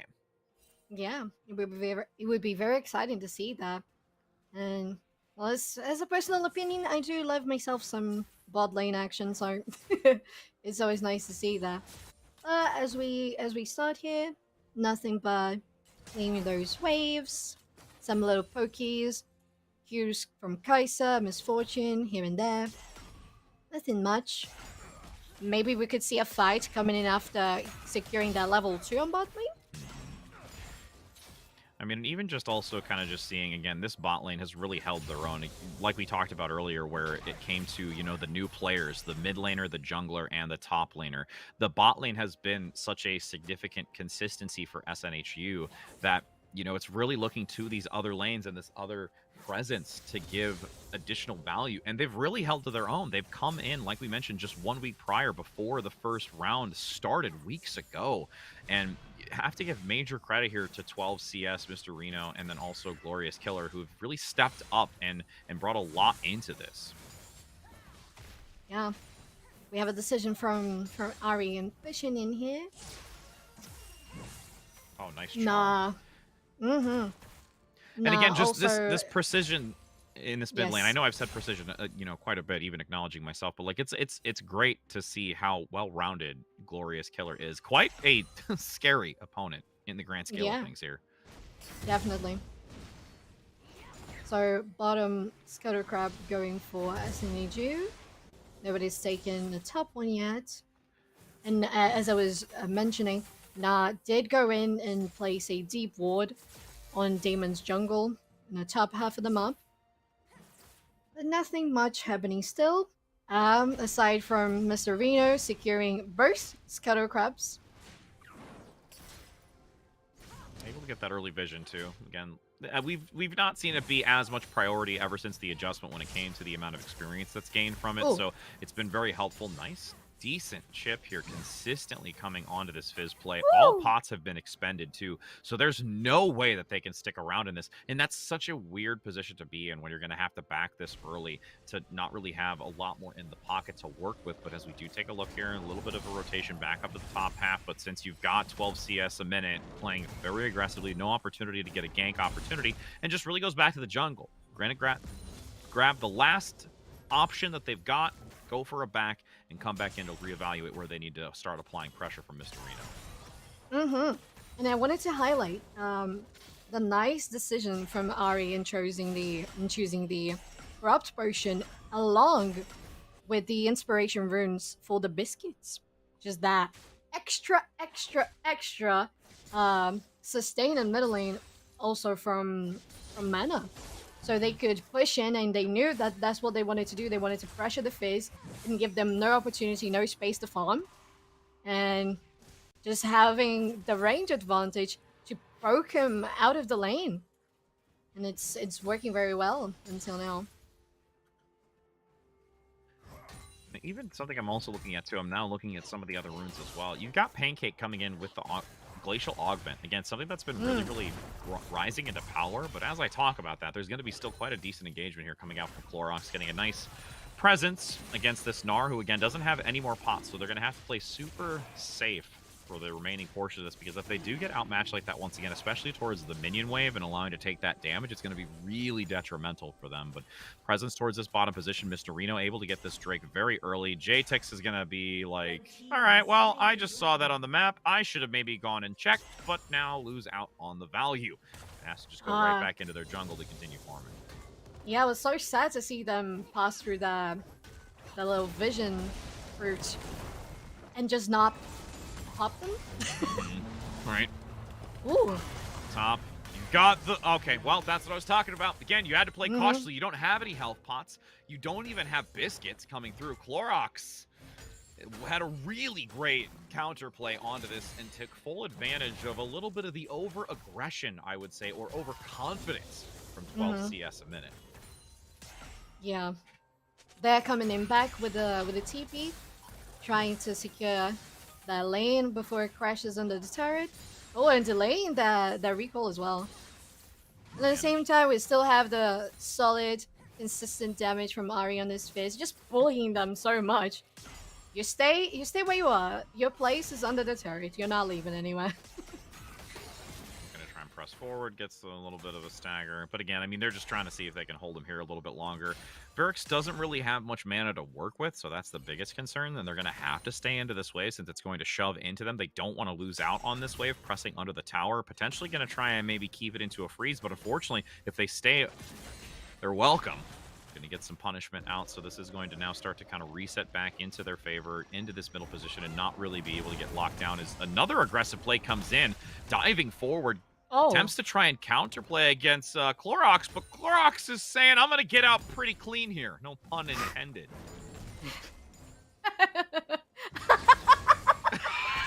Oh, that was wonderful. Oh, my apologies. I was waiting to throw that in here for Clorox. I mean, it's like the Mr. Clean one. He's a bald guy. I don't know, but well, you know, somebody who might get cleaned up here is going to be Clorox. If they overstay their welcome, you do have this possibility to dive in, taunt to it. So there is going to be the ultimate into the mid lane from the jungler underneath. Flashes out, but no! Takes just enough damage, and the flank comes through. 2 lanes going in favor here of SNHU. They do actually at least get something in the mid lane and manage to gain 1 top, so it still makes it a 2-for-2 scoreline. Yeah, and that was really interesting because at the same time that we saw Mr. Reno going on with 2 CS a minute, trying to get that kill on, we had the Nocturne ulti, which could have scared him a little bit, and we instantly see Nocturne is on mid lane, diving into that glorious killer that does get the kill from the last shot of the turret that equalizes the trade there, and it still does go in favor on top lane, whereas Clorox unfortunately does go down. kind of take a pulse of this game so far. Dragon coming up in 2 minutes. No real vision control really in this bottom position. Mainly been keeping it towards this outskirt position. And curious to see if it's going to start expanding out because we haven't really seen as much roam capabilities from Yoruichu. They don't have as much dominance as we thought going into the second one. Attempting a lot previously, but has been more hell-bent on staying in this bottom position to give the assistance to Virix, which is so important for them. We do have a little bit of a skirmish into the middle position. Glorious gets the nice proc, almost gets the orb as well, but nice even trade, just evades that. Also, Chum, the water's going wide. Abilities whizzing past one another, but none truly connecting that's of significant value. Yeah, such a nice dodge from Glorious Color. Oh, an attempt of trying to capitalize onto that. Oh, no. Oh, and the That's ignite is gonna be popped. Easy pickup here. Eh. Patience is a virtue. Solo evades the charm. Once it's placed aggressively, goes in for the dive, evades the damage.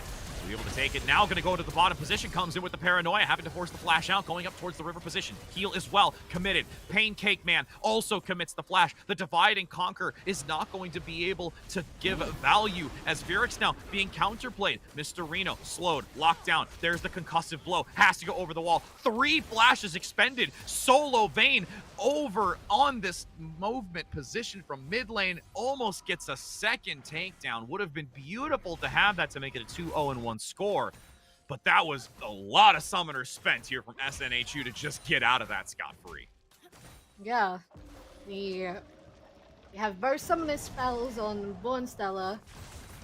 The flash from Paincakeman. Paincakeman. Say that 10 times fast. It's okay. Pancake. Yes. Yeah, you're going to want to always say pancake because I'm also very hungry. And of course I'm going to substitute pancake because I really could go for those right now. I love breakfast food, but what I love. Nice! Another flash spent here. Ooh, Clorox has to be careful. Manages to get out once again. 12 CS is just looking to try and continue to maintain this top position as now we do have a confirmation. It is Inferno Drake that will be affecting the map, setting it ablaze. And now allowing 2 Drakes to go in favor of SNHU. And once again, we're seeing all of the precision and cohesion from last game. Knowing where to be, to counter gank, secure the objectives, and just keep everything really clean. Rift Herald now being expended into the middle position that Mr. Reno was able to get once again here. Their consistent presence in this early position of the game to get objectives is quite substantial. That's now 3 in a row over the course of these 2 games. Wouldn't be surprised if they get the 4th. Charm again goes wide. Couple of landings for JTix, who is going to be chipped away. That's the 2nd turret shot that they were able to get onto it. Almost going down. Can't seem to get enough presence there since there is 3 defensively from Daemen as they just abandon their ADC. And at this point, just trying to catch up in the bot lane because they need this Kaisa to be something of dominance to try and compete against what we're going to be seeing stacked for SNHU. Yeah. We have to point out how Mr. Reno has been such a highlight in these 2 games. The map awareness and presence has been incredible. Guaranteeing all objectives. It's been really, really, really, really nice. Nice couple of trading blows here between the 2 beefy players. Gets tossed into the wall, but this is just basically 2 big guys just slapping away at each other. It's like a slap fight, just being like, "Ha, I'm gonna get you. Ha, I'm gonna get you. Nah, I'm gonna get you too." Exactly. And nothing really amounts from And it. nothing But, it's fun to happens. watch. Yeah, I guess we could just stay on top lane. It's just hard cam that. Oh Oh. my goodness. You could feel the breeze of that orb on the fist. Jeez. Yeah, that was a close encounter that I guarantee you Solo was very happy didn't go into the direction I think that it could have gone. As we do still see now at this 13-minute marker, just about to lose these plates here shortly in just under 60 seconds. So most of the gold has been obtained, at least from the mid lane, since they did get the outer turret. The top one and bottom one, really only just 1 extra plate. So it hasn't been a significant amount of extra gold, which could have been rightfully obtained by SNHU, how they've played. As it finally falls, we do see only a 2k gold lead amassed for SNHU as they continue to just play this very strategically and wait for proper opportunities. Is this engagement up top once again? Don't really think it's going to go too chaotic. Gets a couple of landings of Qs, and once again, Clorox falls back. Yeah, it just feels like they're playing their own mini game there. Yeah, they are. It's Top Island at this point. Now that since yeah, they made the it's adjustment to the Top TP Island. again. Granted, it's going to be online here shortly, so there it finally upgrades on the second as I talk about it. Yeah. But regardless, it was Top Island, and it still shall be. Yeah, it's gonna continue to be Top Island. Oh, but we do have the gank. Yeah, Paranoia coupled with the Thorn. Okay, yep. Horn comes out and blows their way to victory in this top position. So that's now going to be another advantage. Daemen, despite it not being an eventful, early game once again, they've actually been able to get a little bit more benefit and really utilizing this Nocturne and its Paranoia to gain those valuable picks. But Glorious Killer would sneak up into this top position. They have not been able to land the charm in mid lane often, but they sure as heck can onto Clorox. Gonna have to enjoy that gray screen. Fine, yes. That was so charming. Such a fine landing there. That's definitely gonna give them nice presence on top lane, a little bit of push there, so they can have the older lanes a little advanced to gather more vision and probably rotate for that Drake spawning in 45 seconds. Oh, and the Herald, of course. Yep. Being done by Mr. Reno because they always do it. They're always there. Yeah. They're always there. They get it every time. It's 100% acquisition rate right now from SNHU on the Rift Herald, which is, again, just a great opportunity. And the fact that they've got this presence in top lane because the harassment here from Glorious Killer is going to open up that turret. They're making sure to proxy the lane just slightly so that they can get it, and then they can potentially rotate either that Rift Herald towards the bottom position, or actually they're just going to opt to go to the top one. They're going to get the stun onto it, managing to take it down, look for the second, and at this point, Clorox is in a terrible position. Just has to rotate around the outside. Can't even get the opportunity to cease this second charge from the Rift Herald, as it will be able to get another big chunk onto the second point as long as they clear out this minion wave, but Solo is going to say otherwise. Well, They didn't have much to do that. Well. Ari just has such a good clear. They were gonna take out that wave, but unfortunately lose that Drake. It is the first Inferno Drake. Oh no. Rel's gonna come in the back position, but the Paranoia dives onto Born, able to do some damage, but they get a double, triple now.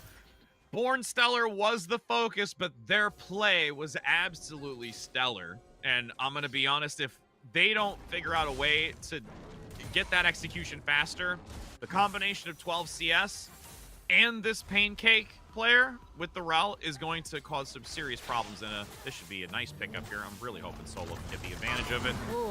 Horn God comes in. There's the dash coming out from the ultimate Glorious. Just gets away fashionably. Yeah. That's what a KDA Ari does. I know, right? That's why I picked up on that. I'm glad you did too. Yeah. We in sync out here. We're in sync. Just as SNH. Bye. Oh no, not that kind of instinct. I'm sorry. I'm a clever one. That's the way I like to tell myself. Clever boy. I'm a clever boy. Is that what your mama tells you? I'm nothing but sweet because I'm dipped in sugar. No, I'm kidding. That's terrible. Oh I stole that God. from Family Guy. Let's be honest. I stole that from elsewhere, but that's a topic for another day. It's okay. Facepalm for those in the chat. No, nobody needs to know that. No, I know. I swear. But as we do see this continue on, 4K gold lead for SNHU. They once again have found themselves in this middle game position to where they are in quite a decent state. As we take a look at the gold allocation and who, really does have the advantage, it is well in the hands of this mid laner, Ari, who has been doing some stellar work here from Glorious Killer, really able to get despite they've even been taken out twice. The 2-2 scoreline. Like, they're still managing to play dominantly with their CS score and gaining value from that mid lane plate gain and also even the harassment up top with the Rift Herald. Yeah, that's true. I mean, you have got. Oh. Charm the Water does quite a bit of damage, but the double dash gets them out near enough to the tower that you're not going to see Solo look to dive in on that. That's too risky for them to play. Though, you could have this. I was going to say, there's the jungle play. You've got the Paranoia. Flash Fear as well, securing that the melees come through. Oh, I have to give Glorious Killer some major props for that. Lands the charm and is just out of range so that the melee reset doesn't come through and still able to get another pickup. Wow. That was beyond impressive. Whew. Incredible play by Glorious Killer. It hasn't been the second time. I mean, Glorious Killer did die, just like the other Nocturne. That's like in the other Nocturne gank. But they're taking JTix down with them. And yeah, what I was gonna point out, we have no turrets taking down on the SNHU side. All their turrets are up, and they have a lot of health, so just almost like 80% on all of them, at least. So it's been really tough for Daemen. And what would be a good set, a good mindset, or a good play style do you think it would be necessary for them to recover from this game? I mean, you know, looking at their ability to recover right now, I mean, the biggest thing is that they have to try and maybe find a couple of independent picks and trades, just as you've seen for SNHU, or if they are going to go in for, you know, these Nocturne Paranoias, which we've seen in the mid lane, they just have to be a little bit cleaner. The fact that there is still some counterplay and some distance in the coordination, especially between Solo and JTix, again, here potentially trying to see if they can maybe harass them and push them back, but there is focus towards this top side because, again, Baron is up. Dragon's in 60. I mean, they're trying to find an opportunity early onto this Baron play because they know that the mid laner's bot. Got this presence of the jungler. Big charm comes through. There is the lovely Everfrost that gets the damage. The health pot is there and evades the damage from the minions. So you will have Solo Vayne manage to get out by the skin of their teeth. Yeah, the corrupted potion was definitely what was necessary to keep them alive. I'm interested in seeing they decided to go for the Dark Seal. Yeah. I would say it's more prudent to try and go for that item when your team, or at least yourself, has a little like of an advantage. And I mean, we can see a more advantage coming in with this fight on Drake. That's spawning right now. You can see the Glorious Killer in the bot lane, already low in health, does have to force a retreat. They do get the charm to at least buy some space for the moment, as this Drake is the point of fixation for the moment. Already tries to at least poke it. Nice charm once again, but the paranoia comes in. The health value is very low, and I don't think you're going to be able to get the counterplay this time. JTix now gets the numbers advantage. 5 versus 4. The Drake goes down. Can they escape this? Fisher in the back is able to land onto the jungler, but Mr. Reno into the bullet time. Dives forward. Triple kill. Quad comes in over the wall. That was a massive play from Born Stellar, just finding the perfect angle and waiting to just unleash the pain from the double barrels. Wow, Born Stellar with a 6-0 coming in with, wow, such destructive power. Oh, the Gnar bar. Oh, nozers. Has to force the flash. Surprisingly, I don't think they were very aware of the ultimate being online, so they probably could have saved that flash and gotten out of there, but again, better safe than sorry, as now they're going to be knocking on the front door of this mid lane, getting the tower and opening up the inhibitor. This is once again quite a snowball that has gathered down the mountainside for SNHU and are feeling extremely confident wanting to close this out in just the next few minutes. And it was really interesting to see, Rich, how that Glorious Killer positioning, you could feel like it was a little out of place, and then SNHU just turned that into basically a distraction. Paranoia comes out, has to be used in the midst of 4. I mean, sorry, to piggyback off yours even further, Glorious Killer, the fact that they went down, it didn't even matter that the numbers advantage was in favor of Daemen. Like, that's unfortunate. Yeah, because it just turns into a big distraction, and Daemon fell for it. Oh no! Oh no! They jump out of the bush! I'm sorry! I am sorry for you! Oh, Yuriuchi is gonna be able to escape, actually. That's actually, I feel, a little bit of a misplay. Granted, I know that SNHU is ahead, and they're killing it with this 7K gold lead, but they could have easily picked that up. That's where now I'm just going to try and say, all right, like, I know you're doing well, but, like, I know you can do better. I mean, it's only improvement, you know. It's only I know, encouragement right? for more improvement. Oh, absolutely. Because again, with bringing in these 3 new players and the way that they've been able to evolve since the start of this, as I've commented a couple of times, it's really true. It's great to see how well they've come through these last few weeks to be such a very high-performing team, really. And honestly, it's been great success for a lot of these compositional decisions that they've made, and also even just independent play styles. Yeah. Yeah, you're absolutely right with that. But we might be seeing a skirmish. They try to avoid that. It's just so Oh, and- hesitant right now. They're so Yeah. hesitant because the really challenging part now is that you're going to find SNHU on the Dragon Soul point. So they know that in 1 minute and 40 seconds, they're going to need to try and look for this engagement. It's not enough time for them to get to Baron safely for them to try and compete, especially in the fact that they've got bounties available for them. Daemon has the opportunity to get that subtle extra gold on any sort of objective that they get, so they have to take advantage of it. But this now, engagement from the bush. Once again, you do have the wall coming through to try and block the incoming damage. Paranoia activated, looking for who's going to be the target. And at this point, they just have to actually let it fall and use the blast cone to evade. Yeah, you can definitely see how hesitant they have been. And even when they pop the ultis, I mean, it just makes SNHU just be a little more careful, fall a little bit behind, and retreat, but really isn't leading to anything. And if they're really going to try and go for the Baron now, JTX doesn't have that ulti. They're trying There's to no bait this out. paranoia there. No, there's not. And, I mean, the only good thing is that both TPs are up for Daemon and for SNHU if they do have the bot laners try to harass in this, but the hull breakers that can get really challenging for Daemon as they go for the engagement, instantly going to pop them. Now, you also do have the follow-through from the back line. The Shyvana play comes in, a double kill once again, stacking up eliminations. Nice play, though, coming out from the ADC, but that leaves the mid laner and the support in the mid. Unbelievable job by Solo Vayne collapsing into this, gets the triple, and for once you see this spark of life from Daemon. They don't have the Gnar for the extra crowd control because once again you see them slapping each other in the bot lane. They just switched the lanes. I feel like we could go 5 minutes away from this right now and then come back and this still And they're gonna happening. be here. This is Yeah, still let's happening. do it. They have been doing this for 26 minutes. Oh my goodness, can we talk about Rix and Solo Vayne mid? Yeah.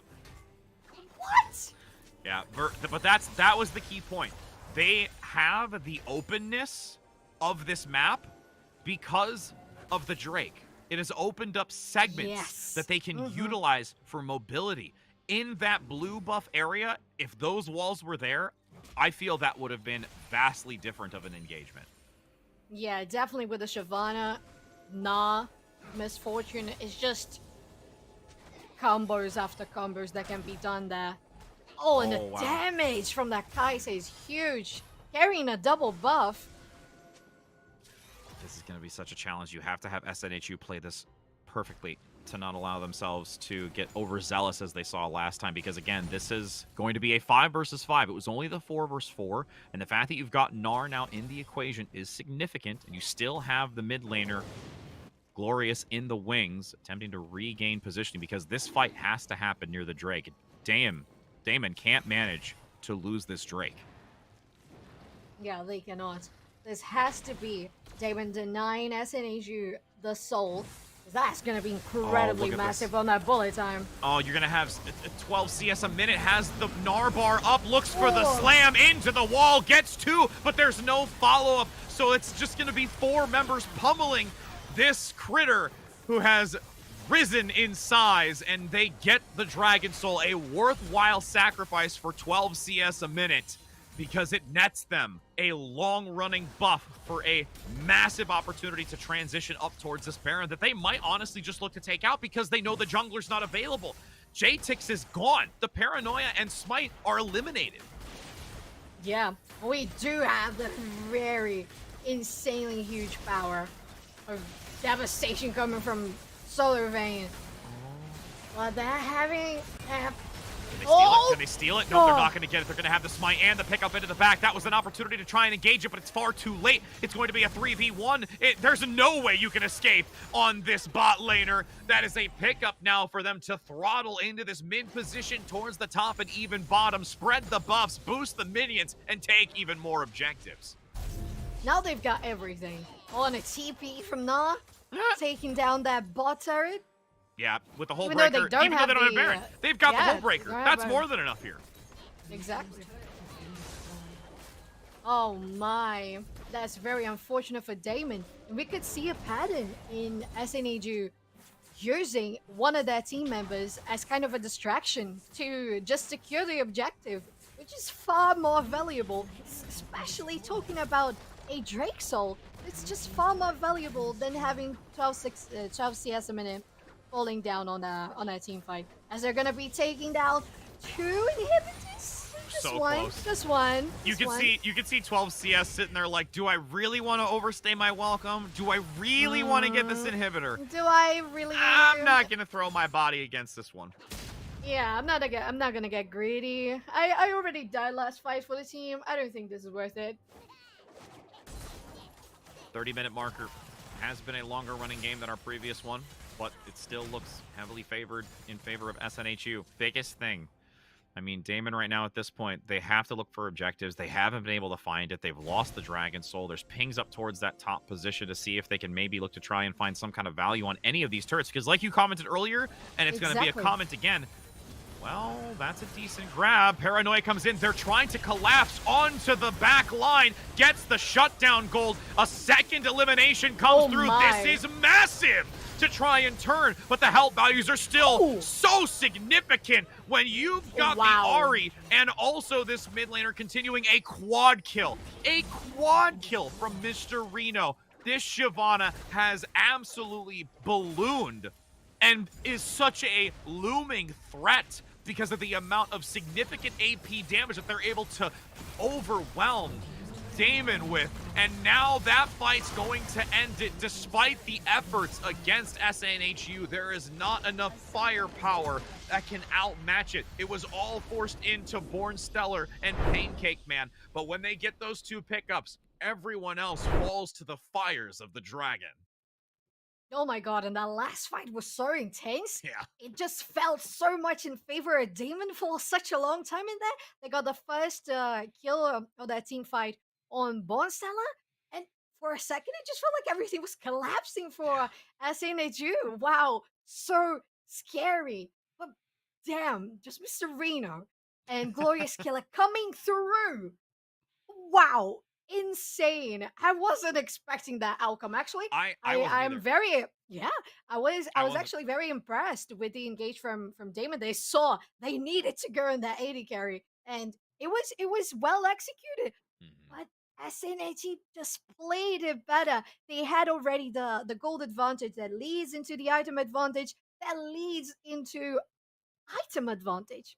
So did I say item advantage twice? Yeah, no, it's Maybe. okay. It's okay. It's because it was that important. It was that Yes. important to reiterate. Because the other dynamic of this is I actually don't think that Daemen acknowledged how much damage that the Shyvana was doing.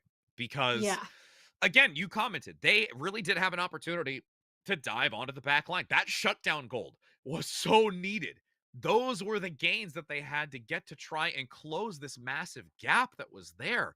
So they had the right idea. It's just once they delve into this, they found, for those Game of Thrones out there, fans out there, Dracarys from this player. I mean, it's setting a blaze to anyone that came near, and that really at the end of it was the nail in the coffin.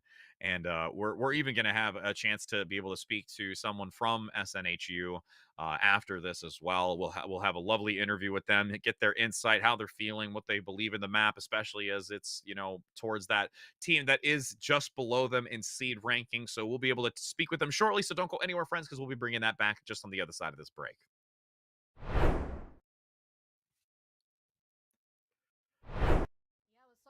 to see them pass through the little vision fruit and just not pop them.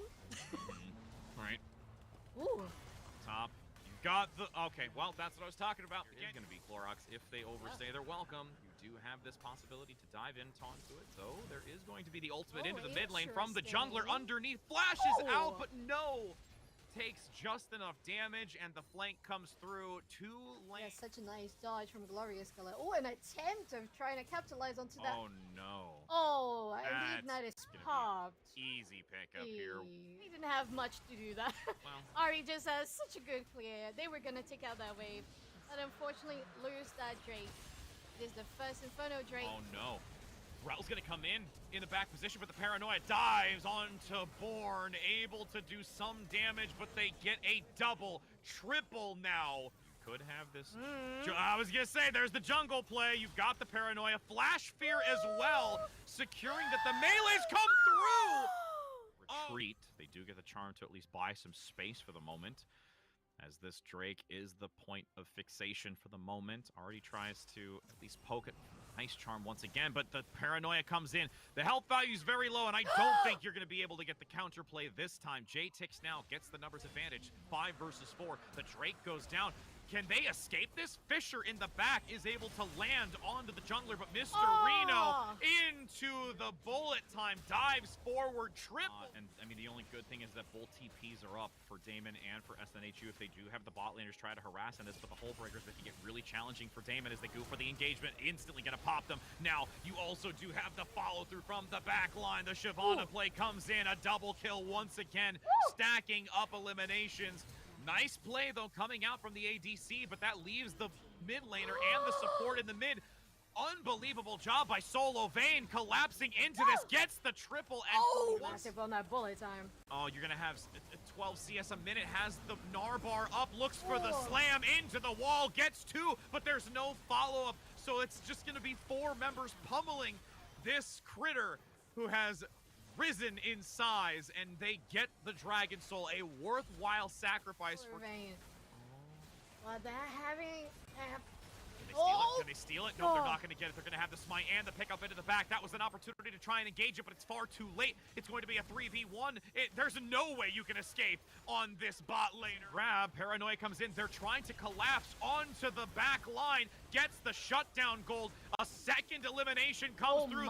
This is massive to try and turn, but the health values are still so significant when you've significant AP damage that they're able to overwhelm Daemon with, and now that fight's going to end it. Despite the efforts against SNHU, there is not enough firepower that can outmatch it.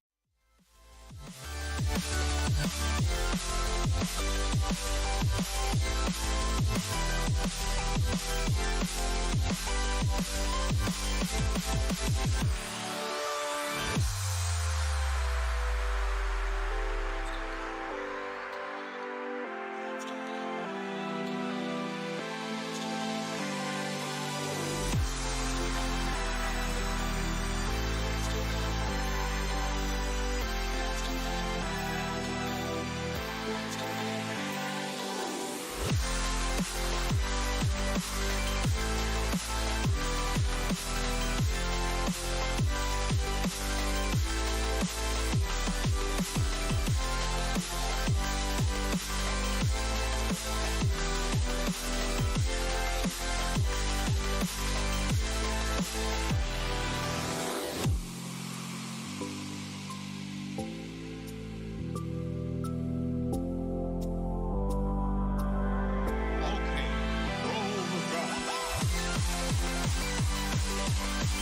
Hello and welcome, friends. As we return, we saw a stellar matchup between these two individuals. SNHU really has pulled themselves together with the talk of their story coming in as a partially new roster and having to revitalize themselves over the course of these weeks. We actually do have the opportunity of speaking with Pancake Man, who is the support player that we saw do a magnificent job down below. Initiator, you can see him on screen. Hello, my friend. How are you doing? How are you feeling after that match today? I'm doing good. I feel pretty good. I think that was really fun, and I like being able to try new things and Mm-hmm. play against new people. I think that's always one of the most exciting parts of playing League. Absolutely. That's that's lovely to hear. And what was your guys' idea behind picking the support you guys did for this comp?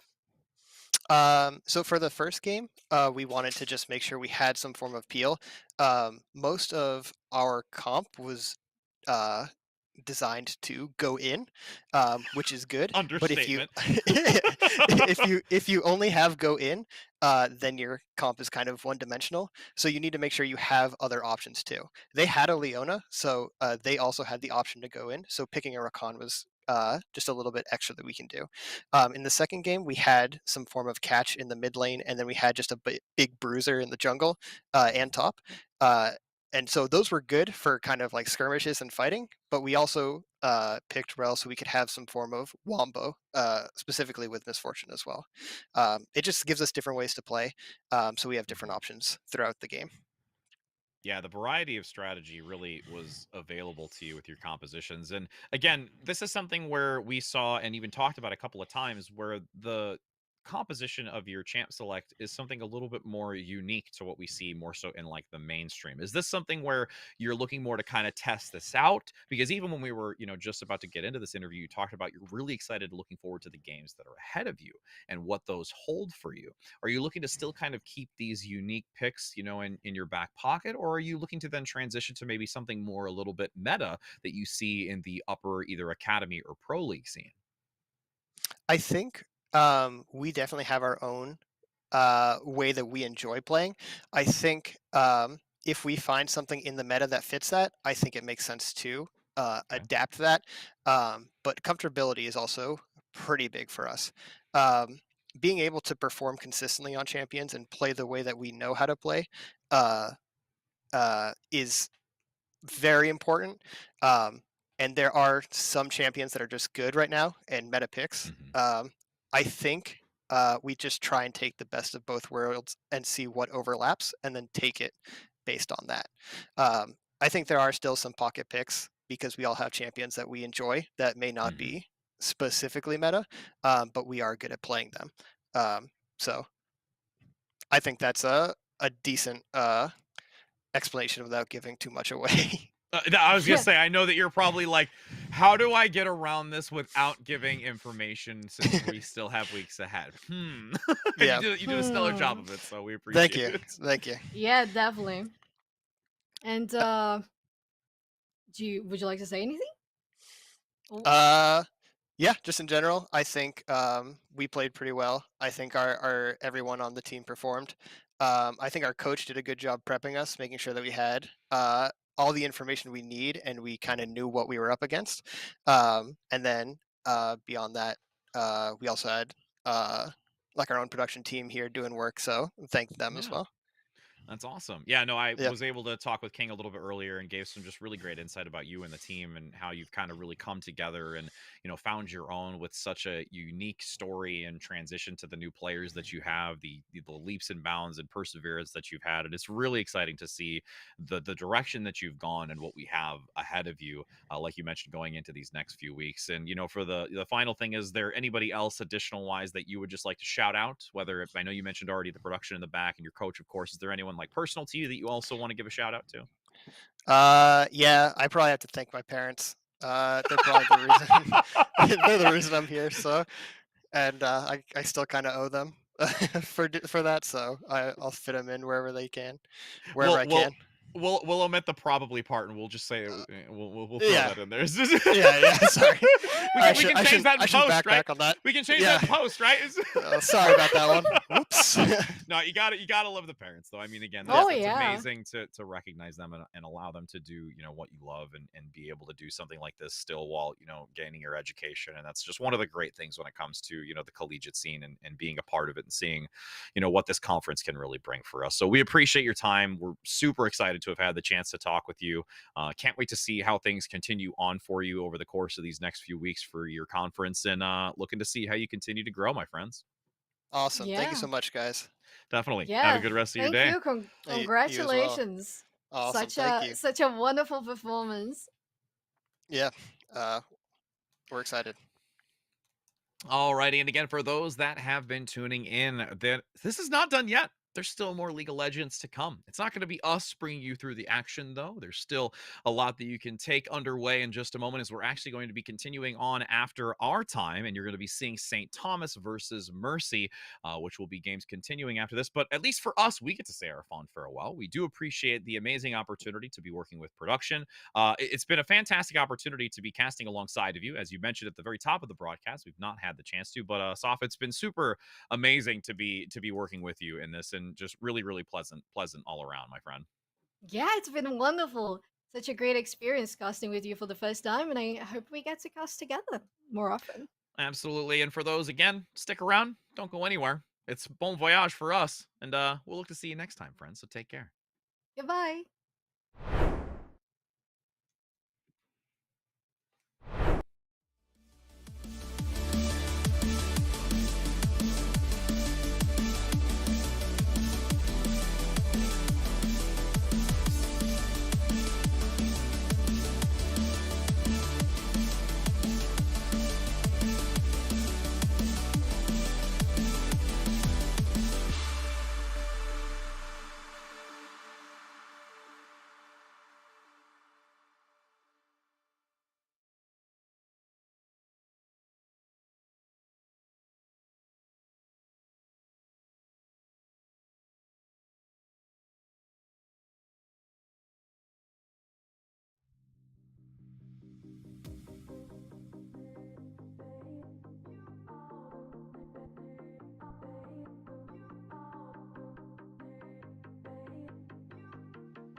Good evening and welcome, ladies and gentlemen, and all my fabulous friends out there. My name's Chaotic Thunder, and welcome to Esports U.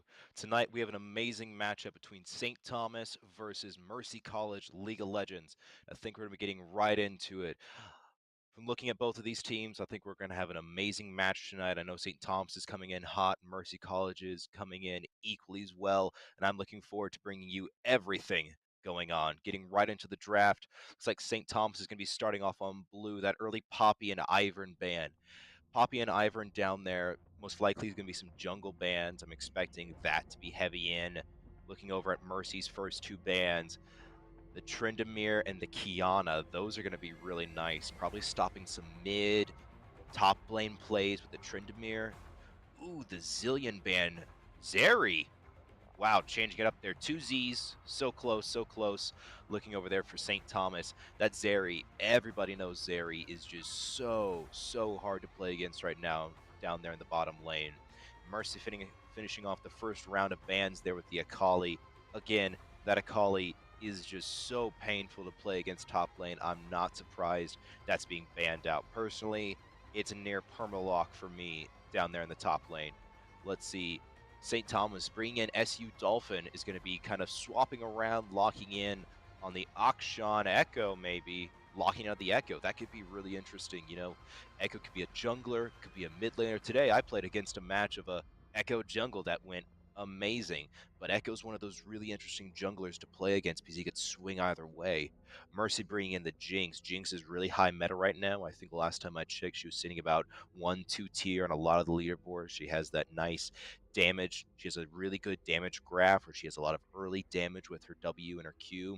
Then she also scales really late game with her ult coming in. So if you can bring a good support into that, you could win matches all day. It looks like Alex for Mercy is going to bring in the Janna. Now, the thing is, that could be a Janna support, or if they really want to meme and just cheese this game, they could bring the Janna top.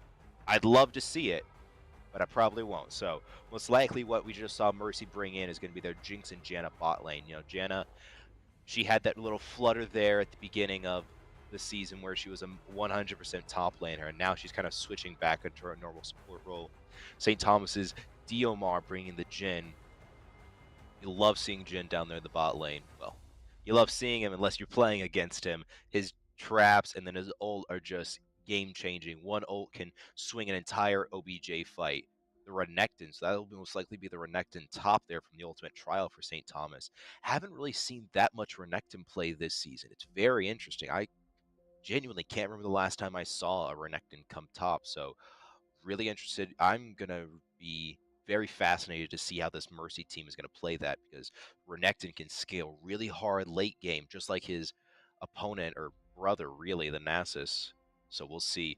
Mercy bringing in the Nocturne. Oh my gosh, love seeing that Nocturne come in the jungle.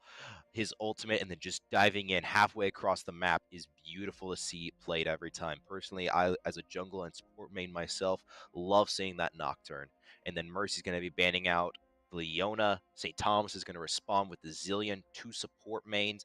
That's going to clear it off. You know, Leona, just like Nautilus, heavy engage hook champs is the current meta right now down there in the bot lane. Nautilus is near perma locked or perma banned. One or the other. You get your pick. Let's see who we bring into it.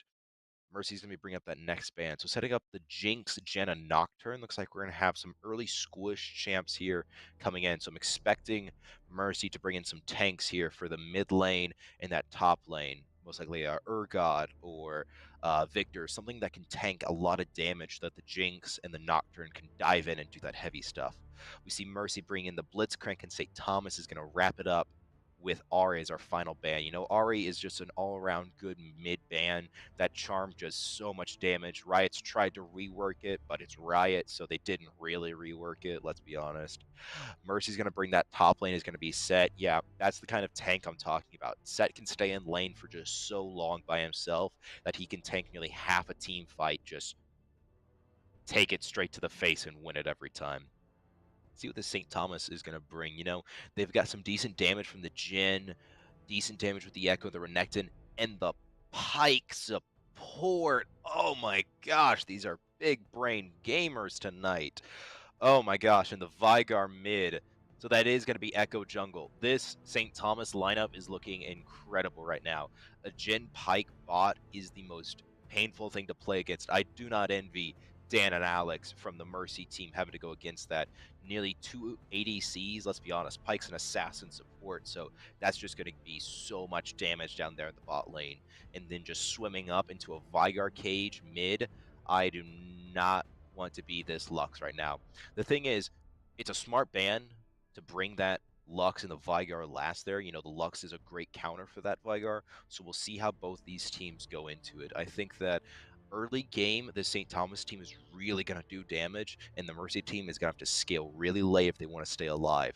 The thing is, if this St. Thomas team can run it away early, they'll win this game outright. This Mercy team is playing for late game 100%.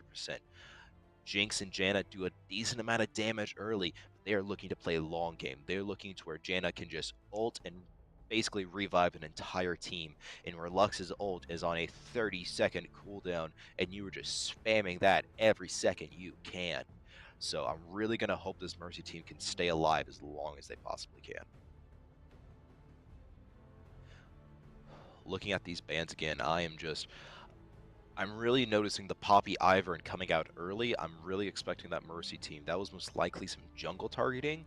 So based on 2 jungle targets, I'm expecting Daemen, the Mercy jungle player, bringing in the Nocturne to just be the win condition right now.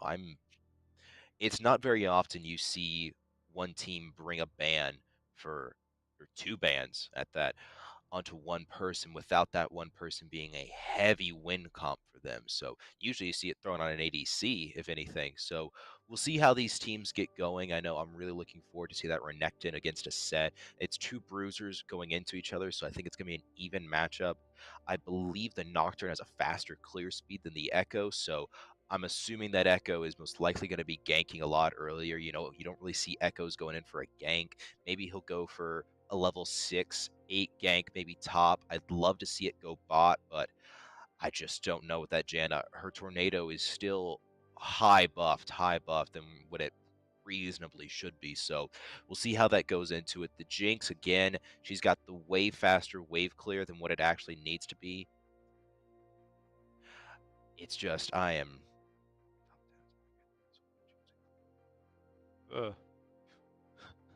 Sorry, checking other stuff. That's going to be fun. Yeah. Dolphin. Yeah, that's about right what I was thinking it was going to be. So we'll see how this team goes. I mean, I am just so interested to see how this team plays this into it. I mean, a Lux going anywhere on this map is going to be interesting. You know, Lux is such a heavy skill player that it's so interesting to see how she can play it. If you are a high elo player playing Lux, you can land those hook shots every single time. You know, stun heading through half a minion wave is still going to hit you. But then we pop it back same when we see a Pike trying to throw a hook and catching you halfway across the map. I mean, yeah, I'm getting confirmation right now that is the set Nocturne Lux Jinx Janna, just like I thought it would be, and I'm assuming the St. Thomas team is going to bring the same over there. So I'm just really interested to see what these skill shots are going to be looking like from that Pike versus the Lux there in the mid lane versus the bot lane. So that Janna is just going to have to be working their tail off to make sure that that Pike does not land a single hook. If that Pike land one hook before level 3, that Jinx is going to be so far behind in CS that the Jhin could basically carry the lane by himself. I mean, they have so much lane control. You think about it, when normally you hear lane control, you're thinking of CC champs in the bot lane. You're thinking of Morganas. You're thinking of big AoE people like that, or even Nautiluses with the hook. But a Jhin and Pike have such heavy lane control that a lot of lower elo players don't really think about it. They think, oh, Pike, he can run at me. Jhin, he doesn't have any CC. He has his traps, which is a lot more damage than you think they do, especially higher level when he gets some AoE burn items like Demonic Embrace or Mask. So putting those traps down and forcing you right into where that Pike's going to be is exactly their play down bottom. The Vygar against the Lux, his main goal is just catch her in that trap. Trap. This Mercy team, when they look, they're not the biggest heavy engaged teams. They're going to be looking for picks. They're going to be engaging off that set. If that set is dead at any point in the game, the entire team should be running to towers. They are not going to be alive. They cannot take a fight unless that set is alive. He could come in and just, I know Riot doesn't like to use the terms from WD, but it's just an RKO from that set. Takes him out every single time. And that's the thing with it. That Lux, if she can land one hook or one root on the Jhin, set's going to jump in. Don't even look at the Renekton. A lot of lower players will think, oh, we have to target the tank. No. You target the ADC, then you start looking at anybody else. So that Mercy team, the only way they're going to play this game is if they wait for Veigar cage to be down, then we go for the engage. That's one of those things you just got to be cognizant of. And I'm hoping, looking at the past games and skill level of both these teams, I'm hoping we can take a look and see that they have that game sense. I'm looking over at ranks right now. We see SU Dolphin bringing the Echo is actually our highest ranked player over there with Grandmasters. Same with DMR, 2 Grandmasters walking into this game. With Ultimate Trial, a Plat, IDL, a Silver 3 for the St. Thomas team. So we're expecting high-level plays. You know, interesting with IDL being the Silver 3, you know, maybe high gameplay, not high rank. You know, the rank structure in this game is the most wild out of any competitive game, let's be honest with ourselves. So looking over at the Mercy College team, we see 1 silver over there versus a Plat, 3 silver, Bronze silver. So this is a very interesting lineup. Silver, Plat, silver, Bronze, 2 silver for Mercy College going against 2 Grandmasters and a Plat 4 is going to be very interesting. I'd really like to look at this Mercy team. I mean, ranks don't mean anything. By no means do ranks compare or are a perfect indicator of your skill level. I know that personally. Right now, I'm playing with Plats and Diamonds competitively, but my rank right now is a Silver 3. But it's just those things. It's like, oh, solo queue, I'm all right, but send me into a full game, a flex game, I'm carry. I'm the win con. You can't stop me. Give me a support main. Hey, I'm a support. I'm a Morgana. You give me the Morgana, it's over. Nobody's walking. And I think that's what we're going to see in this game. Pike, Janna, same conditions. Pike lands 1 hook, he's golden. Janna sets up 1 tornado, she's won it. That's the kind of plays I'm looking to see. You know, IDL playing in a Silver 3, I want him to be heavy engaged with this. That's the only way he's going to play it. You have to punish this bot lane early if you want to win. Looking at the mid lane, Veigar, if he can land 1 cage, he throws his entire kit. That's the only way he doesn't let this luck scale early to mid game is he just has to cage. Do not let her walk in lane. Lands the cage. I don't care if you have to throw every sum, smite, dash, everything like that. That's the kind of stuff we need to be looking at.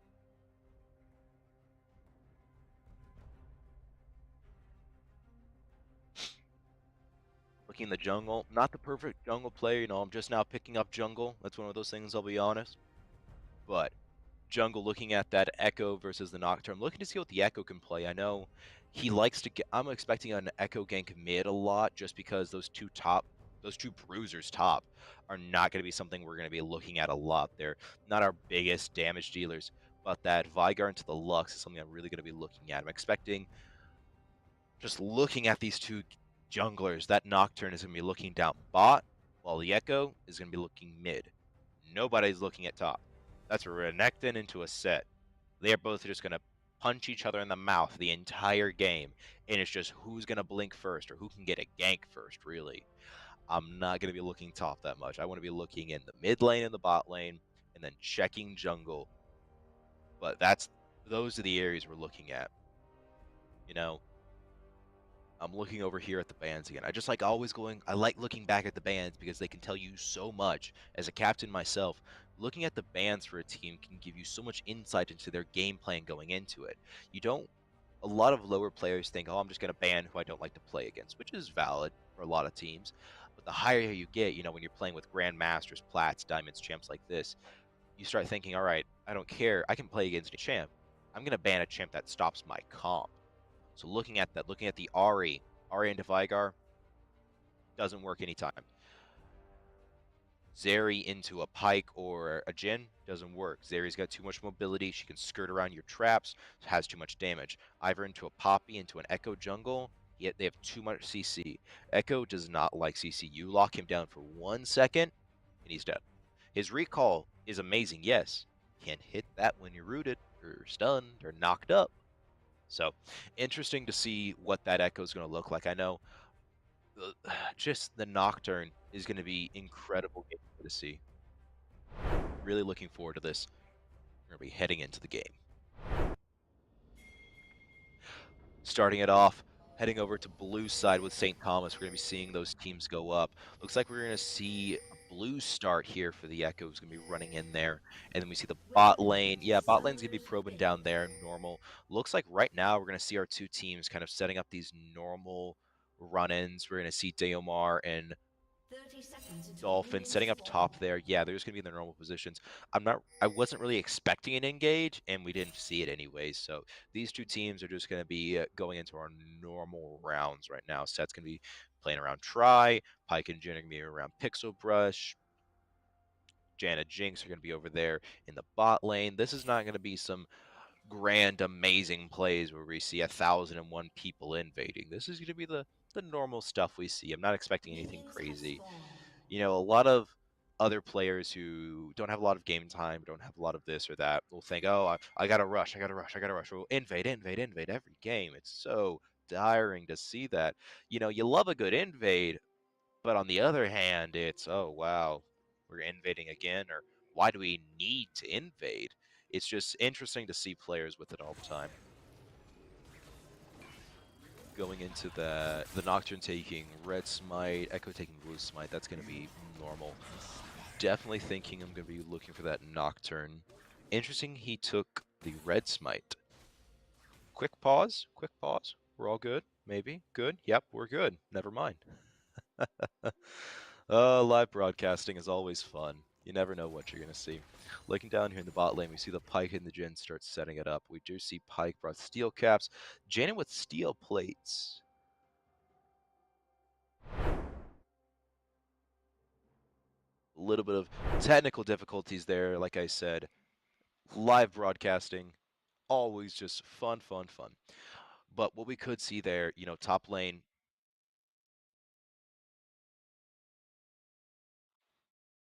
yeah, that bot lane is just going to be heavy engage. It's interesting to see that Janna taking steel plates, though. I wouldn't have expected her to take that. Normally now, the Janna meta is like Janna, like the wind, changes every second. See what I did there? Yeah.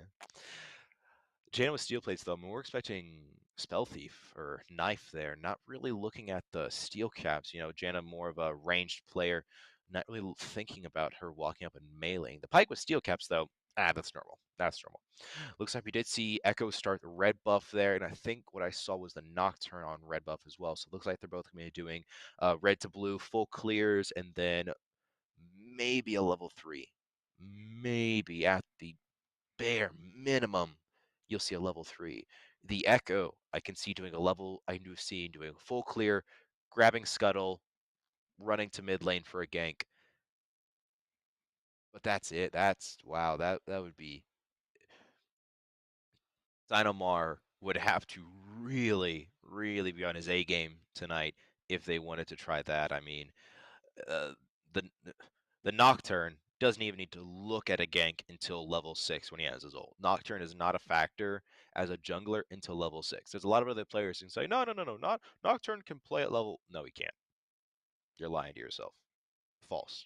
Nocturne is not a champion until level 6 when he starts having his ult and can just travel anywhere he wants. Until then, not a factor in the slightest.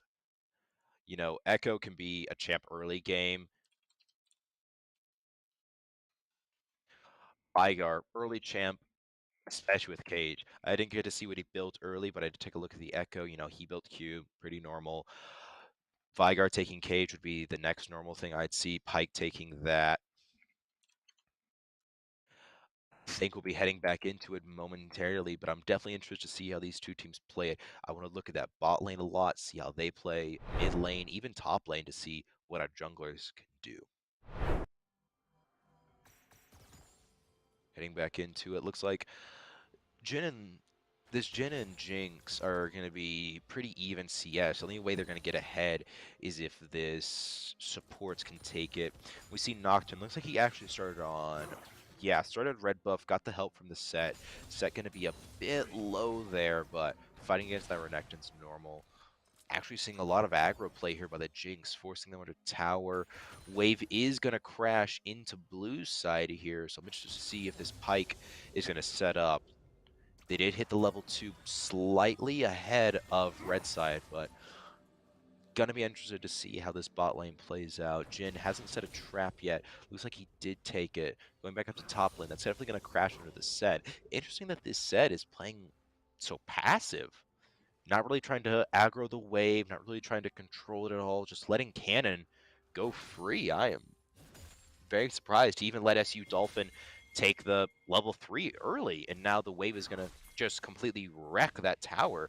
Probably looking for even an Echo gank at level, wow, level 3, and Echo's already invading top jungle. Probably going to go take Krugs, if not go for a dive maybe once it goes in. Yeah, going for the dive. Wow, this is not the play I thought I'd see, but Echo with first blood there. Diomar already just clearing up, and that's SU Dolphin, the other Grandmaster we saw, just taking it out early. He's going to have to back, but wave is gone, and Set's going to waste TP.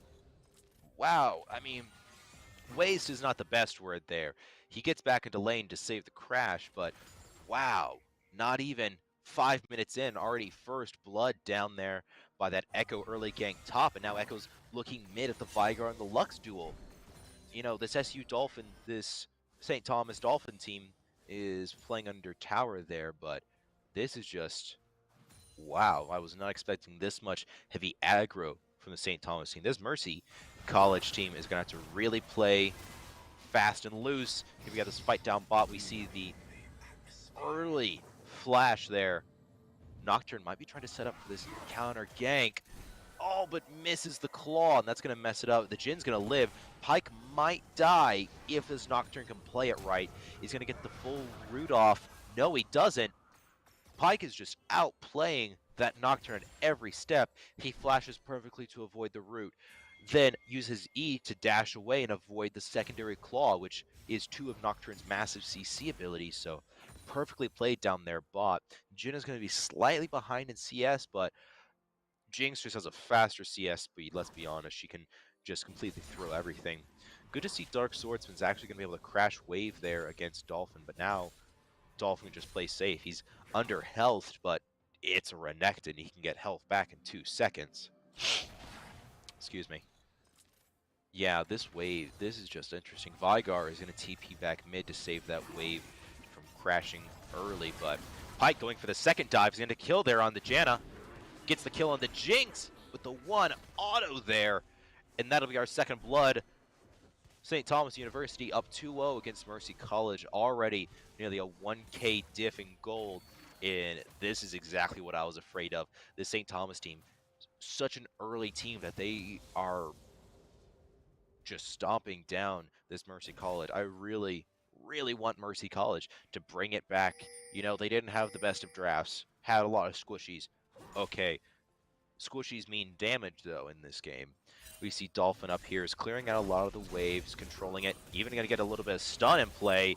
Doesn't have the health for it, but he can pop E and get that back right up. Doesn't have it on the set, though. He forgot. He is fighting a set.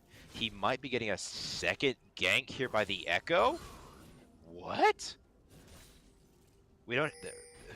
The Mercy College team doesn't have any eyes here. Oh, we see the Nocturne, though. We see the Nocturne, and we're going to go for a full gank here. Echo goes in, gets the kill there on set. It's going to have the backslash. Double flash there to keep him in battle. Nocturne gets the shutdown there on the Echo, but Renekton cleans it up and is most likely going to get second plate off that. So, in set with that early TP is not going to be able to save tower at all. Going back down bot lane. Pyke really low, but he has a lot of gray health left. Perfectly dodges the Lux ability there. You know, this is some just wild plays. And there it is. She got him. Double roots there. That's why Lux is such a good play against the Vigar. If he catches you in a cage, oh, so what? You throw a root and you're both stunned. Nobody's doing anything. The lane is shut down. Looking at CS mid, about even CS down bot as well. So I'm very looking to see how these teams can start changing it up. Top lane's done. All right, I don't like to be the Debbie Downer. I don't like to call teams out. You know, I'm always rooting for the underdog. Top lane's lost. Don't look at top lane. Nocturne does not look at top lane. He can look mid lane as he's nearly going to get the kill there. Might bring it off with a burn, but Vigar is going to fall there to Lux, who popped that early ult. We might trade this around. Looks like we're going to get a secondary kill here on the Jinx, and that's a double shutdown for Jinx, putting Jin 2-0 in the bot lane. 2 kills, 2 assists. This bot lane is going to be running away hard. He's going to get 2 waves off that before Jin can even respawn. Janna's got to force back. I think the St. Thomas team is actually going to get first plate down bot as well. This is just, oh my gosh, this is one of those games where you just see it coming from a mile away, and it's a car crash waiting to happen. Seeing the Renekton playing under tower a little bit. Wave's going to crash. The thing is, the set has wave control. He has wave control, but the Renekton's just running him away. He's 2-0, 1 assist. He's up 30 CS. We're over 3k gold diff at less than 10 minutes. Half the sums are down on the Mercy College team versus a full... The biggest thing, it's one of those things when you're looking at it from a player perspective, and you just, as an observer versus a player, you get a lot more information on the game. We are less than 10 minutes in. Nocturne still has 3 charges on his smite, while Echo has full blue smite already and is going to grab Rifty by himself. Echo normally can't grab Rifty by himself. He needs a bit of a leash on that, but Dolphin and Dynamar can just grab this by themselves. Great gameplay awareness, though, by the Mercy College team. They see Echo going to grab first Rifty. Okay, you grab Rifty, we grab Drake. That is going to take the Drake out, but looks like we're getting a secondary gank here. Set might be able to stay alive if the tower can save him. Goes for the ult, but can't get it off. He's going to shut down the Renekton, but Echo's just going to clean it up. Great play there by the Set, holding his ult until he knew he had the time for it. It's one of those things you'll love to see the Renekton just use that ult. But the Set just hit him with the RKO all day long. He's going to shut it down. So Mercy College is going to get the first drag there. It's going to be the Mountain. So Mountain Soul's down. Can't get eyes on that secondary drag yet. Oh, Nocturne. Nocturne's going to go for the strike here. He's going to get the kill there on the Vigar. Lux is going to... Oh! Oh my gosh. He lives with a breath of health. That was a pixel perfect play from that Vigar. Using Cage to dodge out the Nocturne roots, and then perfectly dodging the Lux ult. Amazing play. And we're going to get the secondary root here. That's going to make Jinx pop heal for the first time. Pyke's going to get the ult kill there on the Jinx. You know, that Pyke execute is just so dangerous, especially early game against very squishy laners like the Jinx and the Janna. Heading into 10 minutes, you know, you like to say a lot of people will... Laning phase, I'll be honest, laning phase doesn't end until about 15 to 20s where you see laning phase in. Laning phase is lost. This Mercy College team has lost laning phase everywhere but mid. Mid lane, they're winning. And that's because Lux is a near perfect counter. Not perfect. Lux is that great counter for that mid lane. She's got about 20 CS on him, a full build. But the thing is, with such a jungle gap, such a top gap, allowing Echo to just roam wherever he wants, allowing Renekton to roam wherever he wants, we're just going to send Rifty mid, and we'll already have 1 tower down. That'll be 2. Secondary kill there. Oh, come on, guys. Come on, Renekton. That's a bit of BM. Come on, guys. Really? You pop the mastery emote right when you're going to go for the kill. That's a bit of BM. Come on. You've got your lane secured. Yes, you do. But the emotes, that's low elo. We see the Renekton's going to meet that setback top, but then we see Pyke is just the jungle's his. Nocturne can't do anything. The only person who has a hope of saving this Mercy College team. Oh, great dodge there by the Jinx, and then dodging Jinx's 4th shot there. The only person who has a hope of keeping this Mercy College team alive is that Lux mid. But other than that, no one else is going to be saving them. And just based on gameplay alone, I'm assuming that Lux is going to be our Plat 3 Alephus. We see the Pyke is just roaming. Oh, it's biological. Our Silver 1. Wow. That's genuinely surprising. Nocturne, the other great player who we've seen so far, is our Plat 3 with biological being our Silver 1. So this is one of those gameplays where I think this just comes down to game sense. We have Pyke in Echo cleaning it up. Jin killed Jinx by himself. Didn't even need to use ult. Just straight up killed her. She popped flash, she popped heal, she popped everything.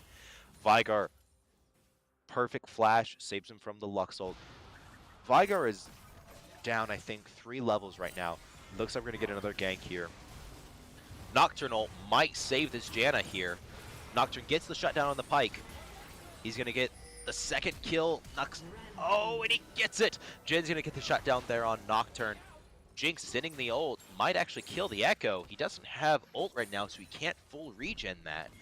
But then Nocturne, amazing play there, having the map awareness to realize, oh, I'm in blue jungle.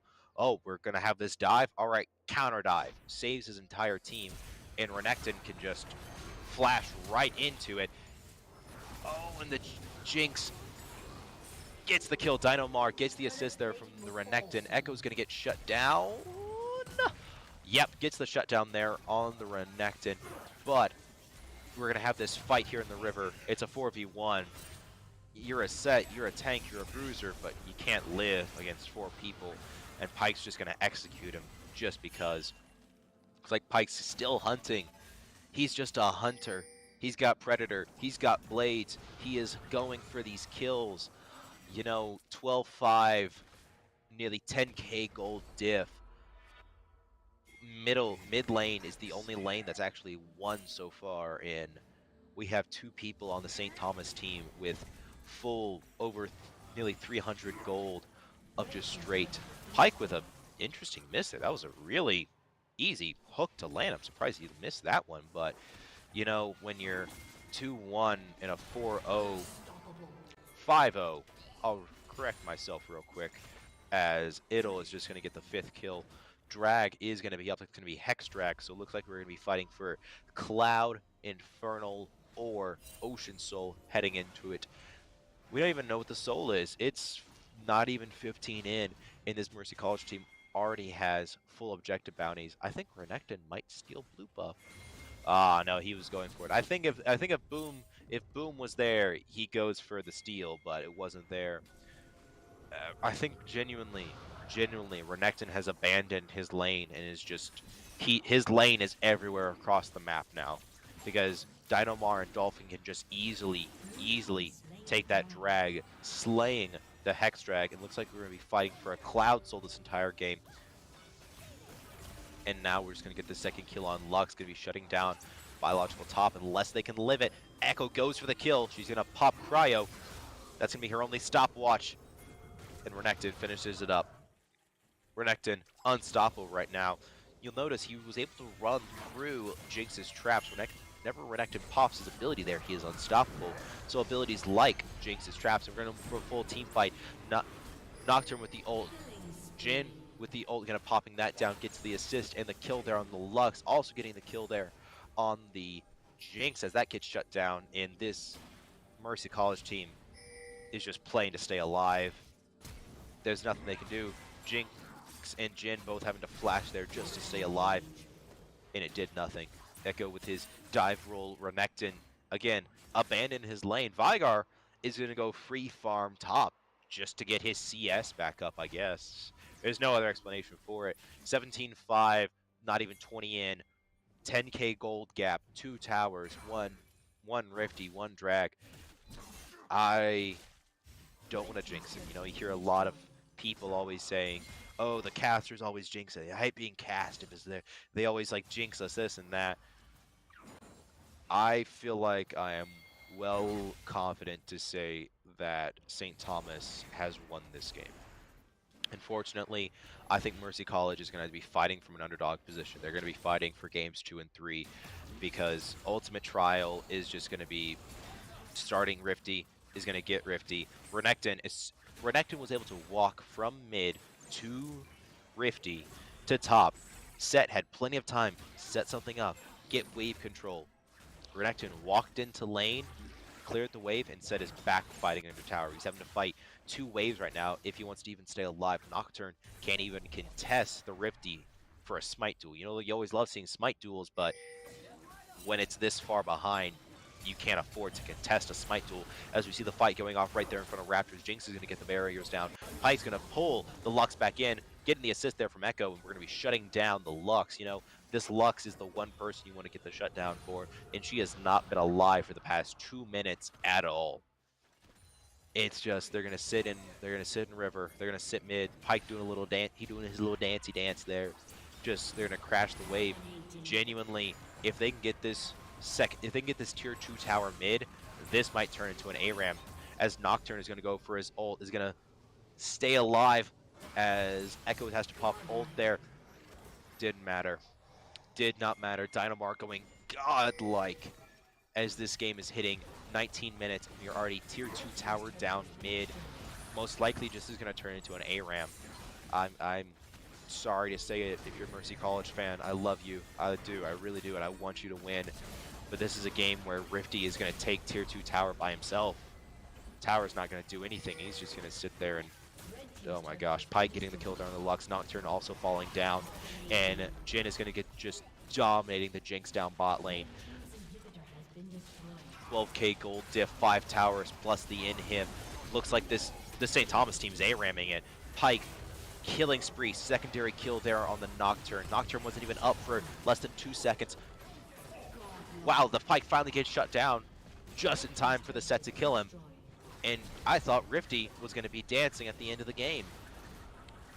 We don't even have super creeps. And this is just a slaughter by St. Thomas. They're fountain diving them. They are fountain diving at not even 20 in. I think this... Can they get the kill? Can they finish it? Wow. Wow, wow, wow.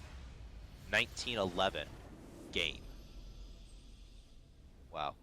I've been playing League of Legends for a long time now, and I can't remember the last time I saw a sub-20 competitive game like that. Mercy College brought out everything they had. They did their absolute hardest to stay alive, and it just wasn't good enough tonight.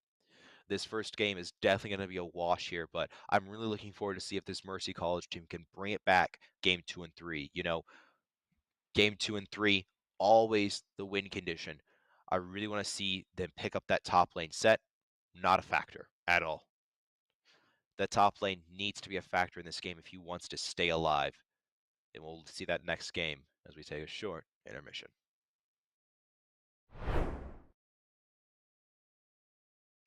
Invading top jungle, probably gonna go take Krugs, if not go for a dive maybe, once it goes in, yeah. Going for the dive, wow, this is not the play I thought I'd see, but Echo with first blood there. The Mercy College team doesn't have any eyes here. Oh, we see the Nocturne though, we see the Nocturne, and we're gonna go for a full gank here. Echo goes in, gets the kill there on Set, gonna have the backsplash, double flash there to keep him in battle. Nocturne gets the shutdown there on the Echo, but Renekton cleans up with Rifty.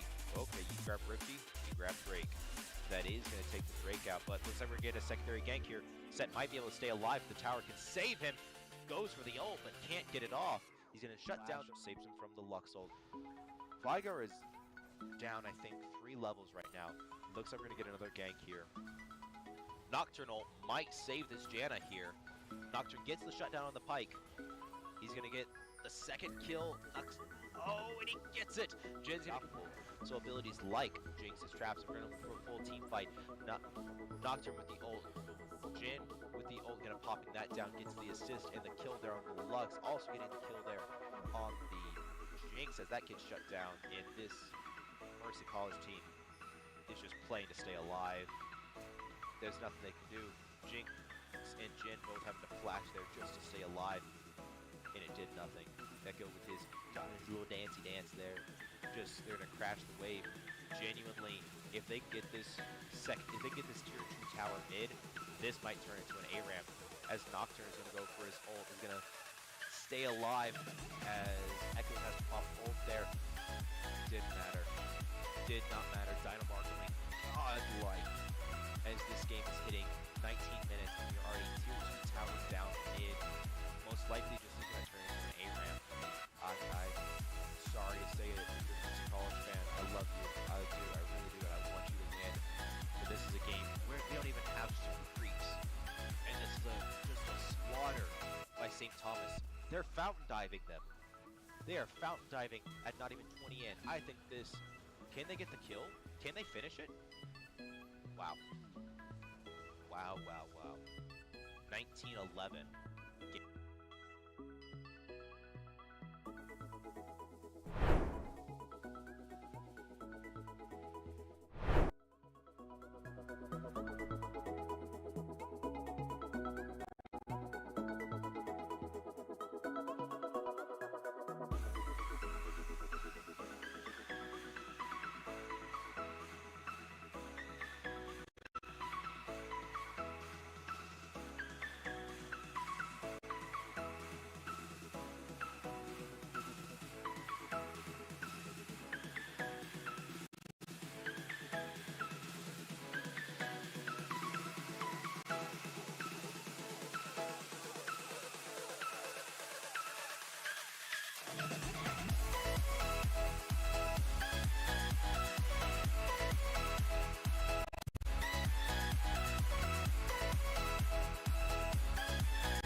And welcome back, ladies and gentlemen. Coming back from that break, we had some time to think, reflect, ingest that game. St. Thomas University they walked in the room and said, "We're winning." Mercy College said, wait, I can try. St. Thomas said, "No, stop. You're not. You're not that guy, pal. You're not that guy." Mercy College put up an amazing, amazing effort. Love to see the amount of plays there from the Nocturne. Lux won her lane. That's the thing. People say, oh, lane gap. Lux won her lane. Undeniable. Vyar can, at the end of the day, say, oh, well, my team won. Valid. Lux won her lane. She did amazing. Nocturne did as best he could for the amount of counter ganks he had to play around, did amazing as well. The set in our bot lane was where I'd love to see some improvement from the Mercy College team. St. Thomas doing well, that Renekton, that heavy early game pressure. You know, I mentioned it when we were in that champ select. Mercy College was playing for late game. St. Thomas was playing, I'm going to pummel you into the ground for the first 20 minutes, and then I fall off. So hopefully going to this second comp, I'd love to see this Mercy College team play some tanks. They had one tank on that team. One. That was the set. St. Thomas, arguably two, with Echo and Renekton. You know, Echo can kind of go both ways, but my opinion, he can play it as well. Heading into this ban, St. Thomas throwing out the Teemo ban. Looks like another top ban. Top jungle ban, really. Teemo can go both ways. You know, Teemo is a pain to play against. Mercy College banning out the Kiana again. Looks like we might have a one-trick Kiana play over on St. Thomas. Usually if you only see one champ initially banned every time for one team, usually that's an indication there's a one-trick around here somewhere, kind of sniffing them out. But the Teemo ban going down. Let's see what St. Thomas brings. Might be taking out that mid laner. I wouldn't be surprised if we see a Lux ban. This Mercy College team, though, they're going to be trying to ban out everything. I'm expecting a Vigar ban from this Mercy College team. The Sona ban there from St. Thomas, probably they might be forcing the Mercy College support player back onto the Janna. They weren't very viable with it, didn't really have much use for it at all. Hold on, wait, let me think about it. I don't think I ever saw a Janna ult go down. Huh. Interesting. Sona's definitely hard to play against. Again, there's the Tryndamere.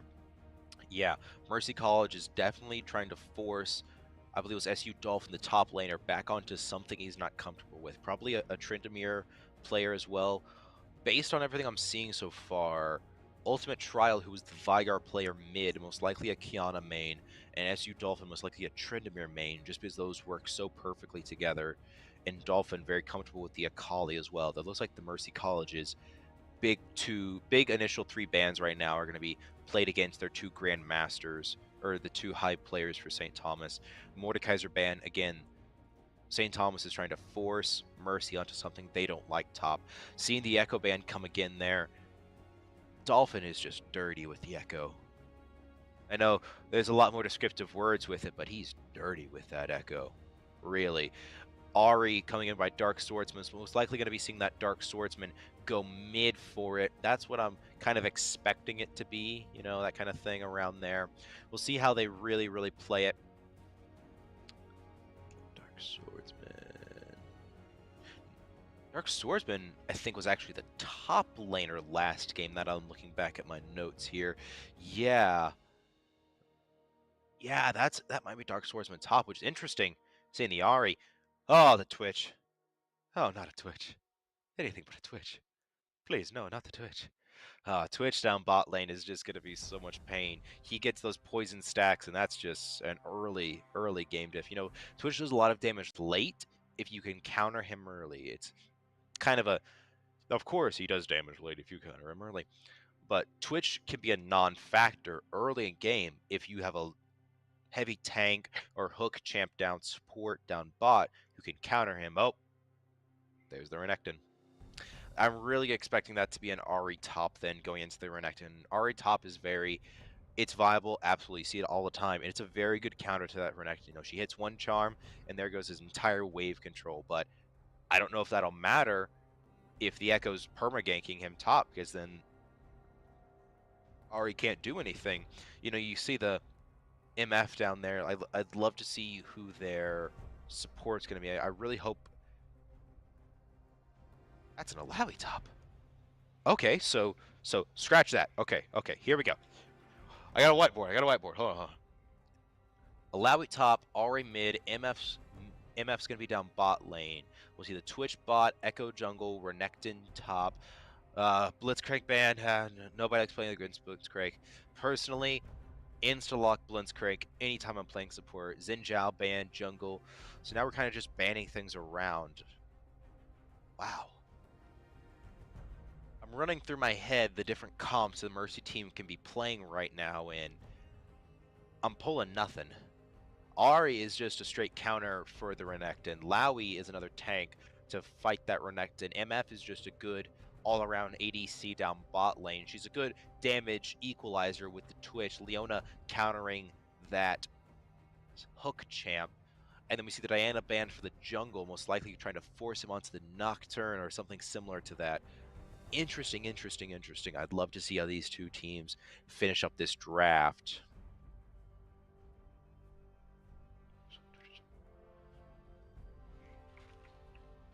Waiting on these drafts now.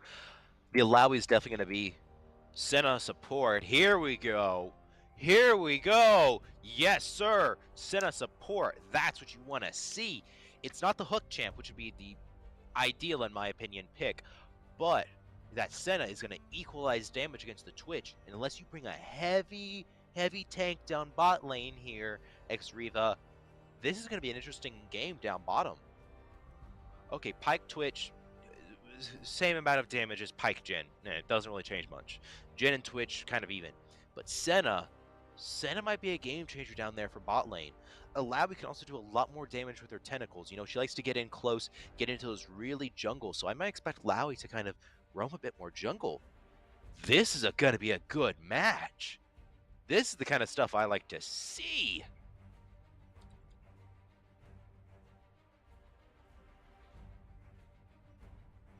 Hold on. Is that Trundle? That's Trundle Jungle. Yeah, it's Trundle Jungle. Okay.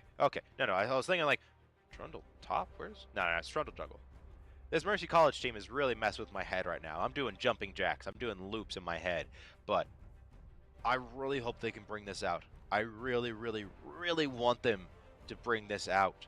I think they can. They have the good comp for it. They have a Trundle who can hopefully stop that Vigar. The Alawi can lock down the Renekton. Senna and MF against a Twitch and Pyke down bot is even damage. This is gonna be a straight skill game going into it. Ari into Vigar, she lands one charm, Cage doesn't matter. He's dead. It's over. It's an over game. It's over game. So really hoping to see how these two teams can play it out. And I think while the two teams get ready and get set up, we'll be heading into a short break.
And welcome back.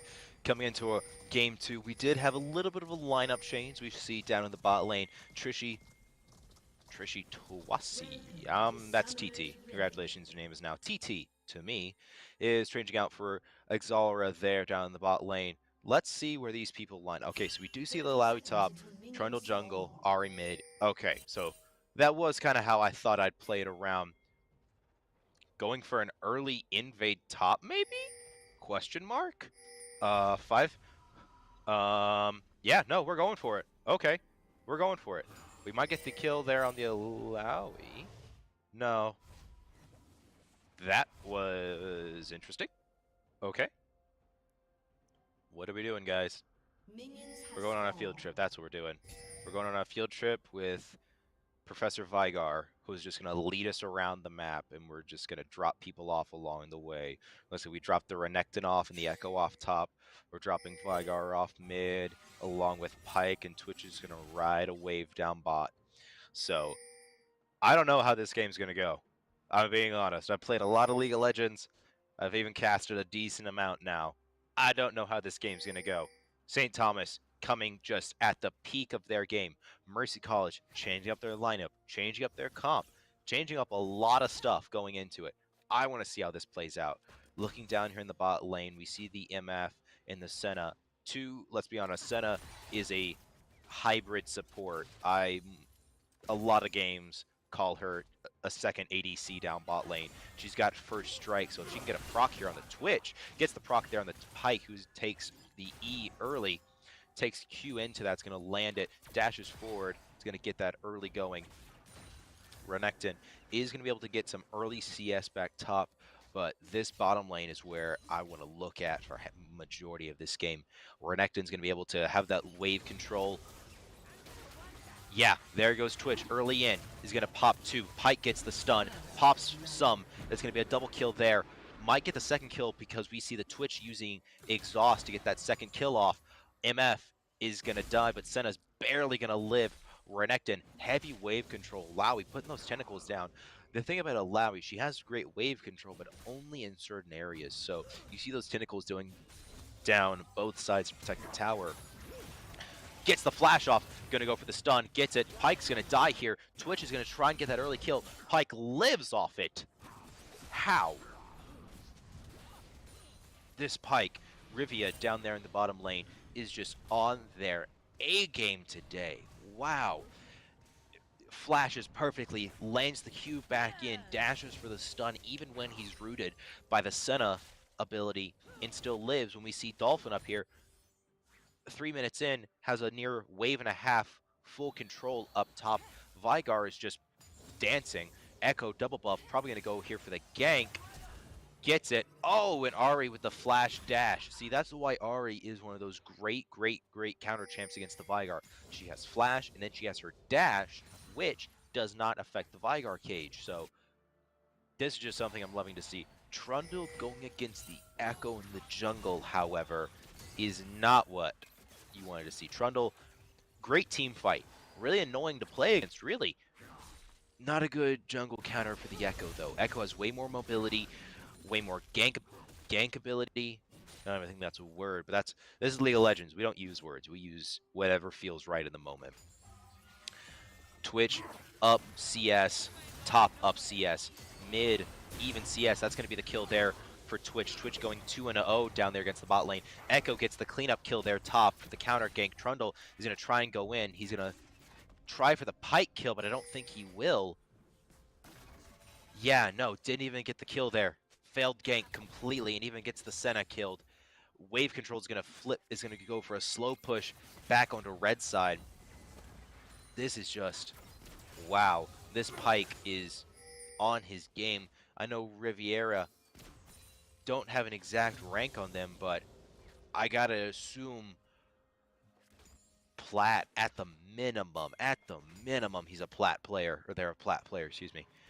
And we see both junglers going in. Jungle actually looks pretty even right now, which I will give full credit to Alpazal there. Was able to keep jungle even. That's his entire goal. Twitch early up CS, gets the Stunned there by Senna. Senna doing a great job trying to stun that Twitch as much as possible. You know, Twitch, very mobile, has the invisibility, and then just starts shooting arrows at you with his ult. So as a Senna player, as a support player in general, your entire job is to try and stop that Twitch from CSing, keep him stunned and rooted as much as possible.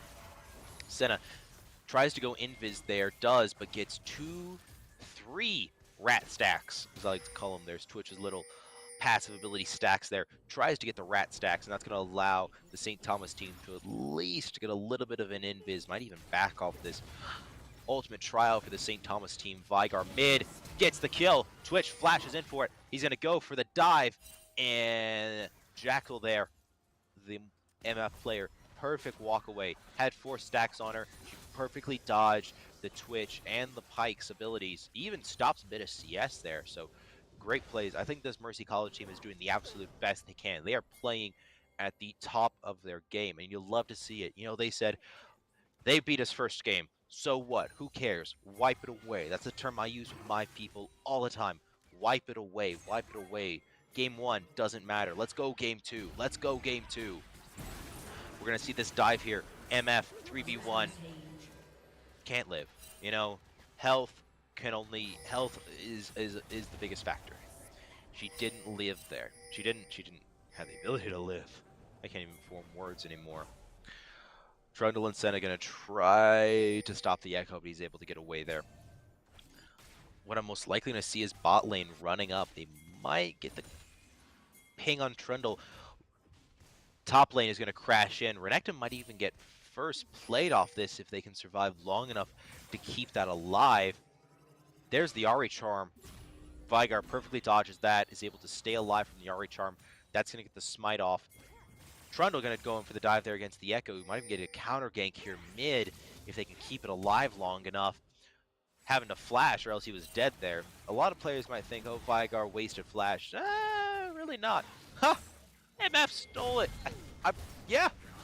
That's hilarious. That is funny. MF steals the... Sorry. MF steals the scuttle there just as Renekton gets the counter kill top against the Allow. This could be Allowy's second death of the game, putting Renekton 1-1. Pyke gets the stun there off the Q. Trundle going to be going down. This is going to be a 3-man fight here. Twitch is most likely going to die there. Yeah, Trundle gets the shutdown there on the Echo. Twitch is going to live along with Pyke. Vigar is going to live. Trade that 4 into 4. Get 1 kill. Ooh, the Twitch might get some stacks off here. Might get a stack proc. Vigar might even get a cage off if he can land it. Yeah, gets 2 perfectly in the cage. Twitch is going to live. Wow. Perfect flash there by the Twitch to live off that. Pikes is down. This St. Thomas team is playing this the same way we saw this going first game. I'm afraid this is going to go the same way we saw that first game. You know, Riviera is playing this Pyke support perfectly. You know, a lot of players think, oh, my E only works if I land my Q. No, no, no. Your E is essentially another Q. It's just instead of throwing a hook, you throw your body at it. So you use Q and E the same way. Oh, here comes the gank. Here it comes. There's the E, face blocking it. Ooh, Pyke might die to this actually with the Trundle perfectly throwing Boulder there. Flashes for it. He's gonna die. Twitch going 5-0 right now. Gets the root. We need to shut this Twitch down. Twitch is one of the most hyper-scaling champs in the entire game. He's gonna get the kill there on the MF. Maybe if they can get the kill off there. No. That Mercy College team is gonna perfectly parry that, which is beautiful. Love to see that. Twitch is one of the most hyper-scaling champs in the entire game, and Mercy College is letting him go 5-0 right now, and the rest of the team is just sapping it up. We have 8-1, not even 10 in. Looks like we're gonna get a second gank here by Echo. It is this Echo player, Diomar. If I can get an interview, I want to see Diomar. I want to talk to this person. I just want to know. They are popping off. You know, you see a lot of different things from a lot of different players. You know, oh, this is the win comp. Oh, that's the win comp. I'm willing to argue Diomar is St. Thomas's win condition right now.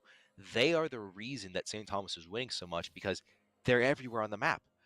The thing is, it's, oh, usually for a lot of jungle players, especially mid to low elo, it's, oh, I either gank or I clear my camps. Diomar is threading it perfectly where they're camping and ganking. Ahri's going to get the shutdown there on Vigar. Pyke might be able to get the kill. He might. He doesn't have flash. Wow. Ari's gonna live with less than 50 health. Pyke's hunting for it. Pyke is hunting for this kill. He wants it. They want this kill so bad right now. Gets it with the ultimate, and the ultimate shutdown there on Pyke onto the Ari. He doesn't have flash. He might die. No. I'm just gonna stop saying words until I see it. Yeah.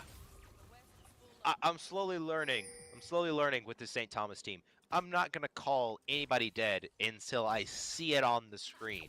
Until I see them dead on the leaderboard, nothing matters.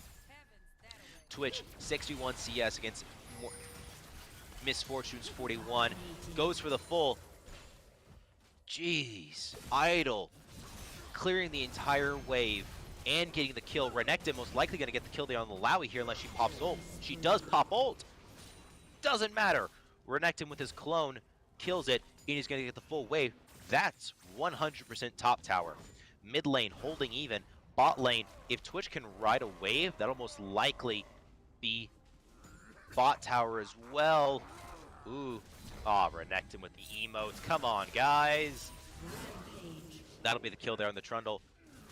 Just incredible plays here. You know, this is the kind of stuff you expect to see when you say, I am a collegiate esports player. I play League of Legends competitively at a collegiate level. This is the gameplay I like to see with it. Twitch is rooted. Didn't care. He didn't even try to dodge the root. He went for it because now he can get the setup. Echo's going to get the kill there on the turret. Going to get the kill there on the Senna. Might even set it up. Perfectly feeds it. Twitch with a double kill. You know, a lot of players will think, oh, I want the kill, I want the kill, I want the kill. This Mercy... Wow. Twitch, full Echo rebuy there.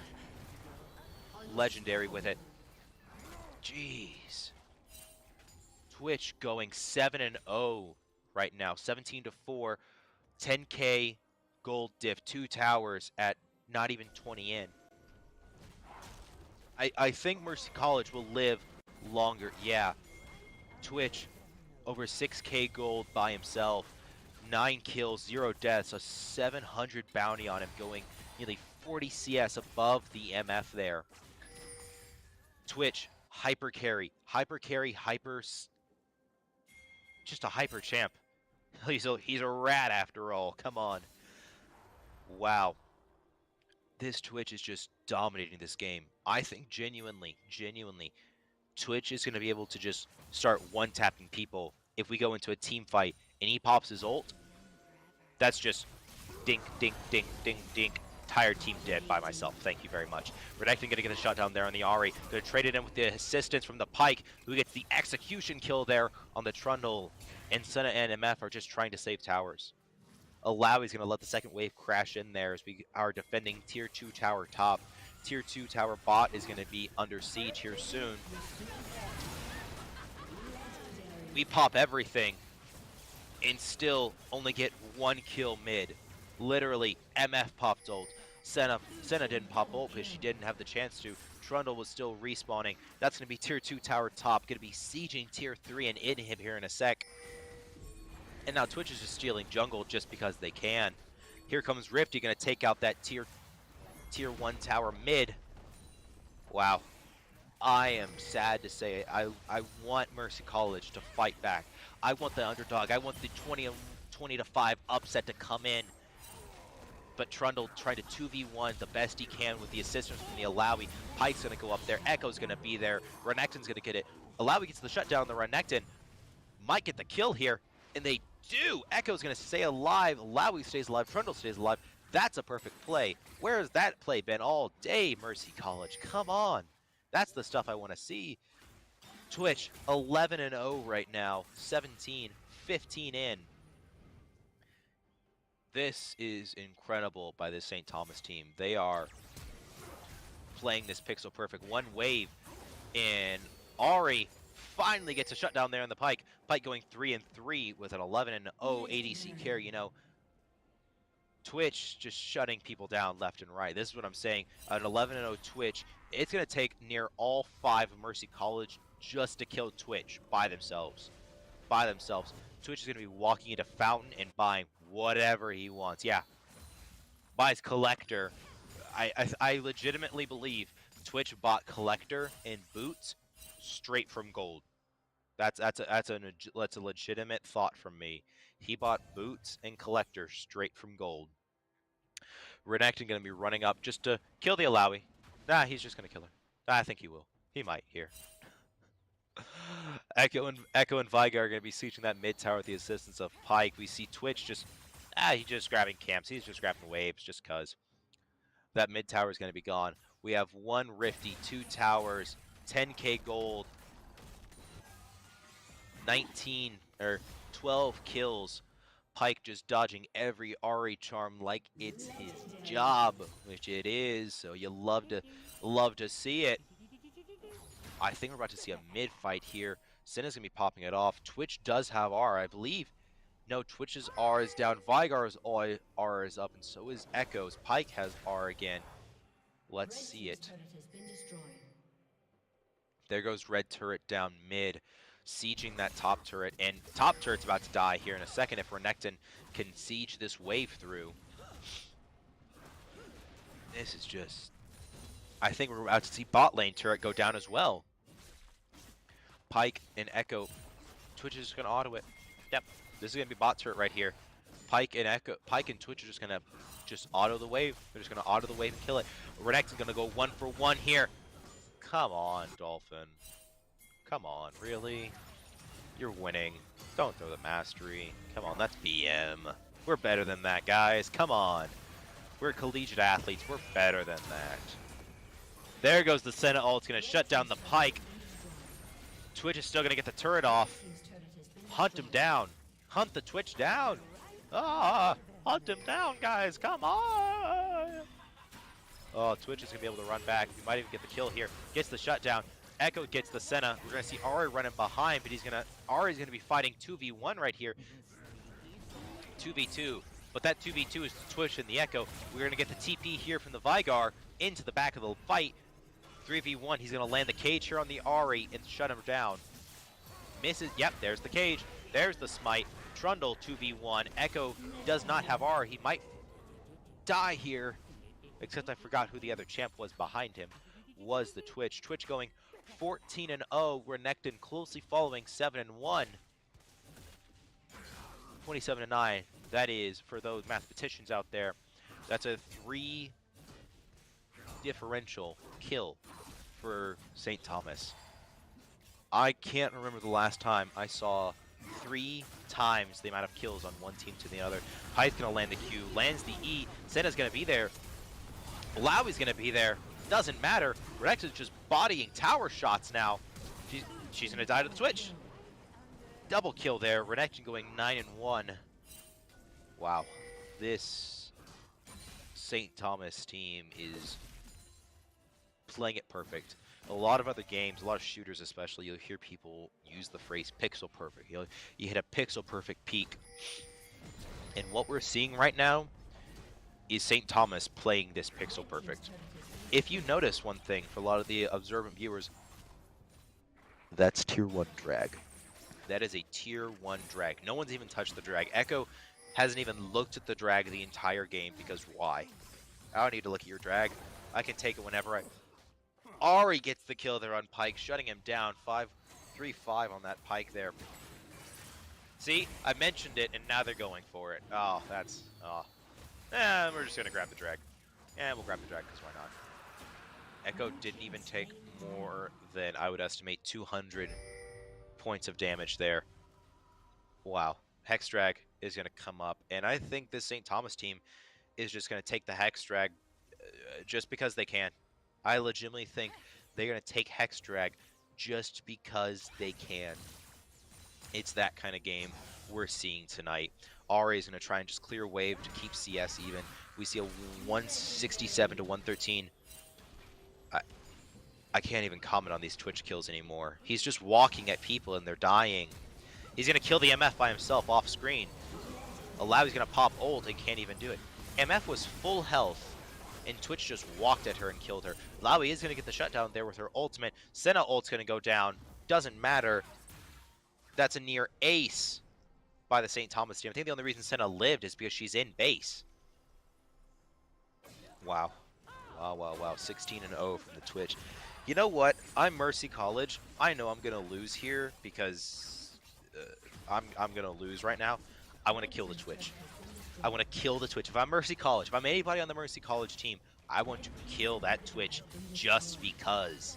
I don't want to ever see somebody walk in and flawless me a game. I want to kill the Twitch just because I want to. Idle going legendary, going 17-0. Mercy College is going to outlive their previous game time and take us into 20 minutes. MF going to try for the kill. Kill the Twitch. Target the Twitch. Dolphin going to go on a rampage. All office, the Trundle is going to execute Pike, but then Echoes doesn't respond. We take inhibs. We're going on a checklist. You know, a lot of people go on college checklists just because. Twitch dies. Twitch died! Yes! Finally! Finally, the Twitch died! Thank you, Mercy College. Thank you, you killed the Twitch. Thank you so much, you killed the Twitch. Senna gets the kill there on Renekton. Ari is going to try for the kill there on the Vigar, but he takes the tunnel out. Might even get the kill there. And, oh, the Nexus might fall here to just Siege Creeps alone. We got the kill on the Twitch. Twitch going 17-9. I want to know how much gold that MF got. I think she legitimately got nearly 17k gold there from just that one Twitch kill. Mercy College is going to be able to stay alive, just focusing nothing on creeps. But I don't think they're going to be long for this world. I think we'll be seeing maybe a 2-minute game here as Siege Creeps are sieging all 3 lanes now. And people are just going to be taking objectives. Baron and Rifties weren't even looked at. Nobody even looked at. That's tier 1 Rifty. Didn't care. We're sieging creeps now. We're going to be focusing the entire time. Mercy College is going to be focusing every creep they can. They're not even looking at kills. Here comes Twitch. Ari's dead. That's Twitch R down. He's going to get the second kill. Triple kill. Twitch is going to go for a penta. He might go for the penta. They're not going to give it to him. He's going to go for the penta. He's going to go for the penta. Nah, Echo denied him the penta. Good on you, Echo. Deny the Twitch the penta. Oh, come on. Really, guys? That's BM. I'm calling that right now as a captain and player myself. That's BM. That is bad manners right there by the St. Thomas team. You've won. You flash in to get that. That's... St. Thomas has won this game cleanly.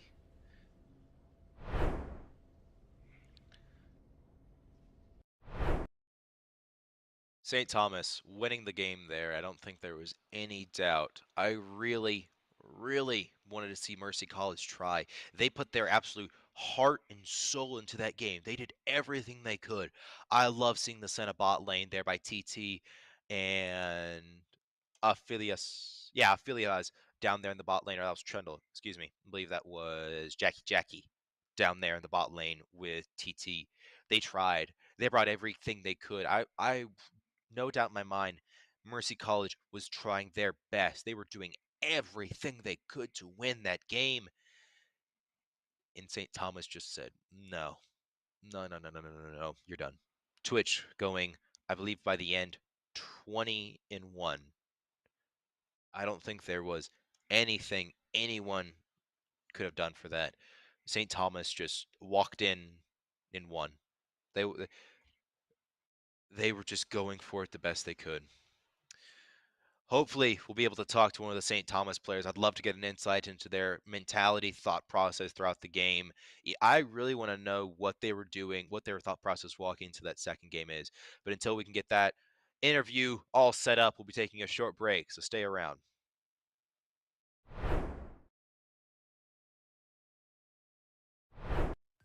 Yeah, there goes Twitch early in. He's going to pop 2. Pike gets the stun, pops some. It's going to be a double kill there. Might get the second kill because we see the Twitch using Twitch up CS, top up CS, mid even CS. That's going to be the kill there for Twitch. Twitch going 2-0 down there against the bot lane. Echo gets the cleanup kill there top. The counter gank. Trundle. Game 1 doesn't matter. Let's go game 2. Let's go game 2. We're going to see this dive here. MF 3v1 2v1 can live. You know, it's the Allowie's second death of the game for an exit 1v1. Pike gets the stun there. Off the Q. Trundle gonna go down. This is gonna be a form. This is gonna be a command fight here. Twitch is likely gonna die there. Yeah, Trundle gets the shutdown there on the Echo. Twitch is gonna want it. They want this kill so bad right now. Gets it with the ultimate shutdown. There on Pike on the Ari. He doesn't have flash. He might die. No. I'm just gonna stop saying words until I see it. Yeah, prudent. Didn't care. He didn't even try to dodge the proof. He went for it because now he can get the setup. Echo's gonna get the kill there on the turret. Gonna get the kill there on the Senna. Might even set it up. Perfectly feeds it. Twitch with a double kill. You know, a lot of players will think, oh, I want the kill, I want the kill, I want the kill. This Mercy. Wow. Twitch, full Echo rebuy there. Right. And he pops his ult. That's just dink, dink, dink, dink, dink. Entire team dead by myself. Thank you very much. Renekton gonna get a shutdown there on the Ari. They're traded him with the assistance from the Pike, who gets the execution kill. Their bot is gonna be under siege here soon. We pop everything and still only get one kill mid. Literally, MF popped ult. Senna didn't pop ult because she didn't have the chance to. Trundle. Oh, Twitch is gonna be able to run back. Might even get the kill here. Gets the shutdown. Echo gets the Senna. We're gonna see Ari running behind. Ari's gonna be fighting 2v1 right here. 2v2. But that 2v2 is Twitch and the Echo. We're gonna get the TP here from the Vigar into the back of the fight. 3v1. He's gonna land the cage here on the Ari and shut him down. Misses. Yep, there's the cage. There's the smite. Trundle 2v1. Echo does not have R. He might die times the amount of kills from one team to the other. Pike's gonna land the Q. Lands the E. Senna's gonna be there. Lowie's gonna be there. Doesn't matter. Renekton's just bodying tower shots now. She's gonna die to Twitch. Ari's gonna try and just clear the wave to keep CS. We see 167 to 113. I can't even comment on these Twitch kills anymore. He's just walking at people as they're dying. He's gonna kill the MF by himself off screen. Lowie's gonna pop ult. They can't even do it. MF was full health, and Twitch just walked at her and killed her. Lowie is gonna get the shutdown there with her ultimate. Senna ult. Oh. Mercy College is gonna outlive their previous game time. Taking 20 minutes. MF gonna try for the kill. Kill the Twitch. Target the Twitch.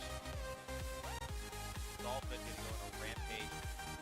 All off this. The Trundle is gonna execute Pike. The Echo's gonna respond to take inhibs. We're going on a checklist. You know, a lot of people on college checklists just because. Twitch died! Twitch died! Yes!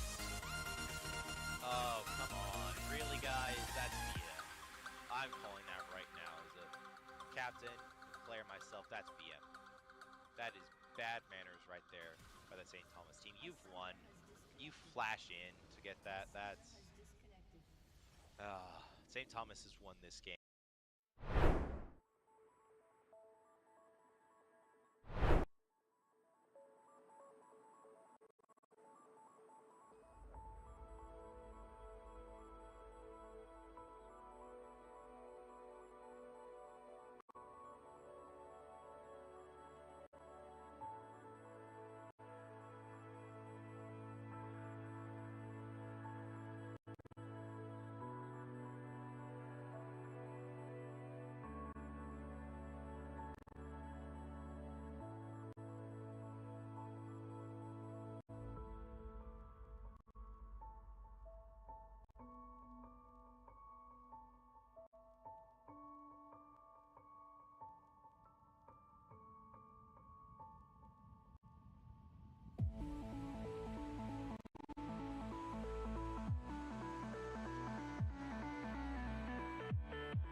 And welcome back.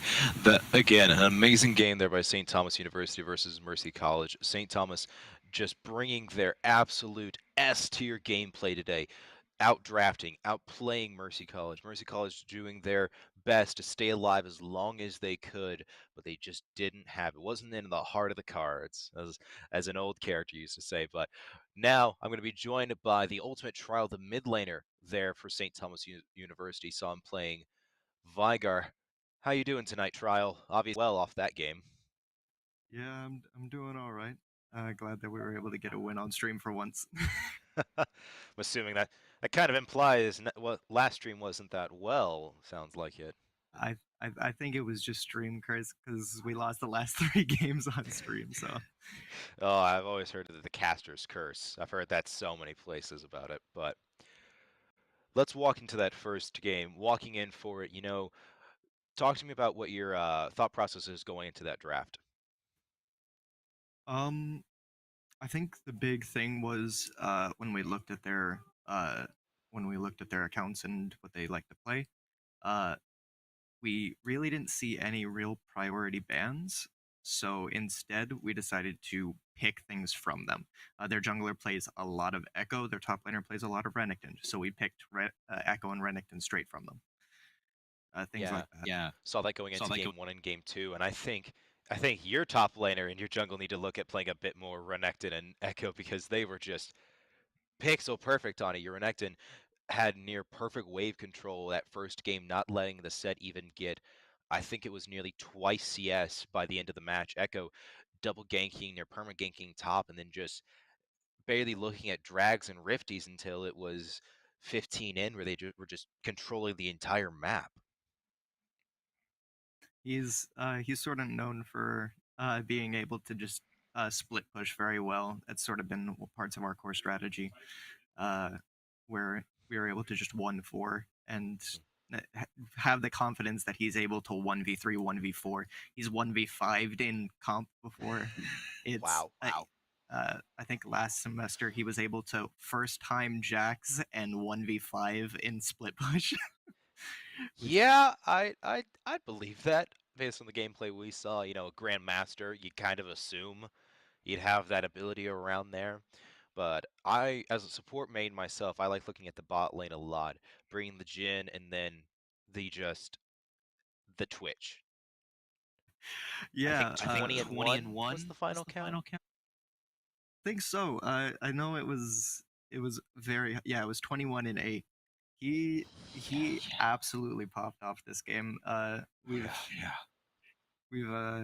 not really had a lot of games where we could play through bot. A lot of times that was because I was the support. My hands don't work, as we saw by me every single Vigar queue in existence. Oh, I wouldn't put you down there. Going in Vigar against Lux and then Ari is not an easy matchup. Lux being near one of those great counters, both of them with her root and then Ari's charm. It's just one of those really hard things to play against the Vigar. But I also think one of the things that helped the team, helped that Twitch just hyper scale, was your Pike player down bot. Who that was? Their name is escaping me. I have to pull it back up. Xavier, yeah. Ravex, yeah. And then TT. No, TT was for Mercy College, sorry. Yeah, the Pike player. I know. I've played a lot of support Pike recently, but that was a different level of Pike play. Yeah, we've swapped around the roster a lot, but he's actually supposed to be our main jungler. And then, DMR wanted to swap to jungle, so we moved some people around, and I think now we've sort of solidified what we want to do. But having an assassin player on a Pike, just being able to roam around the map, that's an incredible condition to have. I wouldn't call it win con. In League it's always jung diff, top diff. We got the win con. I wouldn't call an assassin Pike player a win con down bot, but wow, was it effective? Yeah, I think he's been able to do a lot of things that I wasn't able to do on the more sort of soak damage tank things. He's been able to do a lot more than I have. He's able to hit those hooks a lot better than I was when I was playing things like Blitz and Nautilus. Yeah. So I think he's I think he has done a lot better now that we have him in the support role. Yeah, I saw amazing plays out of them both games. Just the amazing timing. A lot of players, and I think you can attest to this, just playing in ranked and in draft queue.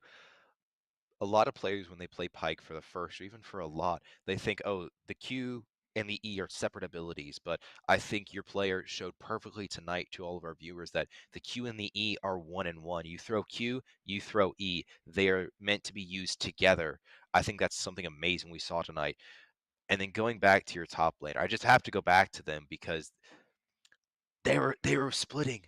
They were winning by 4 minutes in. Second game going against an Alawi, or Renekton against an Alawi is supposed to be a complete shutdown. Tentacles stop the clones, Renekton having to get in close and do damage.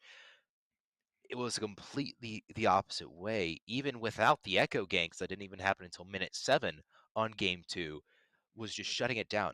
Perfect wave control right into a champ who's supposed to have amazing wave control with her tentacles. Yeah, I think he knows a lot of the matchups because he's played a lot of those matchups very well. He's actually from Brazil, and they have a lot more of an aggressive play style in Brazil. So he knows how to win lane, and he knows how to just play by himself. But when it comes to coming in and showing teamwork, I think that shows that he's able to do a lot more than just play by himself mechanically. Yeah, absolutely. That was some great teamwork there between our top laner and your jungler the entire time. I think there was a lot of communication. From the spectator role, we only get to really see pings, no comms. How was your team's comms throughout that game? So a lot of them were uh we really didn't have to ping because we were all calling it at the same time. We were calling our cooldowns when we had certain things when this person could gank.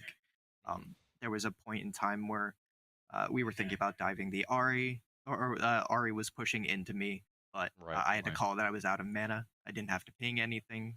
He just continued on his jungle path. So Yeah, I think we saw that. Yeah. It's sort of things where we don't really have to ping because we can just say, "Oh, I'm coming. I'm going this way. I'm going that way. I'll cut him off." Things like that. Yeah, and that's one of the hallmarks of a great esports program and a great esports team is when you just make one call, low mana. A lot of players think, oh, low mana is only saying, it's just saying, oh, I have low mana. But I think you epitomized it perfectly with I have low mana is saying that one character is low. But that affects the jungler means, well, I can't gank. Or the bot lane means that, well, we can't play, super aggro because that means we can't get a rundown. Things like that. And I think your team epitomized that with their comm. So I have to commend you on that perfectly. Yeah. Well,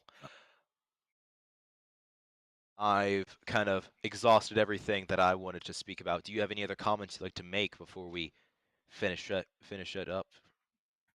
I think I'd like to thank Dio for being able to take the swap to jungle so well.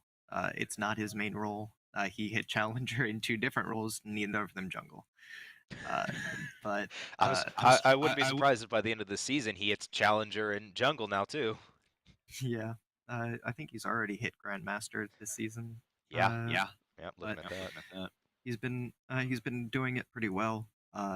We've been able to do a lot of picking around him, being able to just understand that if we take away some priority picks and bans, then that sets us up in the draft really well. If you go back and look at our bans, there are a few memes in there. I thought I saw that. I thought I saw that. But I think it really comes down to just having Dio there, and him being able to just do everything that needs to happen and be the main shot caller and things like that. Yeah. Well, thank you so much for coming in and speaking with us. If you have anything last minute things you'd like to shout out, you can go ahead, or else we'll roll on. Thanks to any fans we might have. I hope that even though I don't think we're going to make it as far this year, I hope that we're able to bring it much harder back next year. Yeah, well, thank you so much, and congratulations on your wins once again.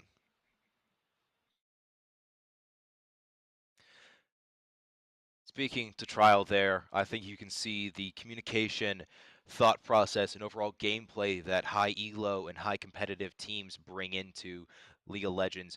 Stuff like having a jungler call things, the communication, the pings, having two grandmasters, a guy picking up jungle for essentially the first time, and then having a top laner 3v1ing, 3v4ing second game, and then allowing your ADC to just hyperscale to the point where it's not even a fight. Amazing job to St. Thomas. They walked in, cleaned up that game like it was nothing. Great job to Mercy College. They did their absolute best. They brought their A game, but sometimes it's just not enough. With that, I think I'm going to wrap it up here. I've been Chaotic Thunder. Thank you so much for watching tonight. And as always, continue watching. Follow here at Esports U, following us here on Twitch and all of our social media handles. But with that, I'm going to wrap it up tonight. So, thank you for watching. Have a good night.